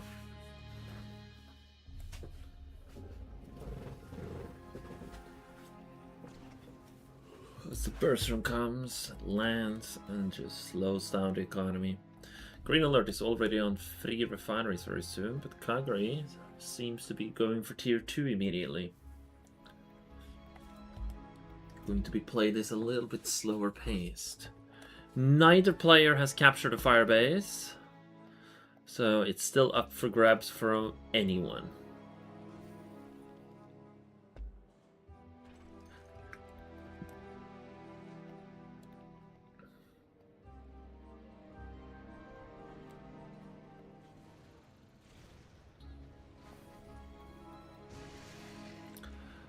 Ooh.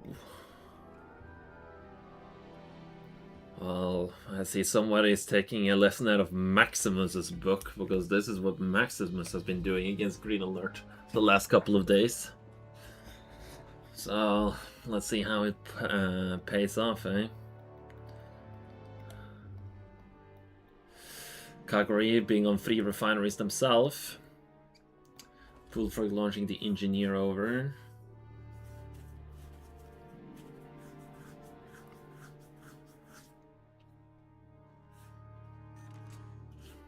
As Green Alert secures his firebase, making it a little bit more annoying for the Tengus to fly around. However, I'm curious if he will try to capture this one as well when he sees that it's still neutral. Ooh, Kagari is responding with tier 3. You know, this might be a little bit interesting.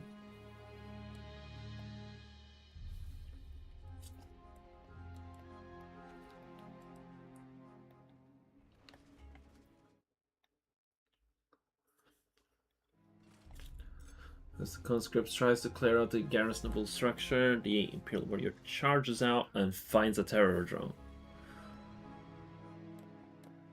Another Imperial Warrior runs forward and scouts out Green Alert space. Green Alert has successfully stolen the firebase from Kagari. So Green Alert is going to have a great time moving around the map, having 2 different places he can just drive his army to for extra protection. Launching a couple of conscripts forward as the dojo is on tier 2. Kagari trying to go tier 3 is delaying him from having an army, but it will be a powerful unit, but it doesn't matter if you don't have an army to support tier 3. A single terror drone shuts down the King Oni from moving, after all.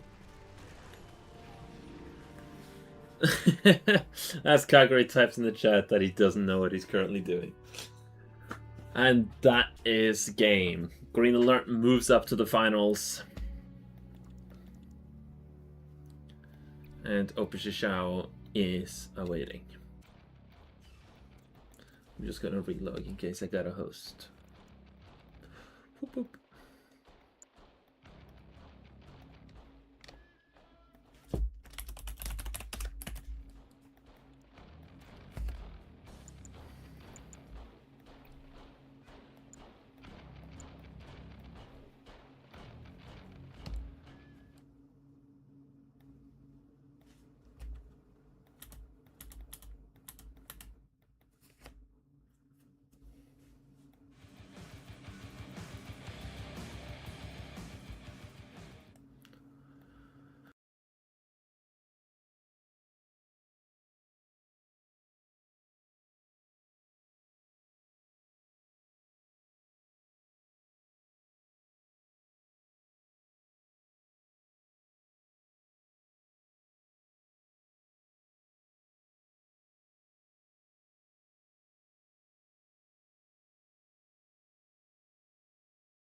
Seems like we are good to go.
Then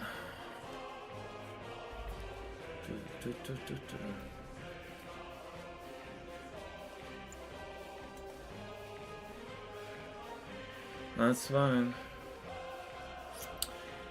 That is fine, Green Alert.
Let's fucking get this over with.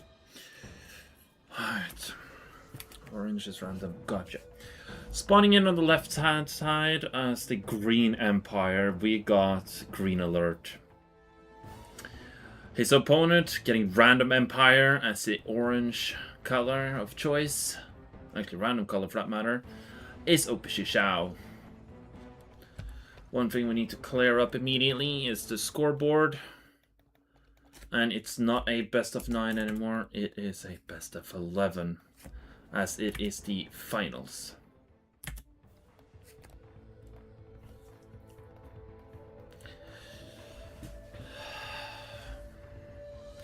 Island Pascua is the first map of choice after the map elimination.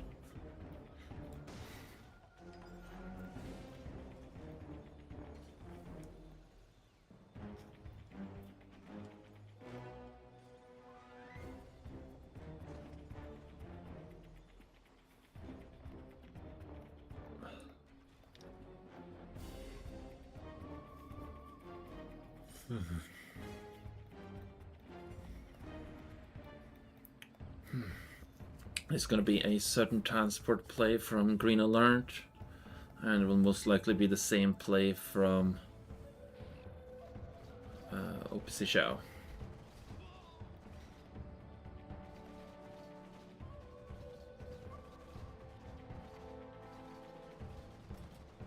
Green Alert gets a nice kill on Opishishao's Tengu, but Opishishao returns the favor by killing Green Alert's Tengu.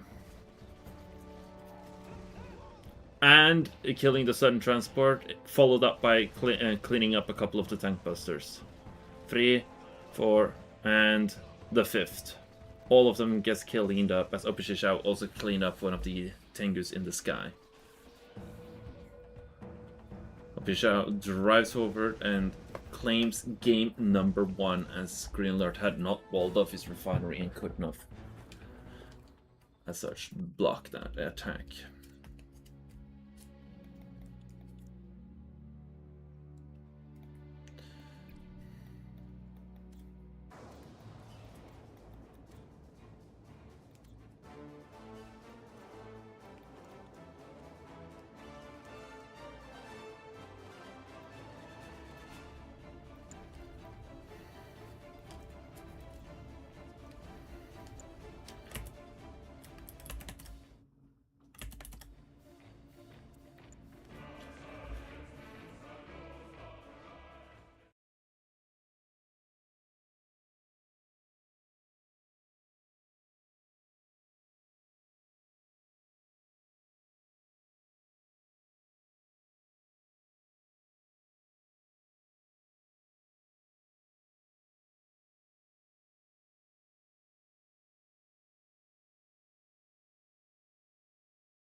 Spawning in on the top right-hand corner of the island Pascua, we got Green Alert as the Green Empire. His opponent in the southwest corner as the Purple Soviets is Opishishao, who is already taking game number 1 in his favor. Opishishao opts to try and rush forward with a couple of flak troopers, pushing Green Alert away from the middle.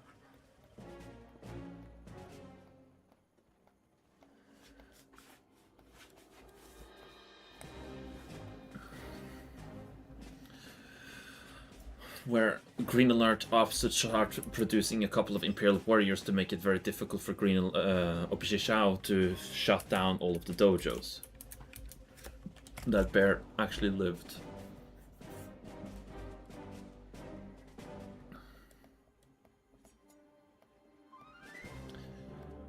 As the Imperial Warriors and dojos slowly try to get up, considering that they are dealing with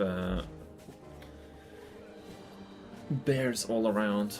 The engineer from Opishishao secures the fire base successfully,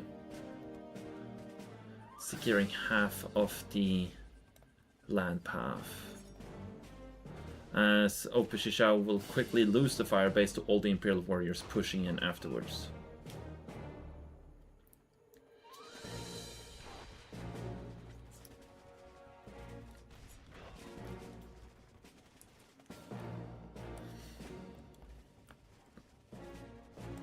As a fire base has a minimum range, which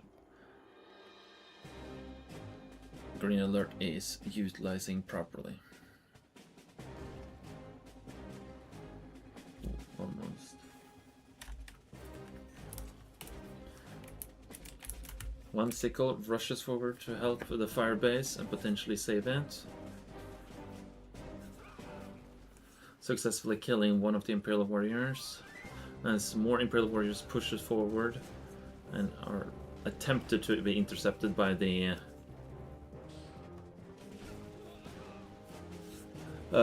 fire base, but the fire base just misses majority of the time. The sickle does clean up a lot of the Imperial Warriors, but will it be in time? It in fact will be in time. As the Tengu lands to try and finish the job with honorable discharge. If Opishishao wants to keep it now, he would have to use an engineer to repair it instantly, but it's going to die from the gunfire too quickly regardless. In any case, Green Alert did lose a lot of value on those Imperial Warriors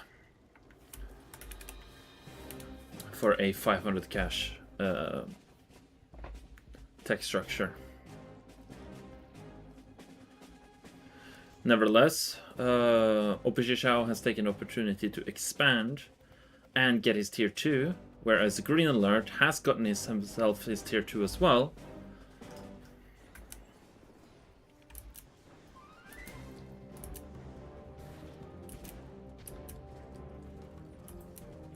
The Bullfrog comes forward, getting surrounded by the Tengus, as the Hammer Tank steals the Bullfrog cannon and finishes off the VX chopper nicely. As the Tengus gets cleaned up by the Hammer Tank. However, as the Hammer Tank is still severely injured, the Bullfrog cannon will disappear altogether. Does he have another Bullfrog? No, that Hammer Tank is as good as dead.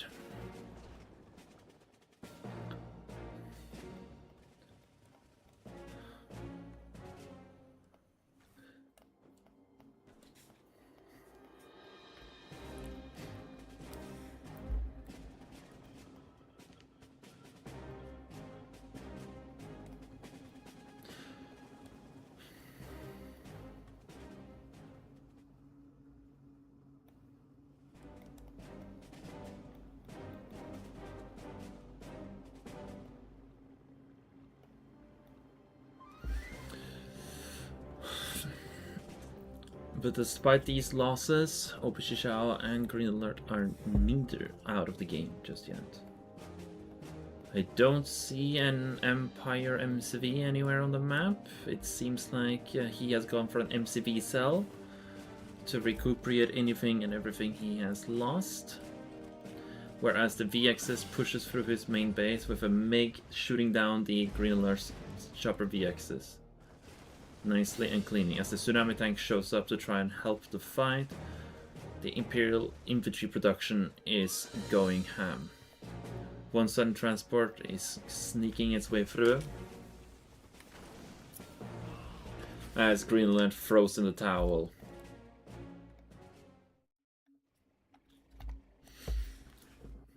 And game number 2 goes to Opishishao.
Okay, give me a second.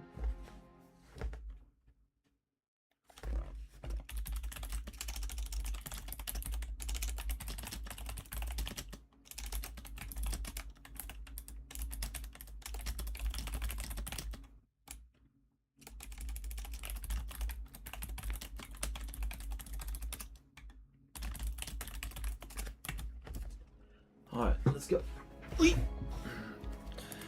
Opishishao still with the random color, throws me off every time. Opishishao spawning in on the right hand side of Battle Base Alpha as the purple allies.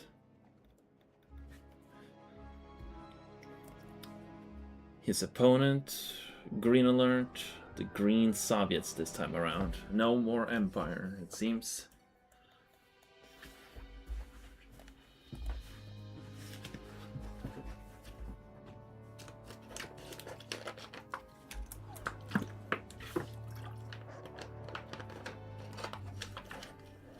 Opishishao getting an equal trade on the dogs and bears as the conscripts rushes forward.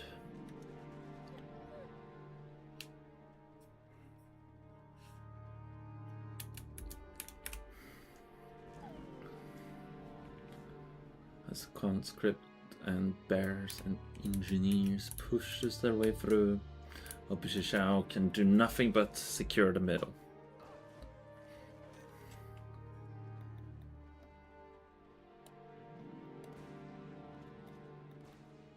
There's one peacekeeper in that building, pushes his way forward.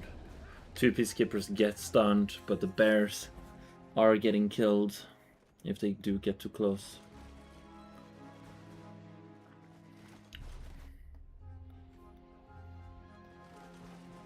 As the Vindicator flies forward.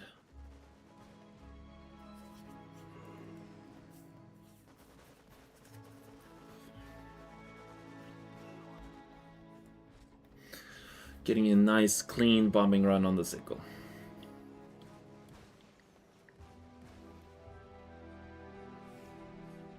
If no bullfrogs in sight, the sickle is as good as dead.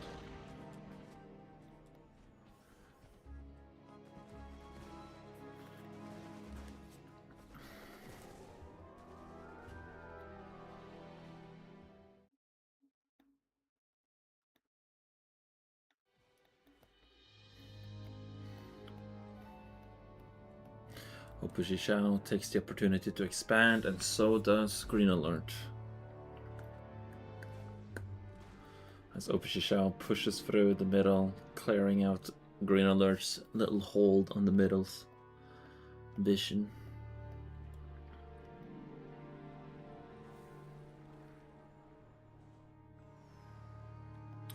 As the Vindicators fly to find their new target.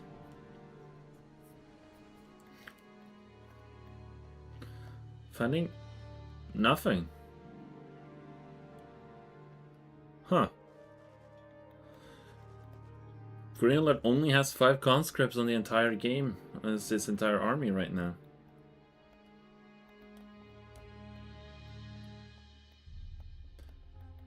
Probably just trolling at this point. He's building something. A cheeky reactor. Opishishao is not bombing anything as he is just hunting for any and all targets that he could find.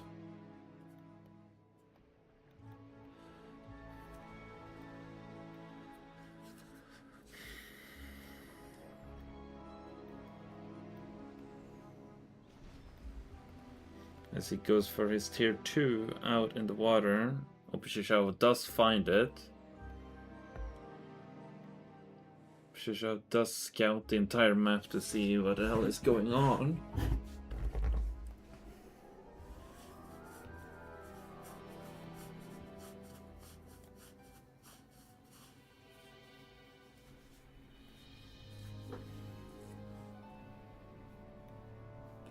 Uh-huh.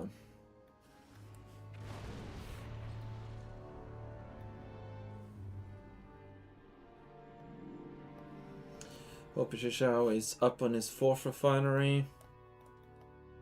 And this is just a joke right now, I'm not gonna lie. Green Alert, please.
Yeah, to address the people in the chat here.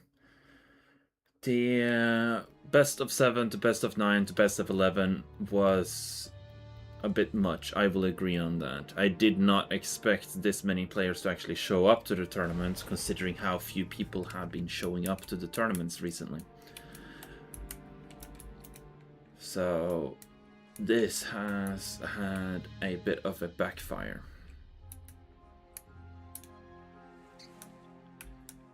And seeing Green and Alert just doing this right now, like, what the fuck, my guy?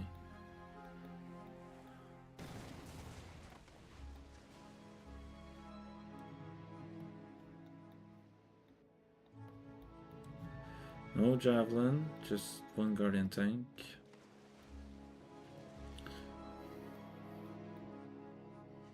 Just spam Riptides up his shell. They can fight on land.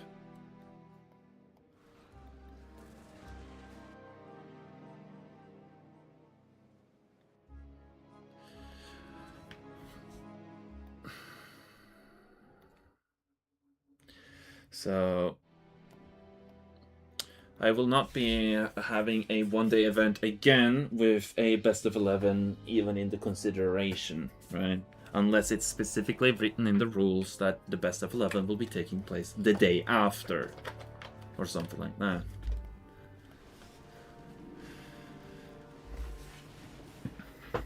The idea behind this event was to showcase a lot of the new maps, especially with the focus on the new tech structures. And a best of 11 was to ensure that, hey, enough games were played where they would play a lot of different maps.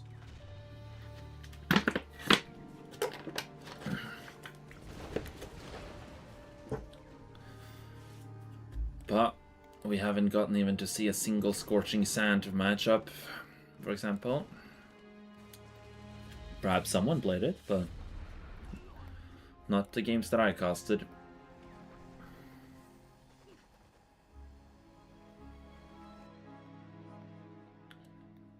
And this honestly just requires tier 3 right now.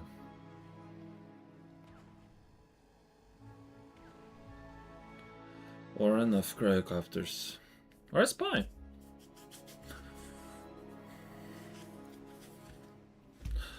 A spy, a Riptide, and the cryocopters. That's enough.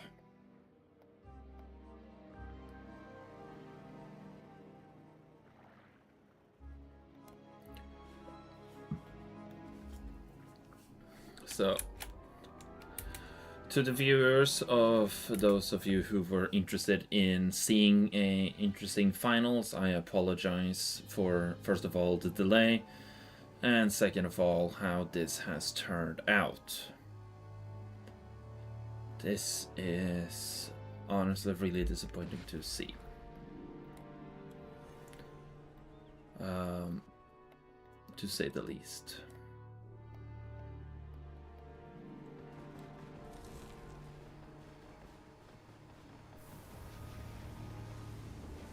All of the Vindicators on one.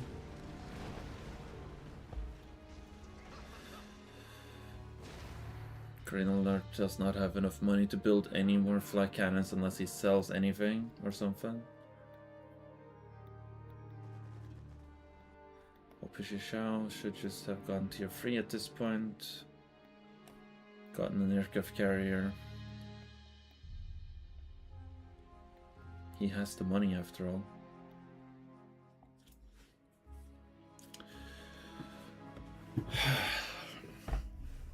And if you are one of the people who donated to this event, I am once again very sorry for the outcome of the finals there. The players are tired, it's late for both of them.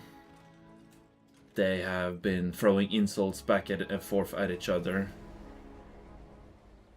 And one wants to finish the finals today, another wants to delay the event.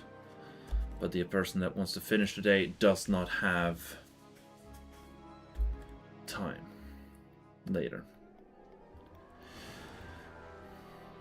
And after a lot of back and forth, the person that wanted to delay it has agreed to continue with it, but this here is honestly just disappointing to see.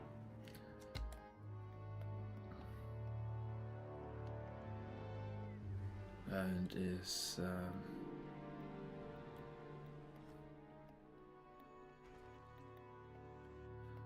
not cool whatsoever.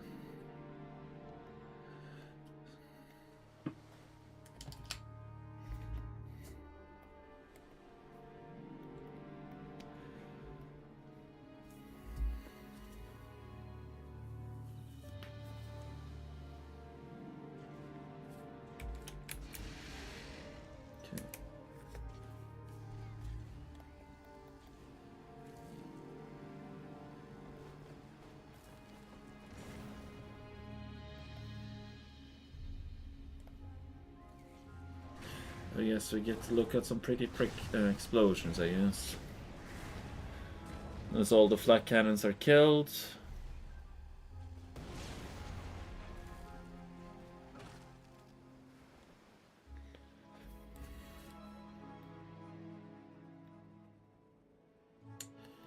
And Opishisho takes another game.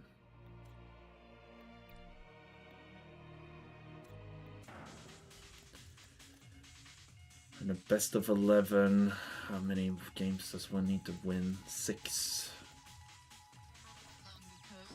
We're on game 3, so this will be game number 4.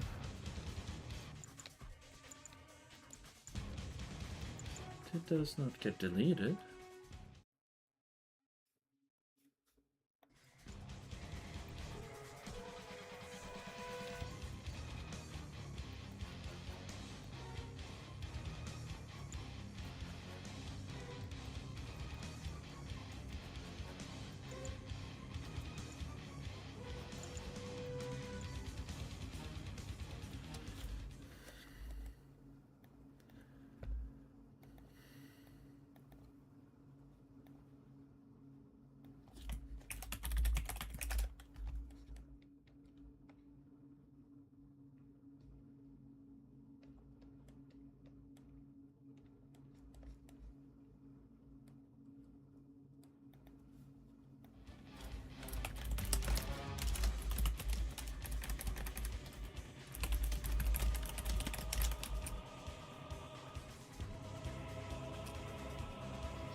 They did not for some reason.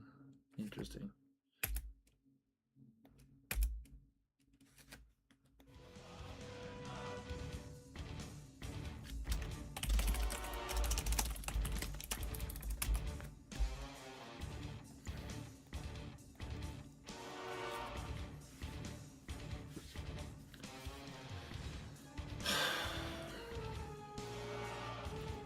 Maybe we get an entertaining game, but honestly, I have my doubts. Not gonna lie.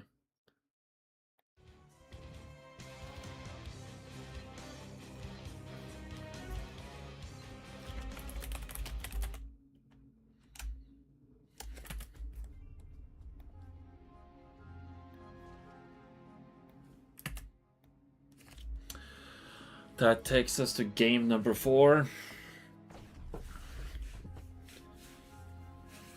On Battle Base Delta. Opishisho spawns in as the Red Allies versus his opponent, Green Empire, Green Alert.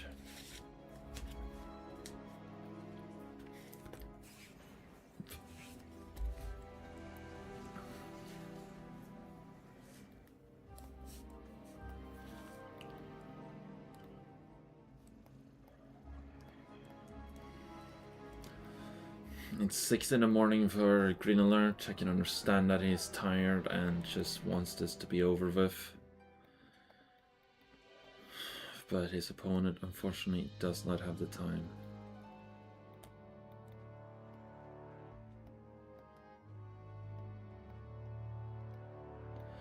Green Alert secures his own fire base and oil derrick, as does Opishi Shao. As long as Green Alert plays this well, he should have a good chance at winning this.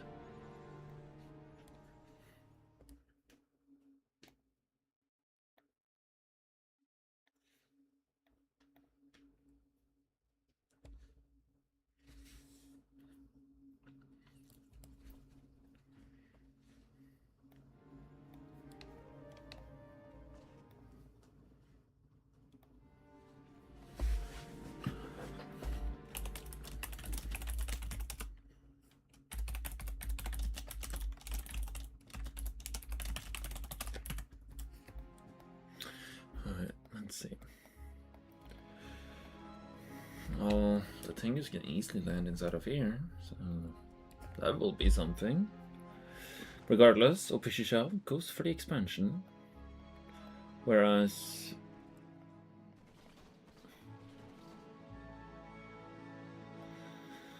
Green Alert continues with his Tengu production.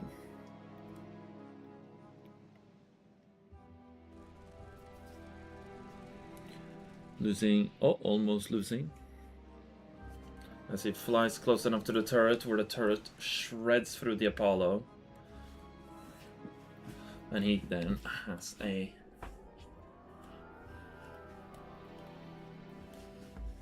early unit advantage, which should allow him to more quickly go into the third refinery, as he has the Tengu numbers he wants. And as Opishi Shao has secured his third refinery, this will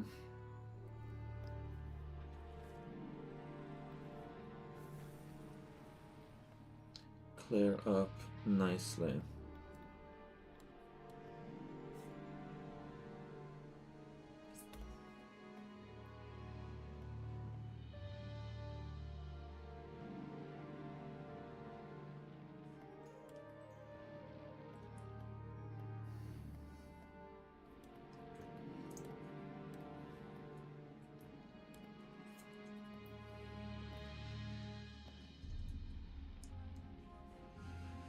The Tengu cloud getting bigger and bigger, up to 9 Tengus currently. As Green Alert seems to be stockpiling a bit of money to try and get his third refinery going. Opishi Shao, in the meantime, getting his second airfield, going for his 4th refinery.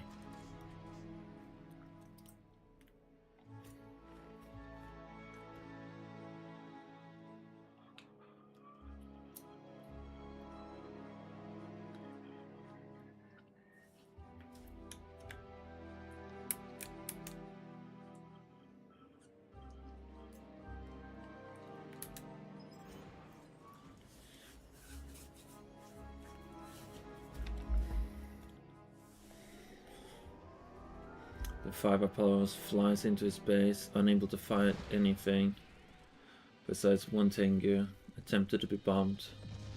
Opishi finds out where the remaining Tengus are, as they are hiding on the oil derrick of Opishi Shao.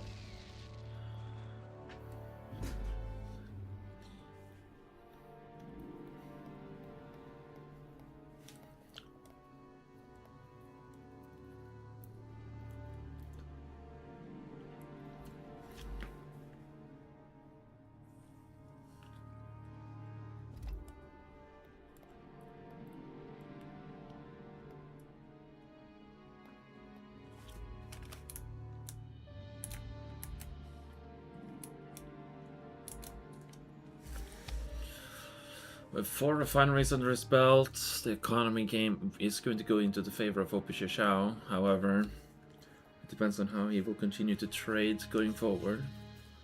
Green Alert can transition into his tier 2 right now, and then try and get his 4th refinery at the same time to get some VX choppers out on the ground. But it seems like he wants to just get a lot of Imperial warriors to apply pressure with.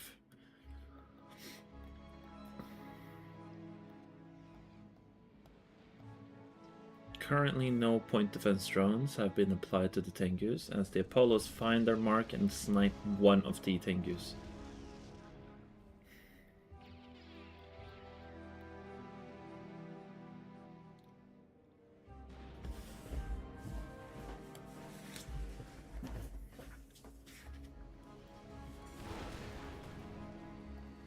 And Dojo down.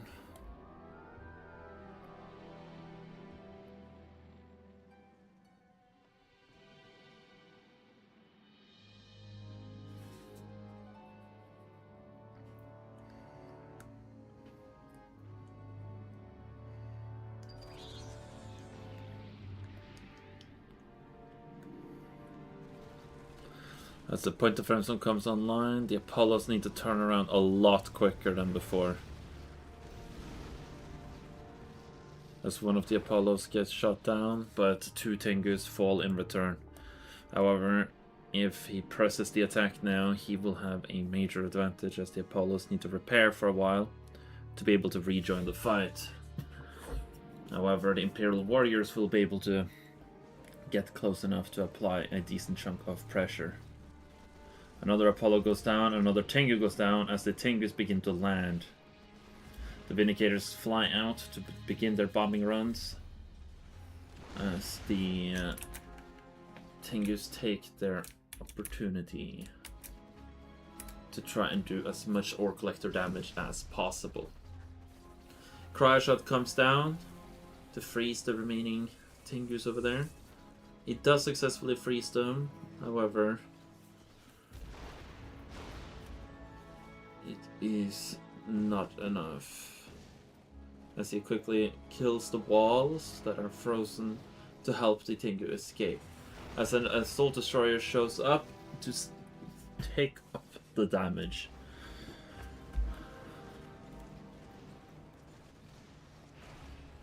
That the Ore Collector were to take.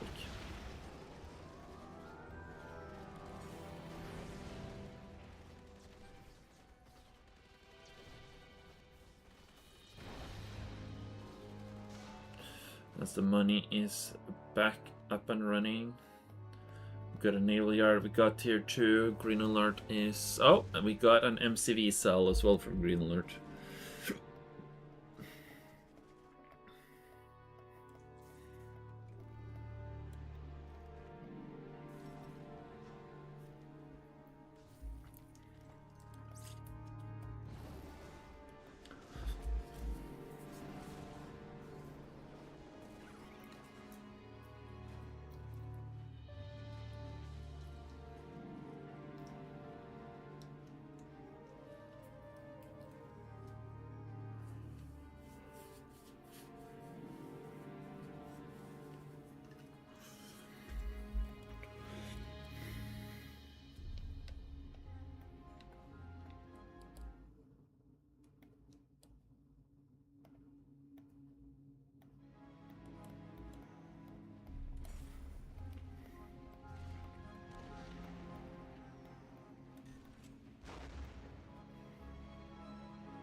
As Opishishal brings out the Cryocopters to snipe down the remaining economy from Green Alert.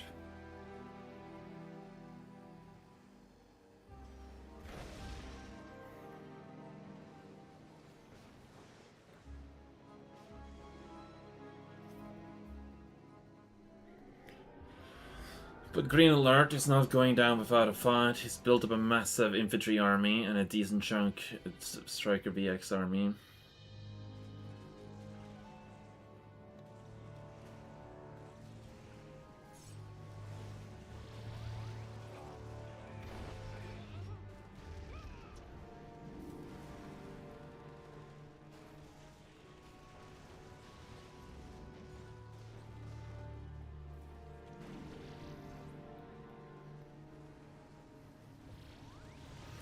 As Opishishao gets a clean bombing run on the V-axis, and the Cryoshock comes down to distract the tank busters, and the Cryocopter splits up very nicely as the Ore Collector drives through them all, crushing all of the tank busters in a one fell swoop. As the Ore Collector is already reached elite status, and might even reach heroic.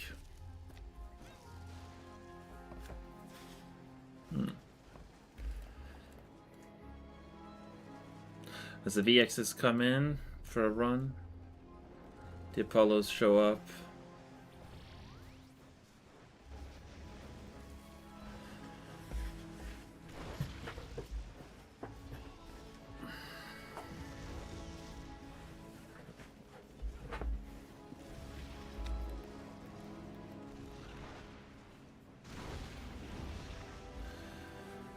Game number 5 is now over. Opposition takes another win.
I will also note and take the opportunity to note that I did give the opportunity to Opposition and Green Alert to agree to do a smaller finals to accommodate for the fact that they had less time.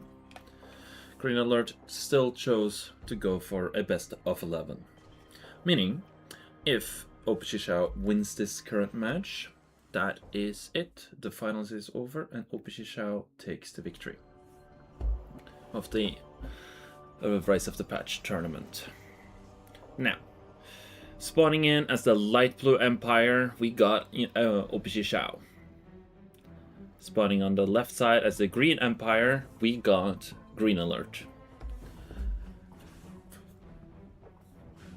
A full-on mirror match with two dojos coming from Green Alert straight across.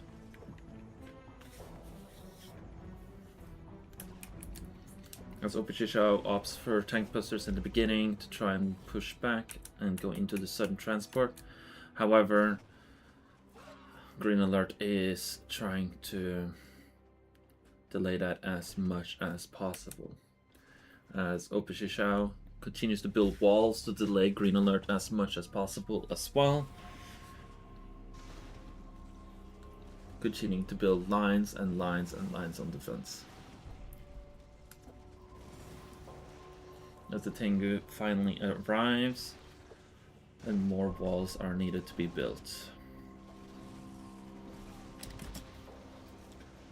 As the sudden transport is killed, the MCV is going to get killed as well. However, Green Alert does not have enough money for a Mecha Bay. Is Obishishao able to push this back? No, he is not. Green Alert does take a game.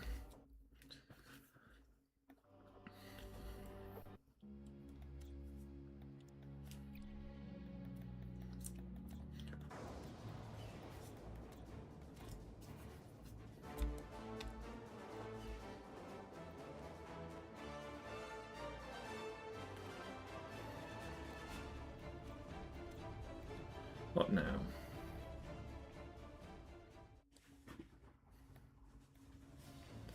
There we go.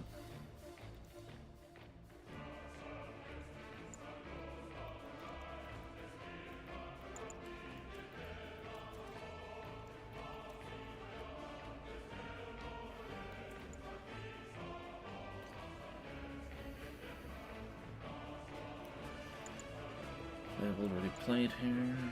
Scorching Suns.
Did you not play this? Let's see. We had... No, we have thermal tension. Right.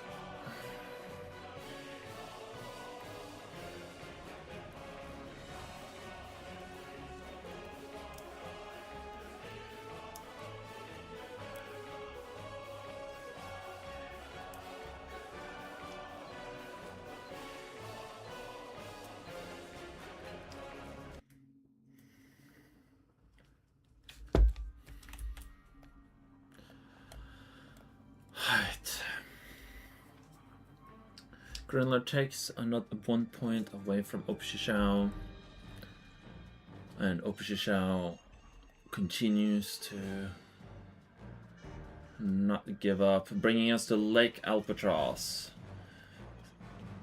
Grinler choosing to play as his Empire versus the random Opshishao, which has turned out to be Light Blue Soviets.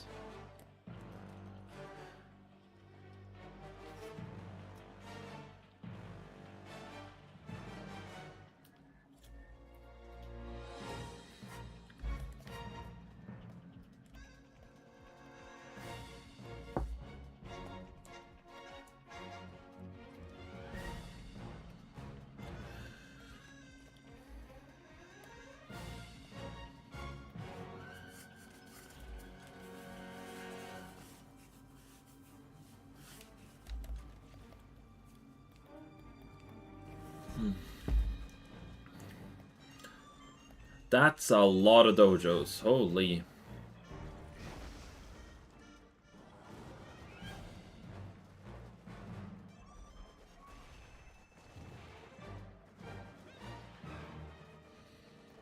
Bear got a nice clean kill. And another. As Green Alert struggles to find the opening that he's trying to create with the amount of dojos he's having here. However, it seems to have finally broken through, and he will be able to start cleaning up the garrison here.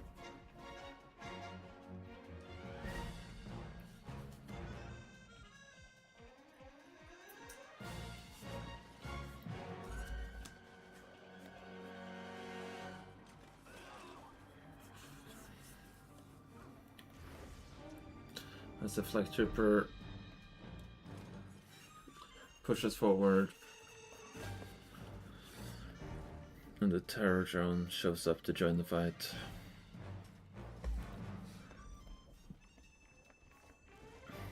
Just as the sickle joins and the conscript is finally able to clear out the garrison. One by one.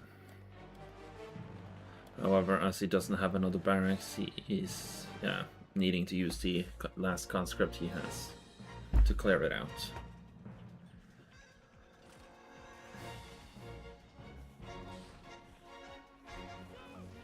Which he is. But now he needs to get the conscript in. There we go. As Green Alert takes the opportunity to expand with his one Tengu army and a burst drone. What else does he have? And a nanocore for the ducks. Alright, interesting. Opishishao, on the other hand, opts to go straight for tier 2 and pushes straight into Green Alert's base, following up with bullfrogs and terror drones. Still no tier 2, only tier 1, as the naval yard and third refinery is being deployed.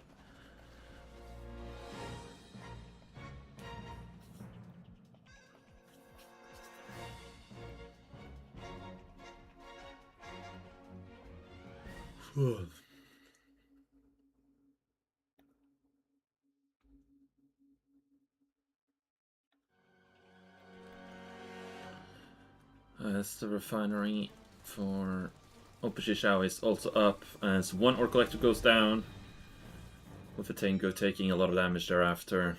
3 refineries versus temporary 2 refineries.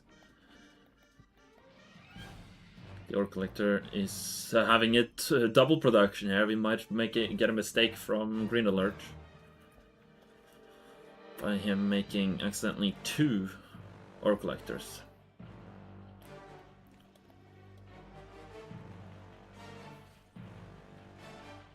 Well, he does cancel it. He does see it. Okay.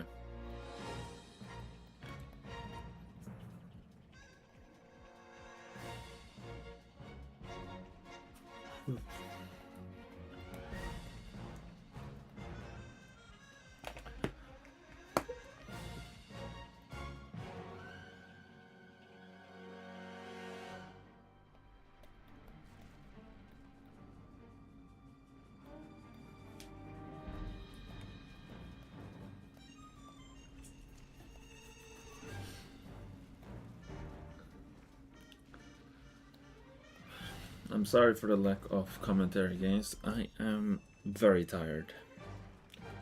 And so are the players in the game as well.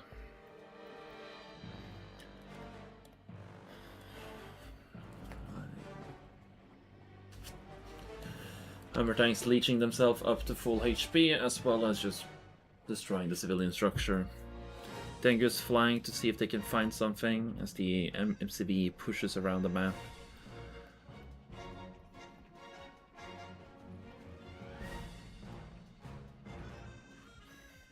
Trying to expand further. The naval yard was a little bit of an odd move, but regardless, it was a move.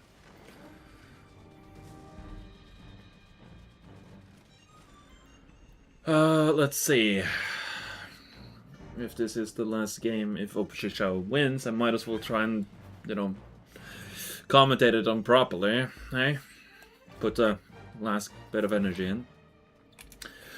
Opishishao takes the opportunity to leech spam the bank, slowly putting pressure on Green Alert's income. However, Green Alert is trying to get his 4th refinery here, it seems, something that Opishishao is also doing. However, Green Alert needs to be very careful, because if that... No, that's a mainframe core. Just as expensive, but definitely not something I was prepared for. As the conscripts are able to garrison this right now, to slowly make some money to repay themselves and get some more value for their lives. However, it seems Opishishao will be interested in going tier 3 with his Naval Yard or War Factory. Not certain exactly which one. No, Green Alert, I mean, not Opishishao. Not certain exactly which one he would prefer just yet. However, 4 refineries economy for Opishishao is going to make this a bit of a difficult task for Green Alert to complete and capitalize fully on. He is delaying the attack with the walls, which is amazing for him right now, as it prevents the quantity from doing as much as they would like to do before the quality comes out to help him. The Twin Blades move in, but the Bullfrogs are a little bit far away, so if the Tengus take the opportunity, no, they land, giving the Twin Blade the opportunity to just kill whatever the fuck they want. They decide to kill a Tengu. That's fine. Applying pressure to the MCV. Tier 3 on both the docks and the Mecha Bay. As the MCV gets completely cleaned up. And the mainframe core is, technically speaking, no longer needed. Green Alert does have the money, but he is in the low power. He's back in power now that he got rid of that. So he will be getting Wayforce artilleries and Shogun battleships.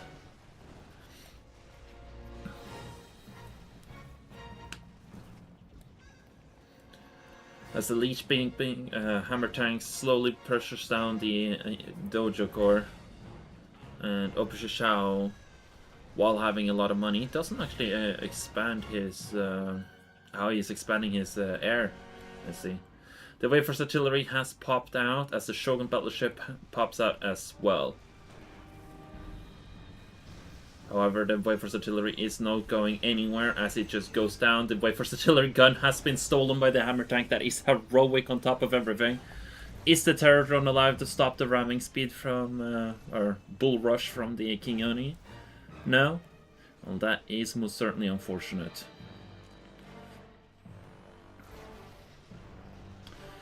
Nonetheless, he does have a heroic artillery range right now, so that is gonna hit hard.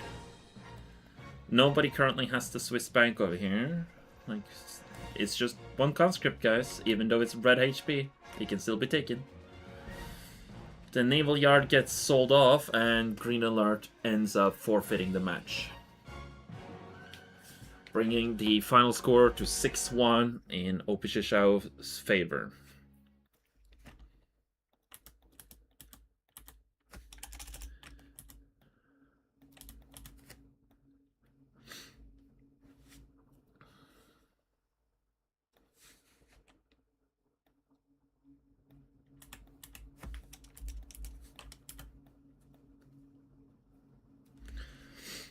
There we go.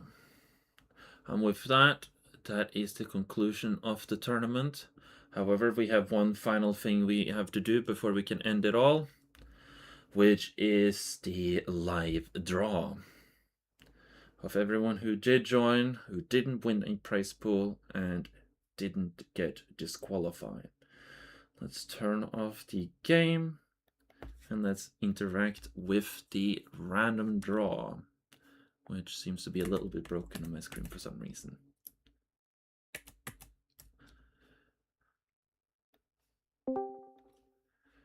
Let's see. Rise of the Purge sign-ups. Boom. And then we go back to the brackets real quick to check. Master Hand did not show up, from what I understood. Then we have Dark Mage refused to play, so he got himself disqualified. Tsar did not show up at all. Let's see. And it seems everybody else has played. However, the people that has won money is also not going to be on this list, which includes the finals and semi-finals people, 1st to 4th place. which means Green Alert is gone from this list. Opishishawa is gone from this list. And who else? Kagari and Sade is also gone from this list. There we go.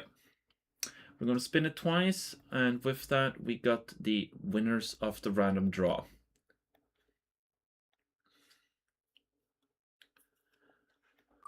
The first winner of the random draw is...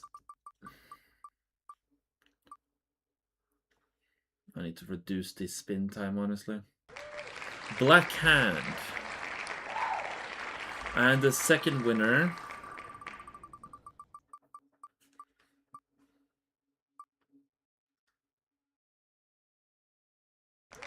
Maniac Merdo. Alright. Congratulations to those two guys. They will each win 30 bucks. Thanks to all who did participate, and once again, or just no, not even once again, but thank you to all those who donated to the tournament. Thank you to Medstar. Let's see, let me get the names correct. Medstar, Ashin, how do you pronounce this? Ashindal Father, Host Easy, and X on Your Head for donating to the Relic Free tournament. Now, if you excuse me, I will go to bed, and then I will pay out the prizes tomorrow.